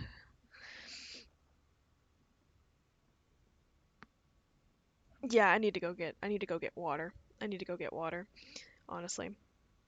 Also, no worries. No worries on lurking. Absolutely no worries on that. I don't mind at all. Especially because this is such a reading heavy game anyway. And yeah, it's all appreciated.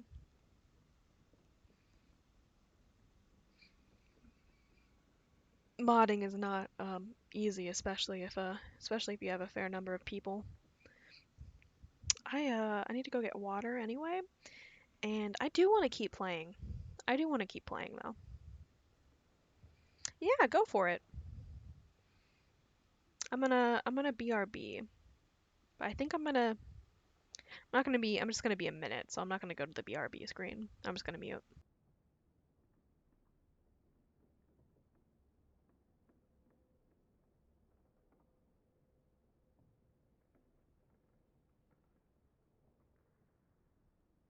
Oh, that's so cute. Oh, that's so pretty.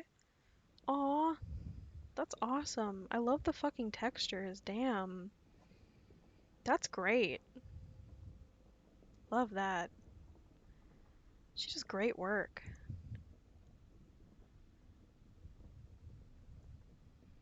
Okay, I'm gonna mute again.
Took longer than expected, but I'm back. But I'm back. Oh, that's so cool. So you could get it etched on your PC. That's awesome.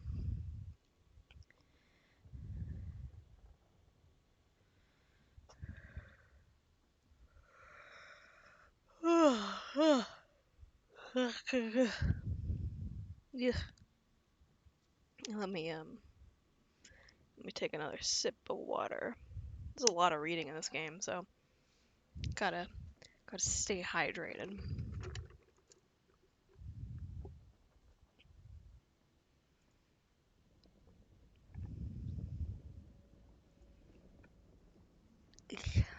Okay, I'm good. We're good. Let's do this.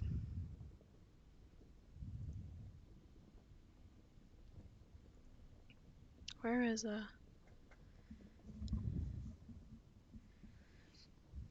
Oh, my hand is sticky. I don't know how that happened. Um, what was I doing? Oh, yeah, I'm good. I know, kind of. Let's man, should I get supplies? Probably, yeah, yeah. Yeah, let's get one more. Couldn't hurt. Gets used eventually anyway. Others seem to be coming glowing as they please. Before you can take your first step towards one of the terraces, a devil blocks your way. Not yet, I'm afraid. You must have permission from the presiding deviless. Some of our procedures are exceedingly delicate, and we need to be certain you comprehend what you're seeing. He turns you in the direction of the center of Carillion. I'm sure she'll make time to see you. Gray stone, the color of a monastery, attending devils and devilesses dressed in uniform, and an incoming parade of the sick, the friendless, the dying, and those who think their lives would be better if they were something else.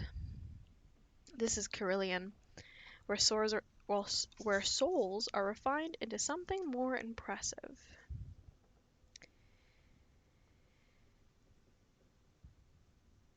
Hmm.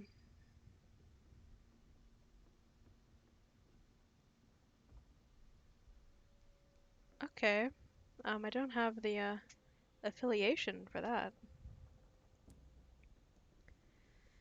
Take some notes on a pilgrim's journey through Carillion. The first port of call is the beehive-shaped office in the center, or more accurately, the long queue leading into it. From there, the infernal attendants direct them to one of Carillion's 7 gardens to undergo penances. They certainly look penitent by the time they emerge. Presumably, their souls are much improved, not that you can tell. Okay. She is an artisan of souls. Perhaps she can do something with yours. Perhaps she'll just offer you advice. The presiding deviless works in an office shaped like a beehive, a stone and wickerwork building that stands all alone in the middle of Carillion's central courtyard. She conducts intake interviews with new patients one by one. After a long time in line, you reach her at last. Greetings, Professor. How may we stretch, strain, purify, and strengthen you now that you've come to Carillion?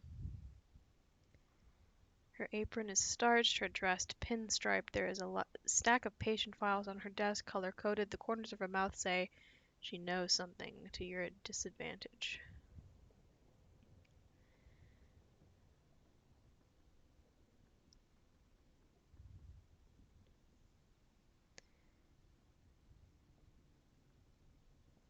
Okay, I'm gonna need those eventually.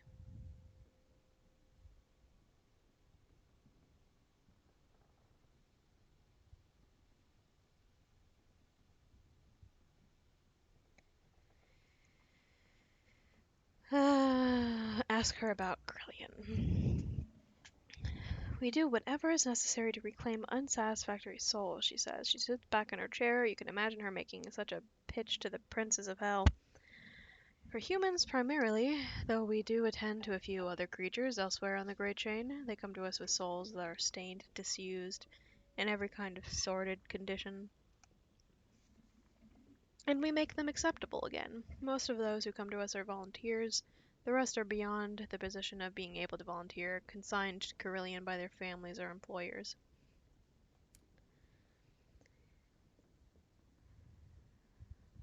Hmm.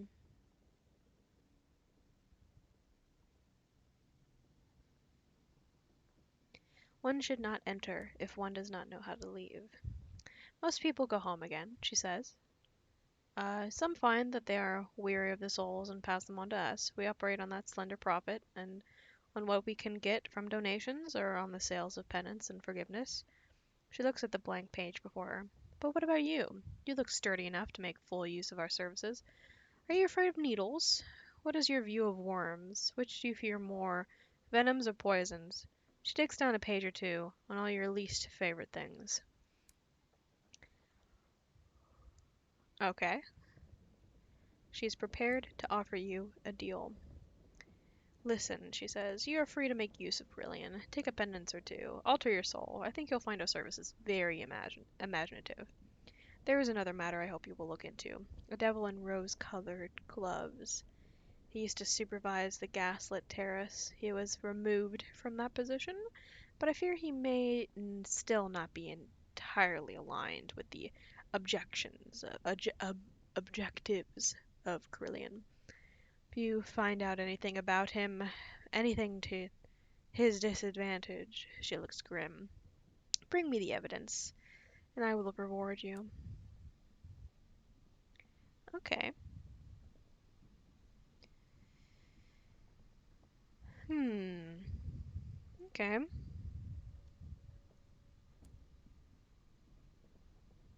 Come back if you have any other questions, says the doubless. She has already opened the next file on her desk.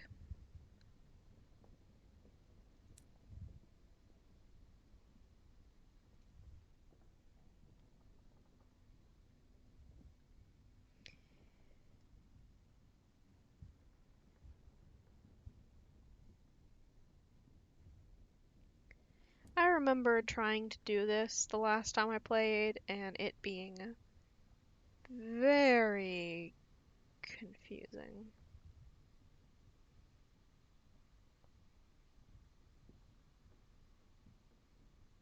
Well, I have a flickering soul.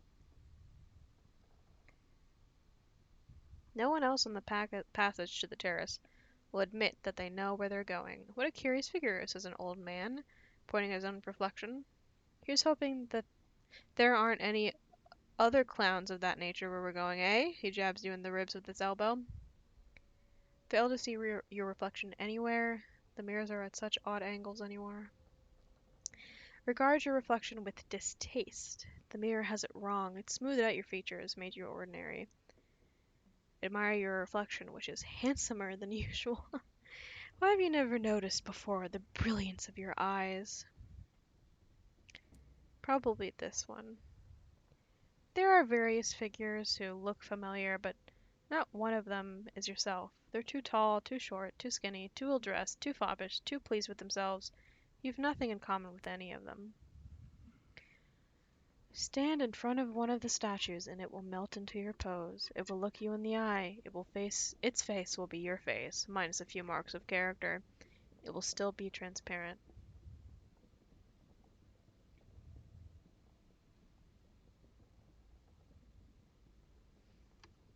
Damn, 22% chance of success. That is fucking low.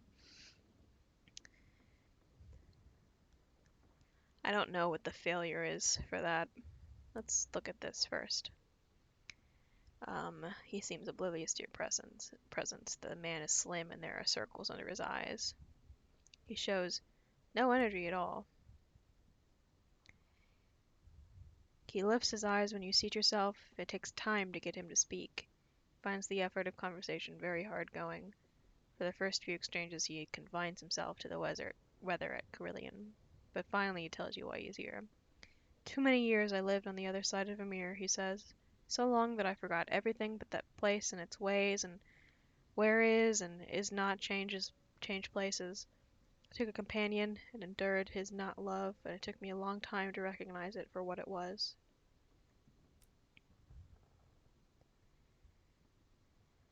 I need these to help him.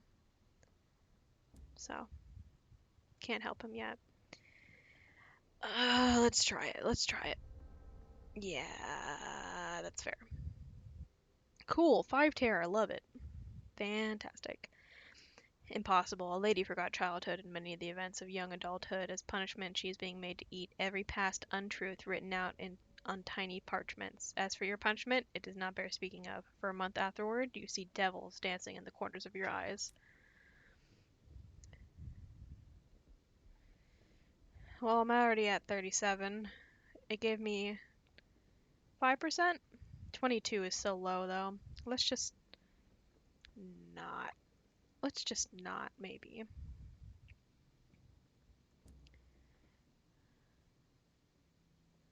There are a few others leaving Carillion at the same time. A lady walks beside you looking rather depressed. Um,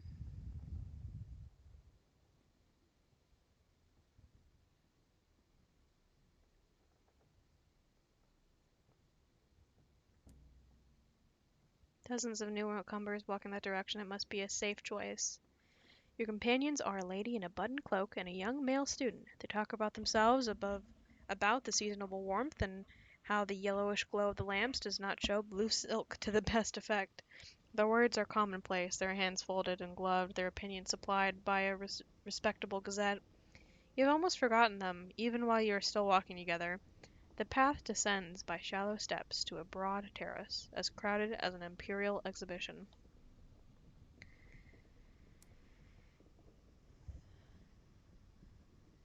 Gaslight lampposts are scattered irregularly across a flagstone terrace. Between them are stations, each containing a patient receiving a treatment.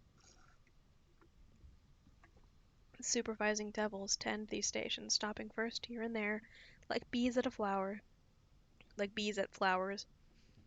Um, oh, 54 is not bad. Vision, imagination, and the ability to see beyond the nearest convention, that's what the devils here are trying to invoke. Oh, come on. A mid-level official of the Postal Service is used to drink in excess, but without taking any pleasure of it. In it, as a corrective, he has been exposed to a disease that causes intense fevers and wicked dreams. Oh, come on. Thank you, thank you, thank you, thank you. A banker always sits in the front row at the theater, wearing a monocle and making notes in a small book. For the penance own good, he is receiving lessons in the conversational tongue of the Blue Kingdom. Do you feel any more interesting now? Asked the supervising devil. As for your punishment? Yeah, okay.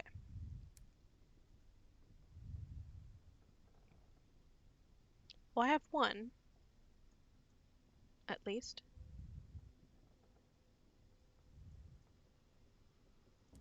He sits in stocks, attended on by a devilish orderly.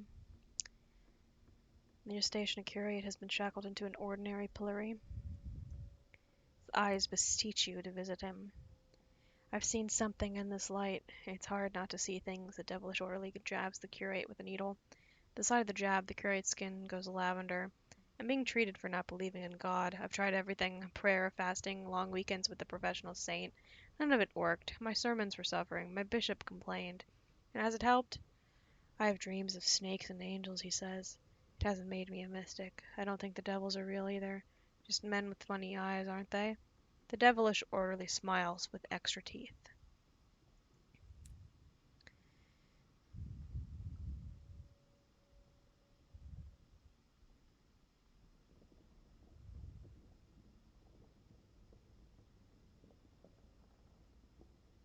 Yeah, I need a shift of perspective to save him.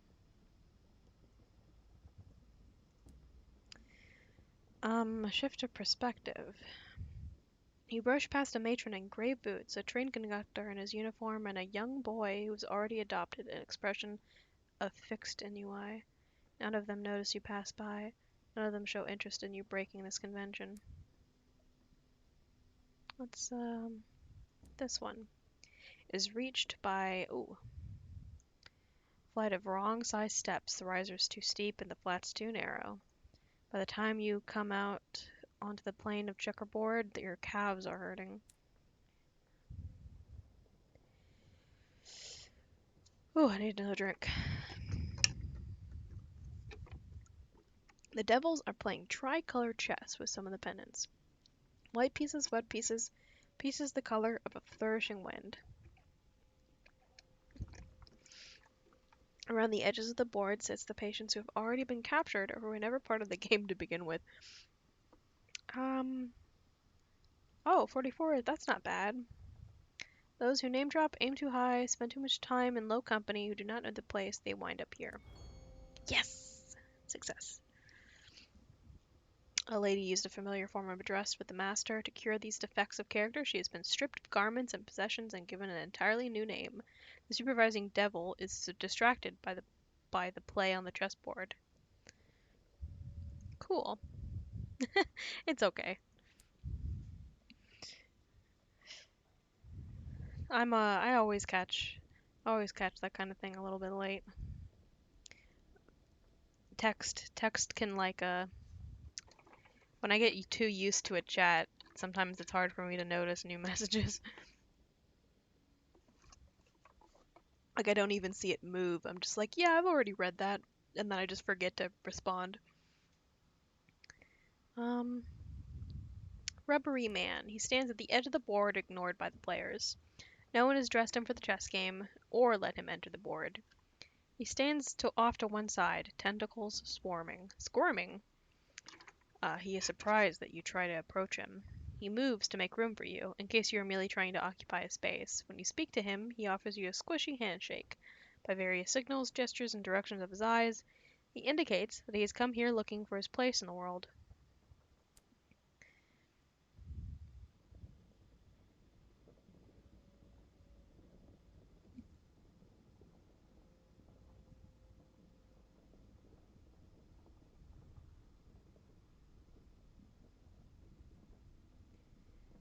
Ask the rubbery man about the devil with the rose-colored gloves, and then hope you can understand the answer.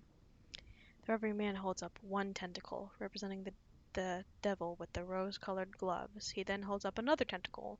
After a moment, he twists the two together. Are the tentacles meant to be kissing? Is that what this is? When you look blank, the rubbery man repeats the pantomime several times. Perhaps the devil has a lover. Perhaps the devil loves the rubbery man. Perhaps the devil enjoys exotic forms of dance. I'm gonna save you, rubbery man. Enlightenment for a start, conversion for a chaser. He consumes both. Tentacles are involved. The twitching of excessively mobile. Would you call those lips? But then, what a transformation! His features smooth and flatten, his tentacles retreat. From a distance, one might take him for a human gentleman with an especially prominent brow. He assesses you. Then, no thanks, no comment, not even the wave of a tentacle. What an ingrate! He takes up someone's freshly discarded kreuzer as a bishop, and he joins the game and play. Man, he was nicer when he had tentacles. That is very true. You always kiss the tentacles. Always. The sunless seas. I always when you could like have a relationship with any of the captains or officers or whatever, I always picked the tentacle, the weird Lovecraftian monster that bothered everyone else. All my other captains are like, "Oh my god," and I'm like, "It's cool. We're in love. It's fine." I really wish there was dialogue for if you had adopted an urchin child, and you're like coming home and your child's like, "Oh my gosh, like my parents are home or my mom is home or whatever." And you're like, "Yeah, sweetie, it's me, your captain mother that I've adopted you. This is your new dad." And then you bring in you bring in a fucking beast of the sea in a shirt and pants. Little loving family. Loving family.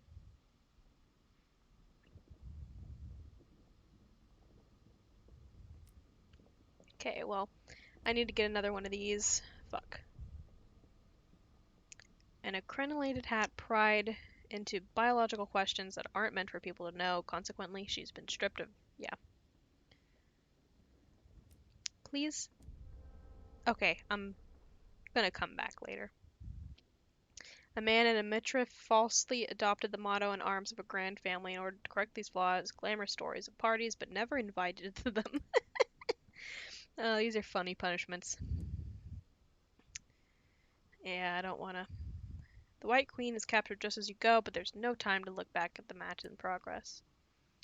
Let's just, let's just leave for now, yeah?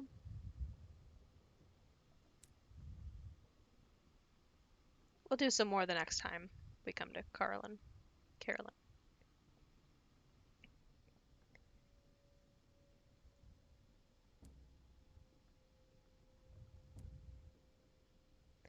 Okay.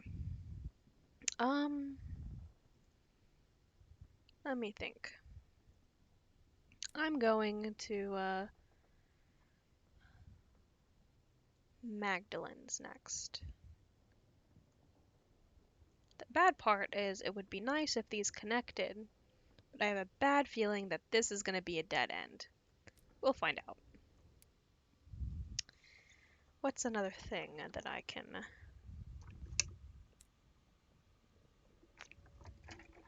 unlock? In a midnight lecture hall, a cadre of masked experts gather to present papers on a subject the ministry had forbidden. Ooh. Prohibited theories were shared, research partnerships born. You continued to correspond in code on the matters debated. What was the topic of the symposium? This will reduce your nightmares. I don't have any right now. Um, for a forensic assessment of the sun's remains. Ooh, a condemned classic in international perspective. Okay, I don't need that just yet, so next time. Next time maybe I'll get that. Promise of days. Her Majesty offered the earliest pioneers to enter the heavens a grant of 30 years if they would build houses and necessities for those who would follow. You were the first through the doors to the sky. You accepted the offer. How did you spend the Queen's hours? Took the time and fled, leaving your crimes and past behind. While London grew, you explored the wide sky, untroubled by law or horizons, and toil. Let's see. Haunted. You are plagued by the past. By some guilt or sin or old ordeal that will not let you rest. What is the nature of the haunting? A ghostly presence, a chill on the window, a breeze when the window is closed, a pressure on the edge of the bed as if someone was sat there as you slept. You are not alone. I already have. I already have Tales of Terror right now. Um, I don't need another one right now.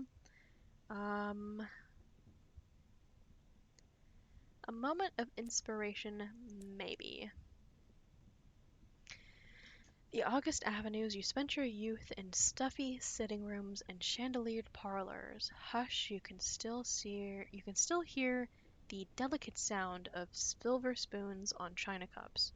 You were not ungrateful, but your life was hedged by bounds of civility and expectation. You had to disobey sometimes to discover who you were. When you had to rebel, how did you do it? Secretly and occasionally, openly and frequently. Kept your disobedience modest and discreet. No one was any the wiser. Um,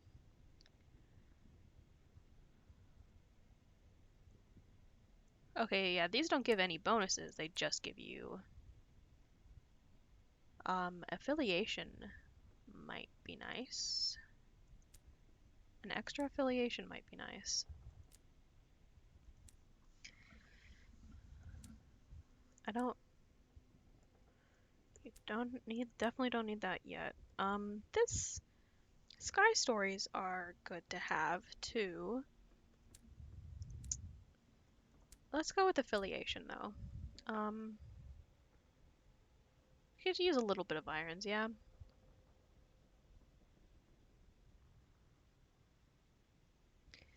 Do not let your education go to waste. You poured years of sleepless nights, setbacks, and research into one great work. They said it was a waste of time. They said it was impossible, and you proved them wrong. What were the fruits of your labor? A marvel of engineering, a revolutionary invention. Its possibilities are thrilling, but have yet to be realized by lesser minds. At least your peers appreciate your ingenuity. Yeah, let's go with that. Cool.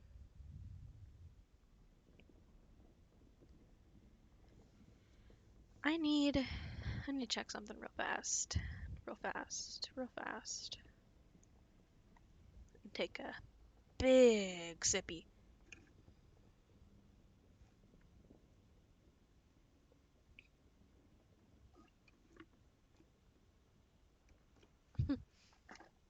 The straw made a funny noise.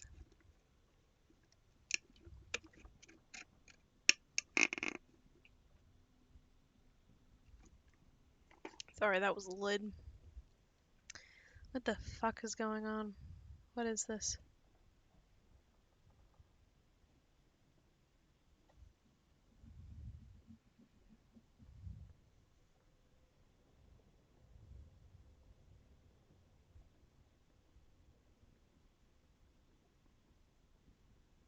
The fuck is going on?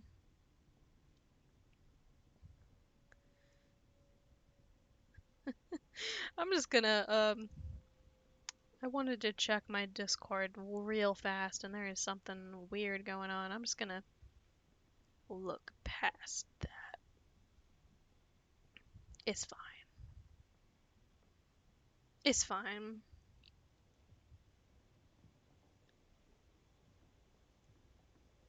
What is... Oh, okay. That's good. Let me, what else did I want to check? I wanted to check something else. Oh, my, email real fast.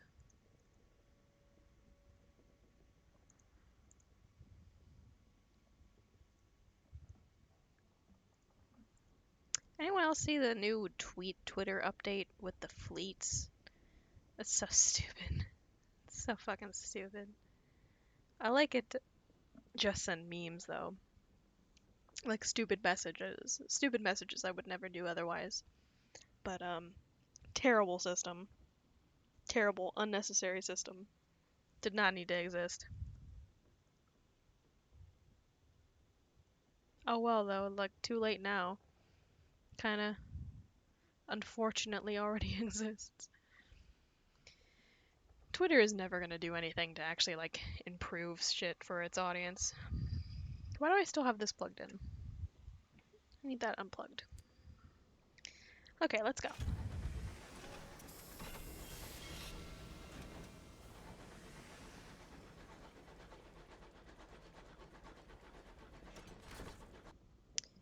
Where else? Where else can I go?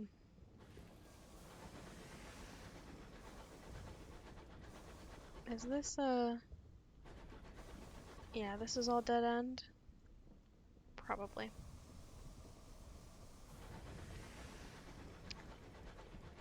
One fuel is not good.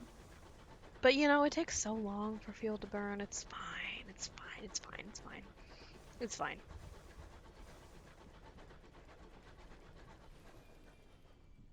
Oh, didn't mean to do that. There we go. Let's see.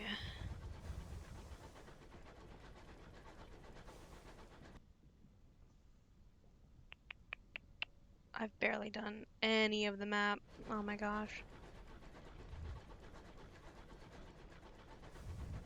Oh my gosh, oh my gosh. I might play some of this in my own time, off stream. Um, and then just be able to like catch everyone up with where I'm at and cause I mean, just let's be honest here, you could play this for fucking hours and then still not get like too far, um, story-wise anyway. Uh,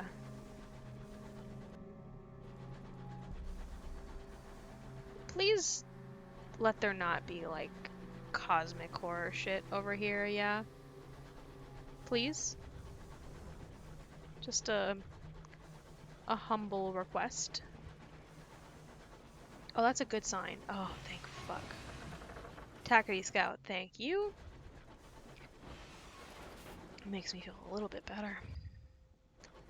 Like maybe if I run into something bad, I can run back into the Scout and hope it kills them and not me. Which is a terrible, terrible, terrible thing. Is there anything else over here? If not, I think I'm gonna go. Nameless monument deteriorates here, the wind whistling through its solemn stones.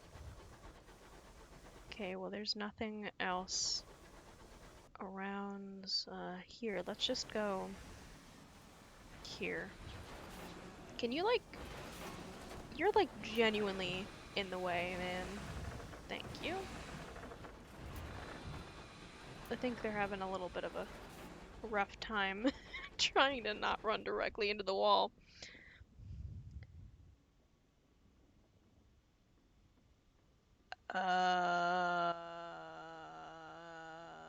What? It is late and you are alone. Doubts prey on you. Is this the path you should have taken? You trespass upon the precincts of heaven. What price will be exacted of you? What price have you already paid? Drink, drink and forget what you have seen. The bottle sits at your desk. Its contents are dusky gold. Cool. 26% chance. Cool. 5 terror. Yeah, that's pretty fucking high. That's pretty high.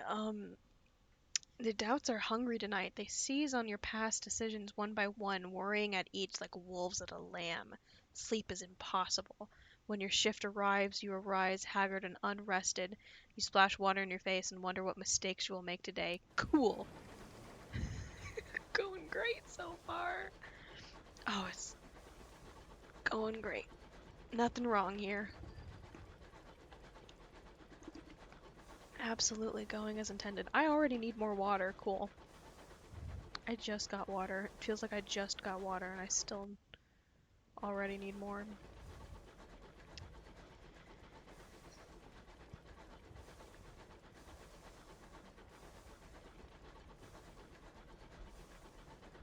Talking makes me thirsty. Okay, oh, phew. I was really worried that was gonna be a fucking dead end. Oh, wind? Oh, I don't like that. Oh, I don't like that. Oh, please, please no. Please no, I need to get to... The peacock wind buffets the engine, the incautious driver whistles a jolly tune. Yeah, I bet you enjoy that. Motherfucker's looking for a death wish.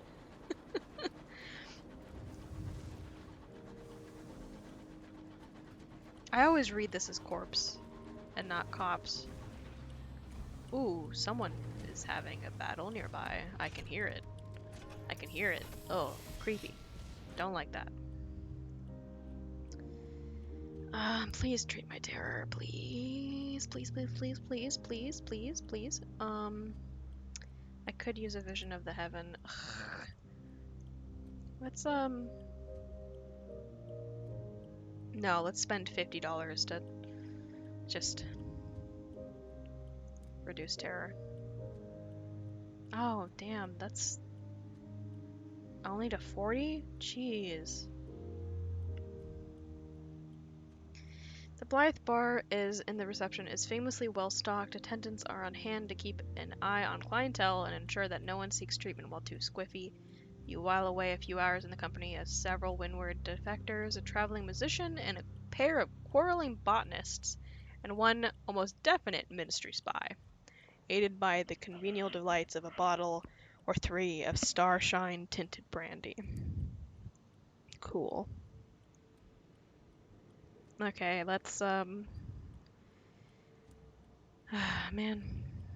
lost one vision of the heavens. He takes your hand very briefly and holds it so very gently, as though it were a rare butterfly that had alighted there by chance. This way, please. Be treated for being treated for the ennui that clouds your spirit.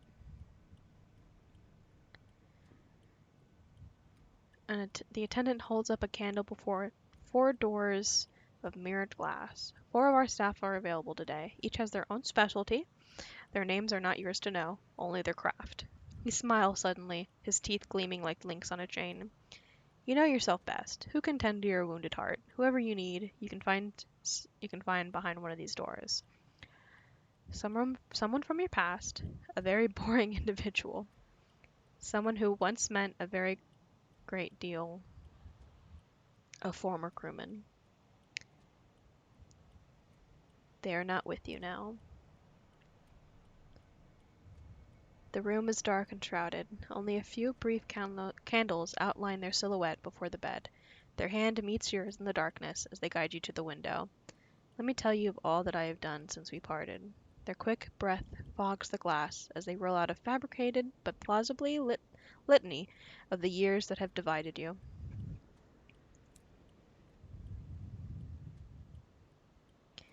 Well, still not completely gone, but definitely a lot better, at least. That's something.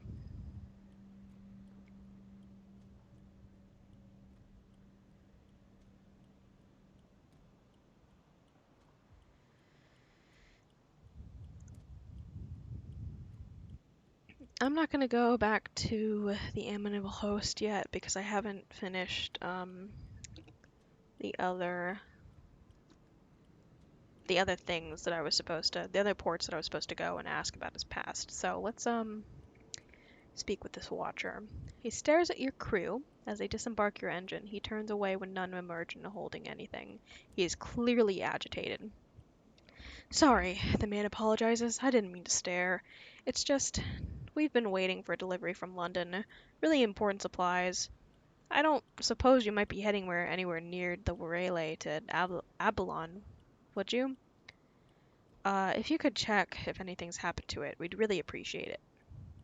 Lies to the northeast of New Winchester, near Port Prosper. Okay, well, I should probably find that soon then.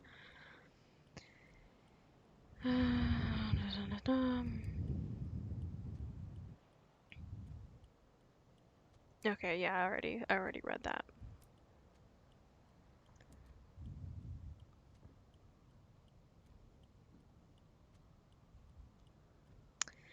A doleful fence lifts the corner of a tarpaulin to show you the wares of it underneath. Davy's dust, he intones, like a vicar at a funeral. Shivs, irons, barkers, bulldogs with 6 teeth.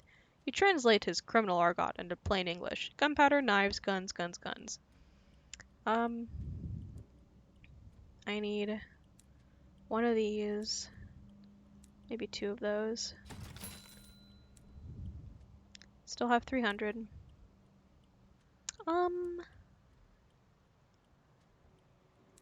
Sure. Ooh, can't buy all of them though.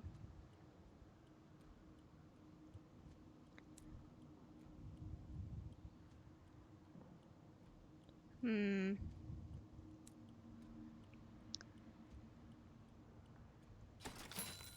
Well, I'll have more room when I use my supplies and my fuel, yeah?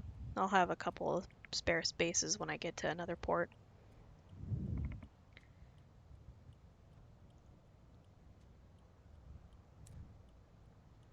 Wish I could put it in a bank. Oh well. I gotta get these hours somewhere.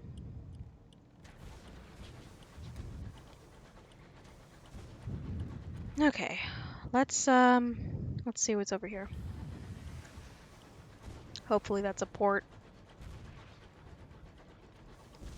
Where is this fight happening? I can fucking hear it going absolutely mental. What is this? Okay, that's a Tackety Scout, and this is... Yeah, sure, why not? I'll help you guys out. And then I can loot the ship. As long as I don't hit one of you.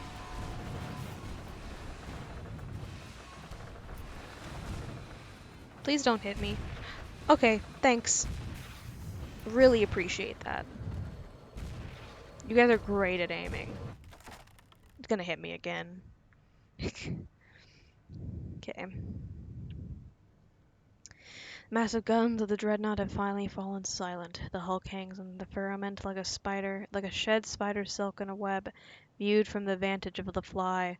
Its sides are scored and open, its windows shattered, smoke billows from its blind eyes. London will not see what transpires here.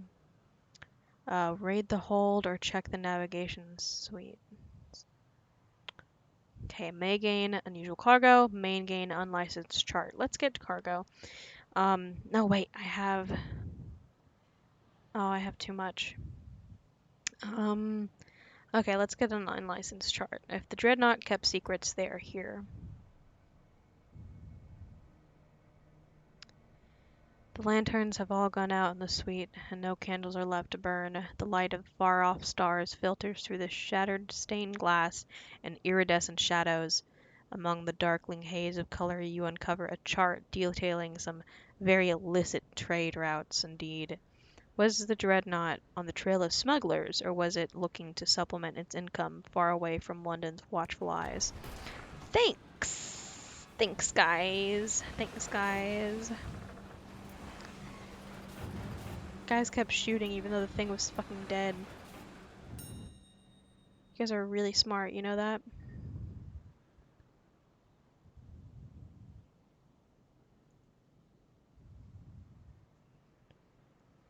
Um,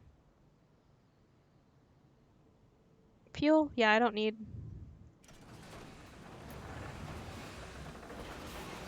I only need 2, it's fine. Well, I'm about to be down to 1. Maybe that wasn't a great idea.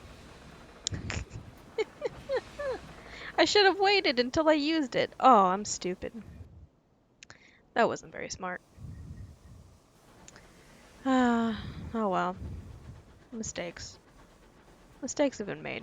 It's okay.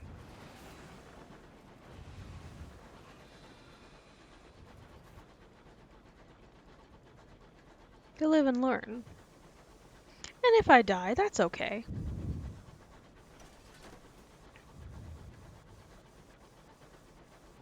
And if I do a little shaky, that's okay. If I do a little shake, if I do a little dance. Ooh, it's blue over here. Fucking blue.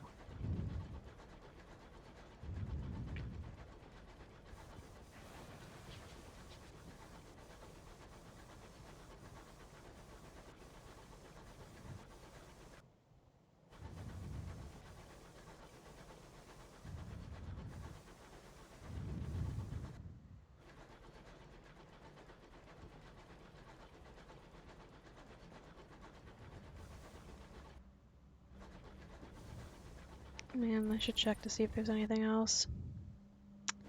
Let's go down.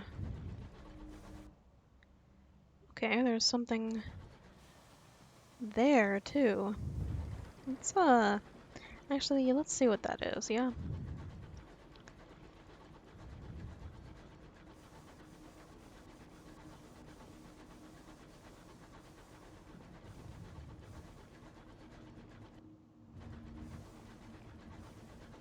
What is you? What is you?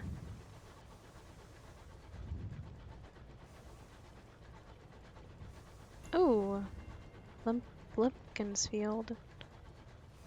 Oh, maybe I can repair my hull. The detritus of yet another skirmish in the Winchester War. Yeah, no. Thank you. I appreciate it. Fuck. Leave me alone.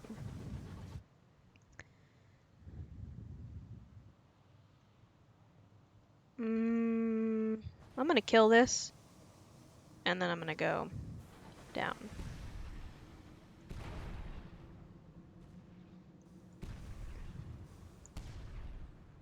Oh man, I wish the cooldown time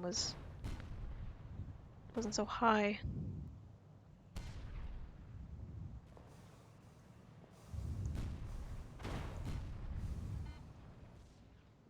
That is the wrong button. Ha! You missed. Oh. I need to. Oh, that's the wrong button. That was close. Ooh. Made me nervous. Let's go in a circle a little quick. It's fine. Yeah, bitch. Hella. Give me that. What is it? Loot the hold. A distressingly odored barrel. No one is keen to get close. Oh, okay, cool. Oh, cool, Coca-Cola. Give me a little sippy. Give me a little sippy.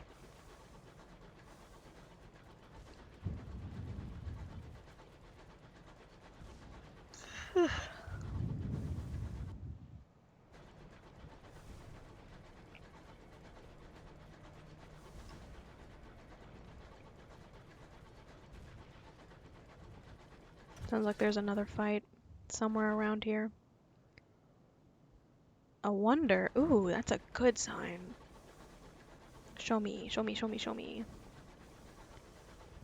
The inscription on the memorial to the unknown rat is dedicated to those who brave Radois fiber that gave their lives in to those brave Radois fiber who gave their lives in the early exodus of heaven. One of the most pleasant and least menacing landmarks of the high wilderness. Landmarks immediately lower Taylor, so long as you visited too recently. Sometimes it's worth taking a detour to include them in your route. Cool. Anything else over here? Please? I would like a port. I would like a humble port. I would like a humble port, please.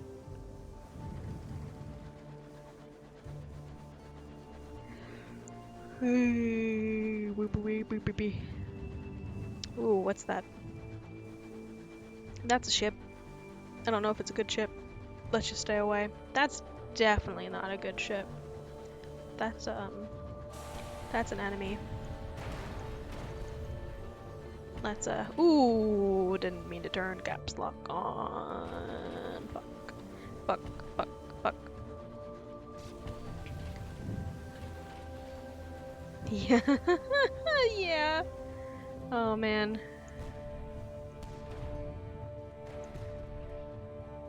Kill. We must kill. I desire violence. I desire violence. Oh, there's two of them. Oh, two of them.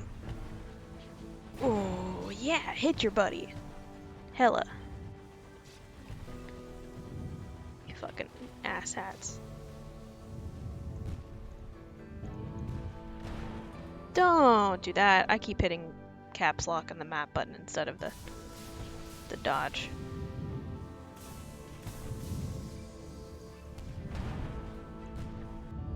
Ah, fuck, fuck, fuck. Maybe I should remap these buttons. There we go. Hopefully I can...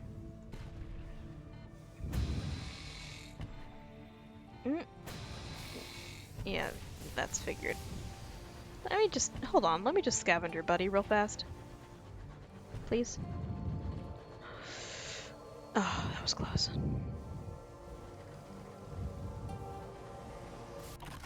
Okay. Thank you. And then maybe you can give me supplies. The noise drives me insane. Oh, shit.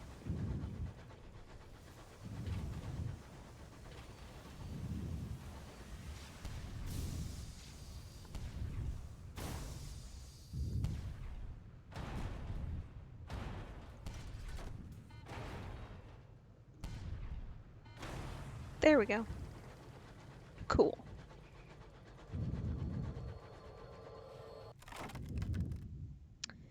Ooh. Seek unusual items. 2. Saloon stewed gossip. The cabin door did not survive the onset of your guns, nor did the captain. You have to tread carefully. The carpet will not be saved. A few scorched documents sit on a bronze wood desk. They make for interesting reading. Apparently London had a need of a few brave captains willing to bring fire to the Tacadies. You would not have expected the signatories of the orders. Cool. Sweet. Um, that's not a port. That's not a port. Can't do much with that. Can't do much with this. Yeah, I don't have I don't have the means to mine that.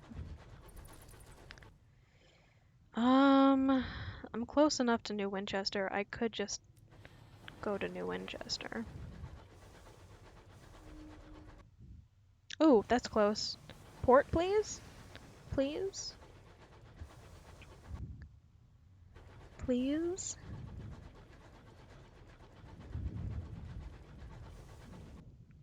No? Cool. I'm going to New Winchester before something bad happens. I don't trust like this.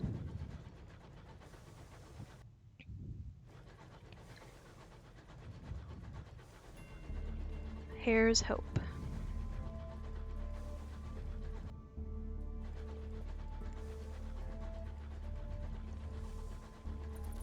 Maybe there's something down here, hopefully.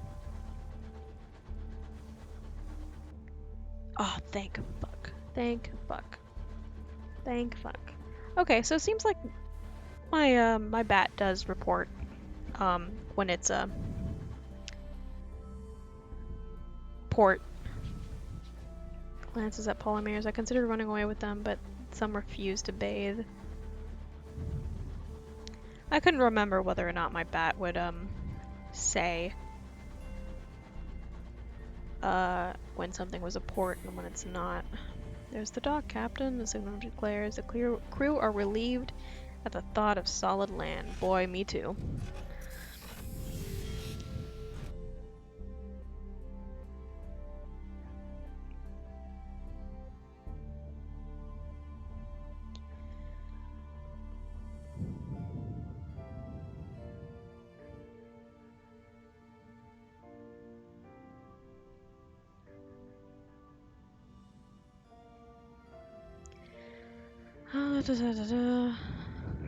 Let me yeah, here we go. Sell these. Sweet. I don't need any seeds right now, but that is a good price. Do need supplies.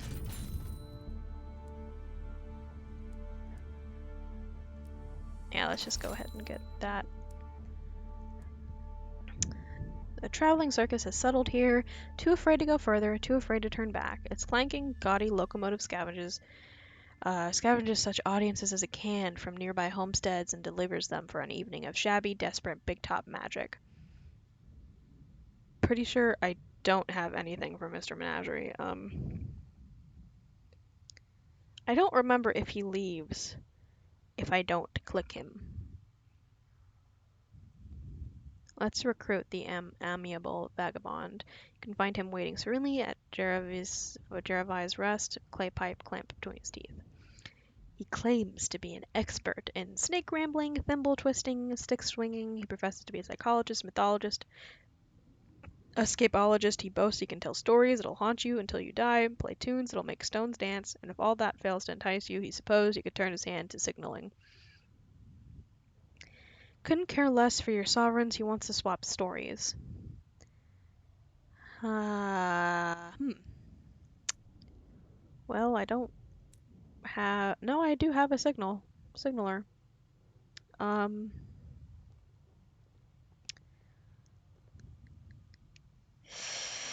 I need these stories, though. I'm not sure if I want to...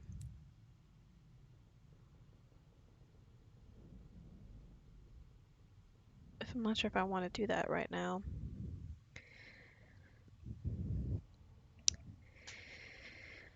The greatest show. That's what the adverts promise. The reality is not impressive. Aside from the big top that dominates the circus, the place is shabby, poorly maintained, and even more poorly attended. Boards, bored-looking circus folks run rotting booths. The clowns painted on smiles are no match for the deep-set misery behind the grease paint. Even the calliope music, playing on a run-down piano, is more grimly resolute than cheery.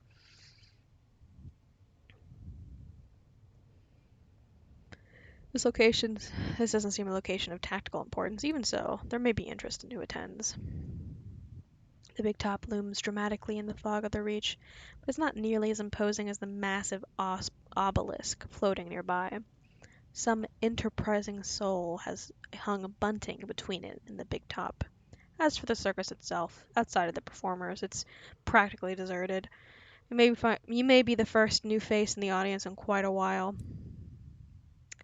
Let's sneak. A pair of clowns with painted on smiles do not match their actual scowls. Spot you almost immediately. There is nothing funny about the heavy sticks they carry. You are less than politely escorted back to the big top. Yeah, I gotta be better known to get away with that. The urchin hands over your tickets with no apparent enthusiasm. Thanks, he mutters.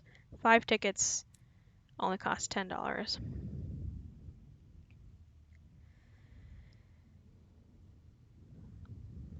Um, Visit the amusements.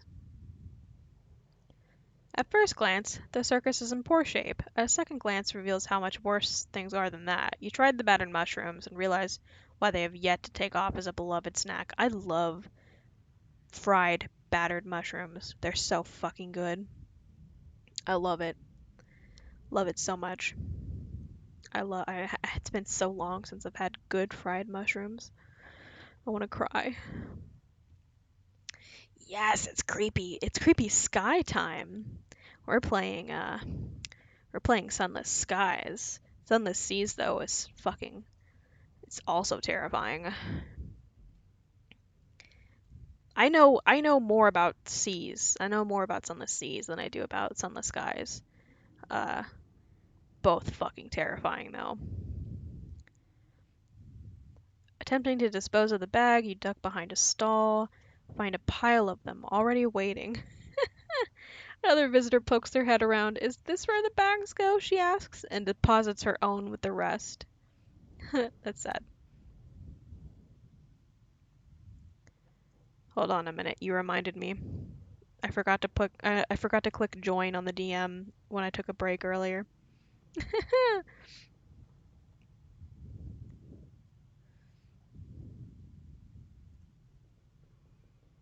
Let me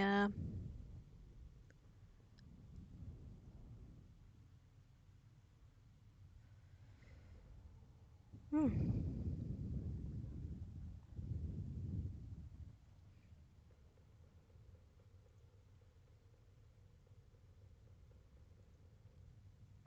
There we go.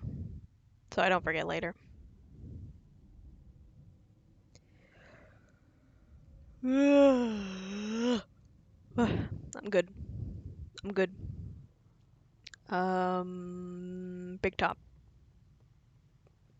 No one in the meager audience displays any enthusiasm, not even when the ringmaster thunders in on a horse-drawn calliope. Then come the acts themselves. Oh dear. The humiliated magician's trapdoors fail to open, leaving his glamorous assistant noticeably unvanished. The bereaved acrobat swings from a single trapeze, the other hangs lonely and unused. The pensive clown's fire-juggling act ends in disaster, and not the humorous kind. The less said about the lion tamer, the better. He should recover. Coming to recognize my face.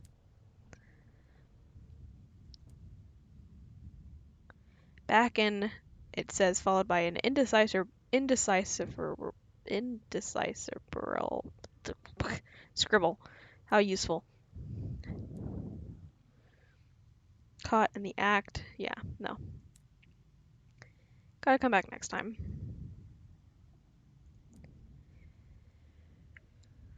Let's check. Let's check anyway.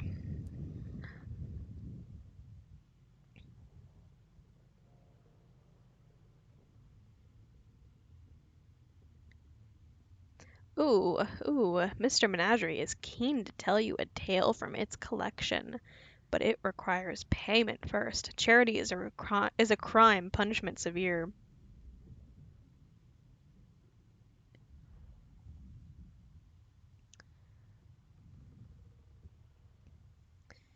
Um, yeah, sure, tell me a story.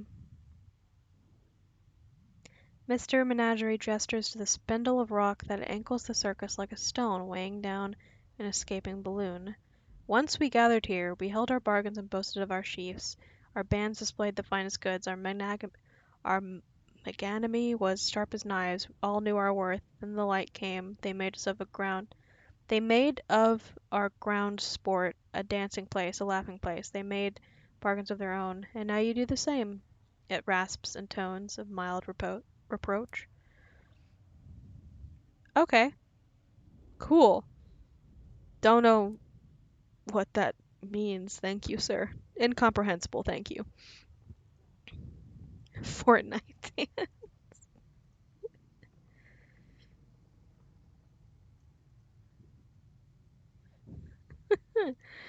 Hate it, thanks. Mr. Menagerie nods its head. We are moving elsewhere soon, but we'll leave a note. Yeah, yeah, yeah. Where are you going? Journey to the place of apples. Ooh, I know where that is. Let's recruit you. I've changed my mind. I want you. Oh, I still have one. That's good. He pulls a grimy bottle of something opaque and unidentifiable from his inner coat pocket and takes a long celebratory swig. Hope you're not having a second thoughts already, he says, and roars with laughter. He has no luggage to speak of, just the bindle over his shoulder and a fiddle in a battered leather case. Once he's slung both onto his bed, he heads to the gallery and starts performing card tricks and telling ribald jokes at the crew. Most find him charming. Several make their apologies and abscond. Okay. Um. Oh, wait a minute. Yeah, yeah, I know. I need to, let's go ahead and buy these. I'll put them in the bank. I'll put them in the bank when we get to, New Winchester. That way I'll just have them.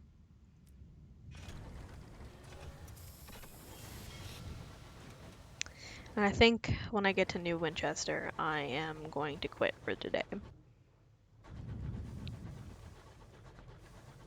Oh, that's really good animation on that bunting. Jeez. Oh, very, very sexy animation on that bunting. Um, God, almost fucking hit me, sir. Jeez. That's so rude. You trying to get us both fucking killed?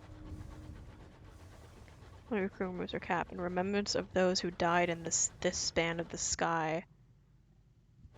Ooh, what the fuck is that?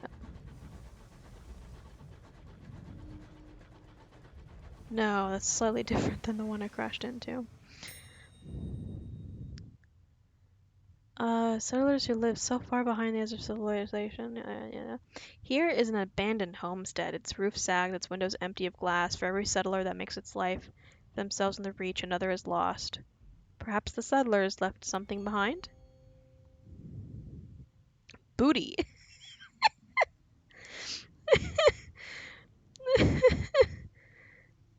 Uh, I know that's not what they mean, but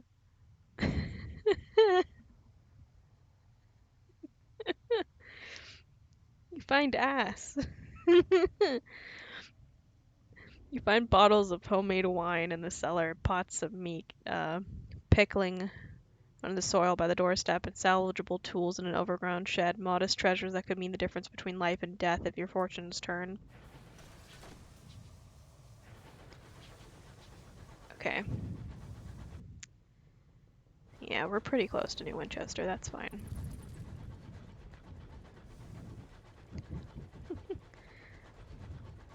Okay, found nothing. Pretty sure there's not going to be anything over here, yeah?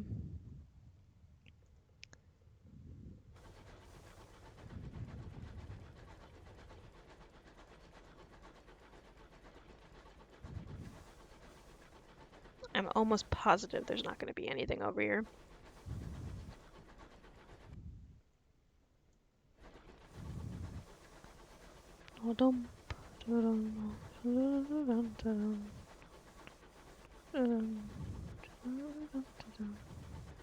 The fuck is that? What are you? Oh, that's a Takati Scout, yeah? Yeah.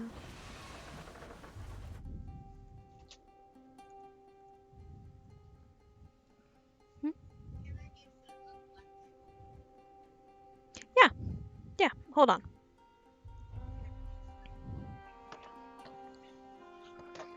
Here you go.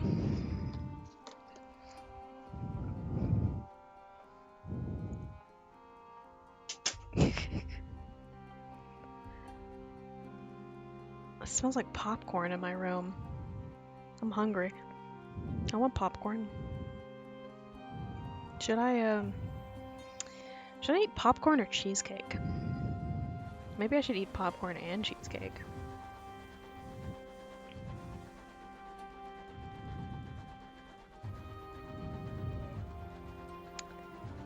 Oh man, I'm already level 4. Level 5. I wonder. Well, you can get to level 20, so that is not far at all.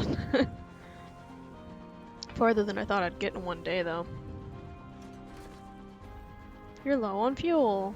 It's cold. What you run out, you'll only have a few opportunities to remedy this before you freeze to death. Jesus.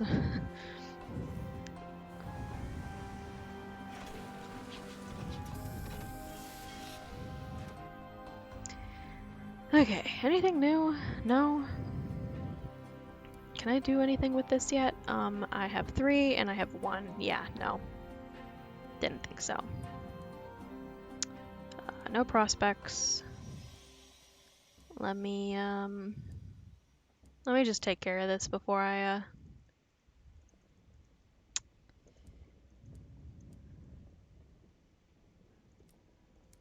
log out for the night. Let me see. Oh, I have 450. That's a decent amount. Um, hmm. Yeah, I could replace that, I think.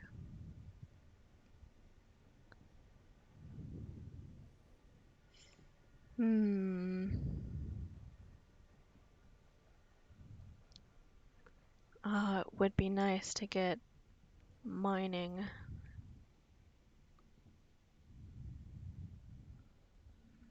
That would be nice.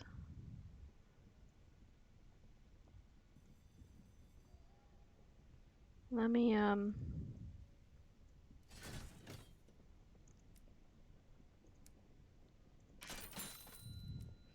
Nah, let's just go ahead and get, this. And I'll just save. I'll just save the rest of it for now.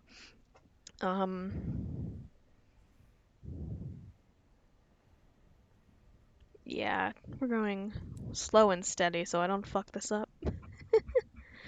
Let me, yeah,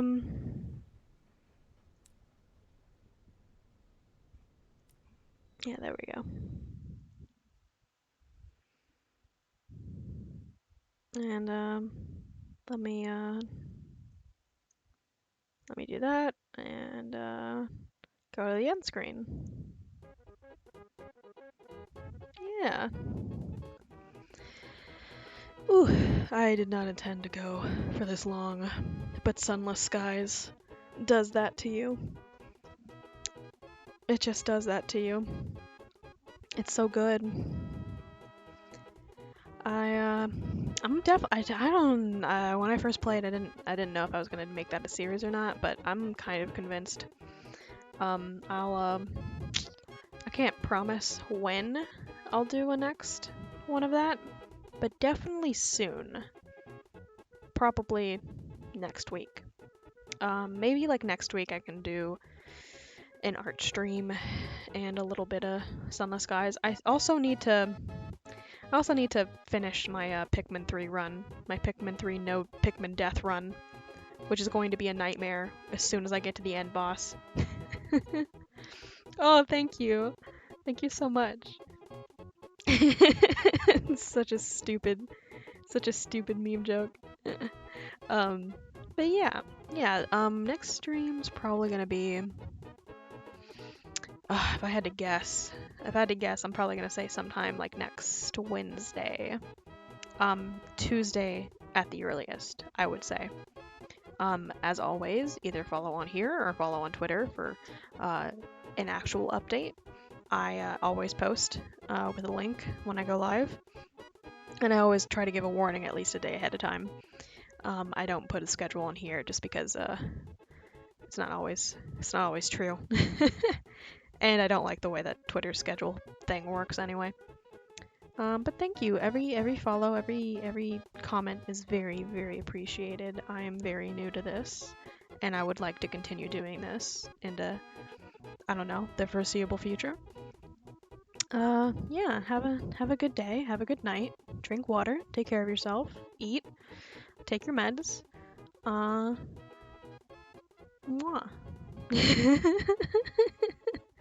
Take care of yourself.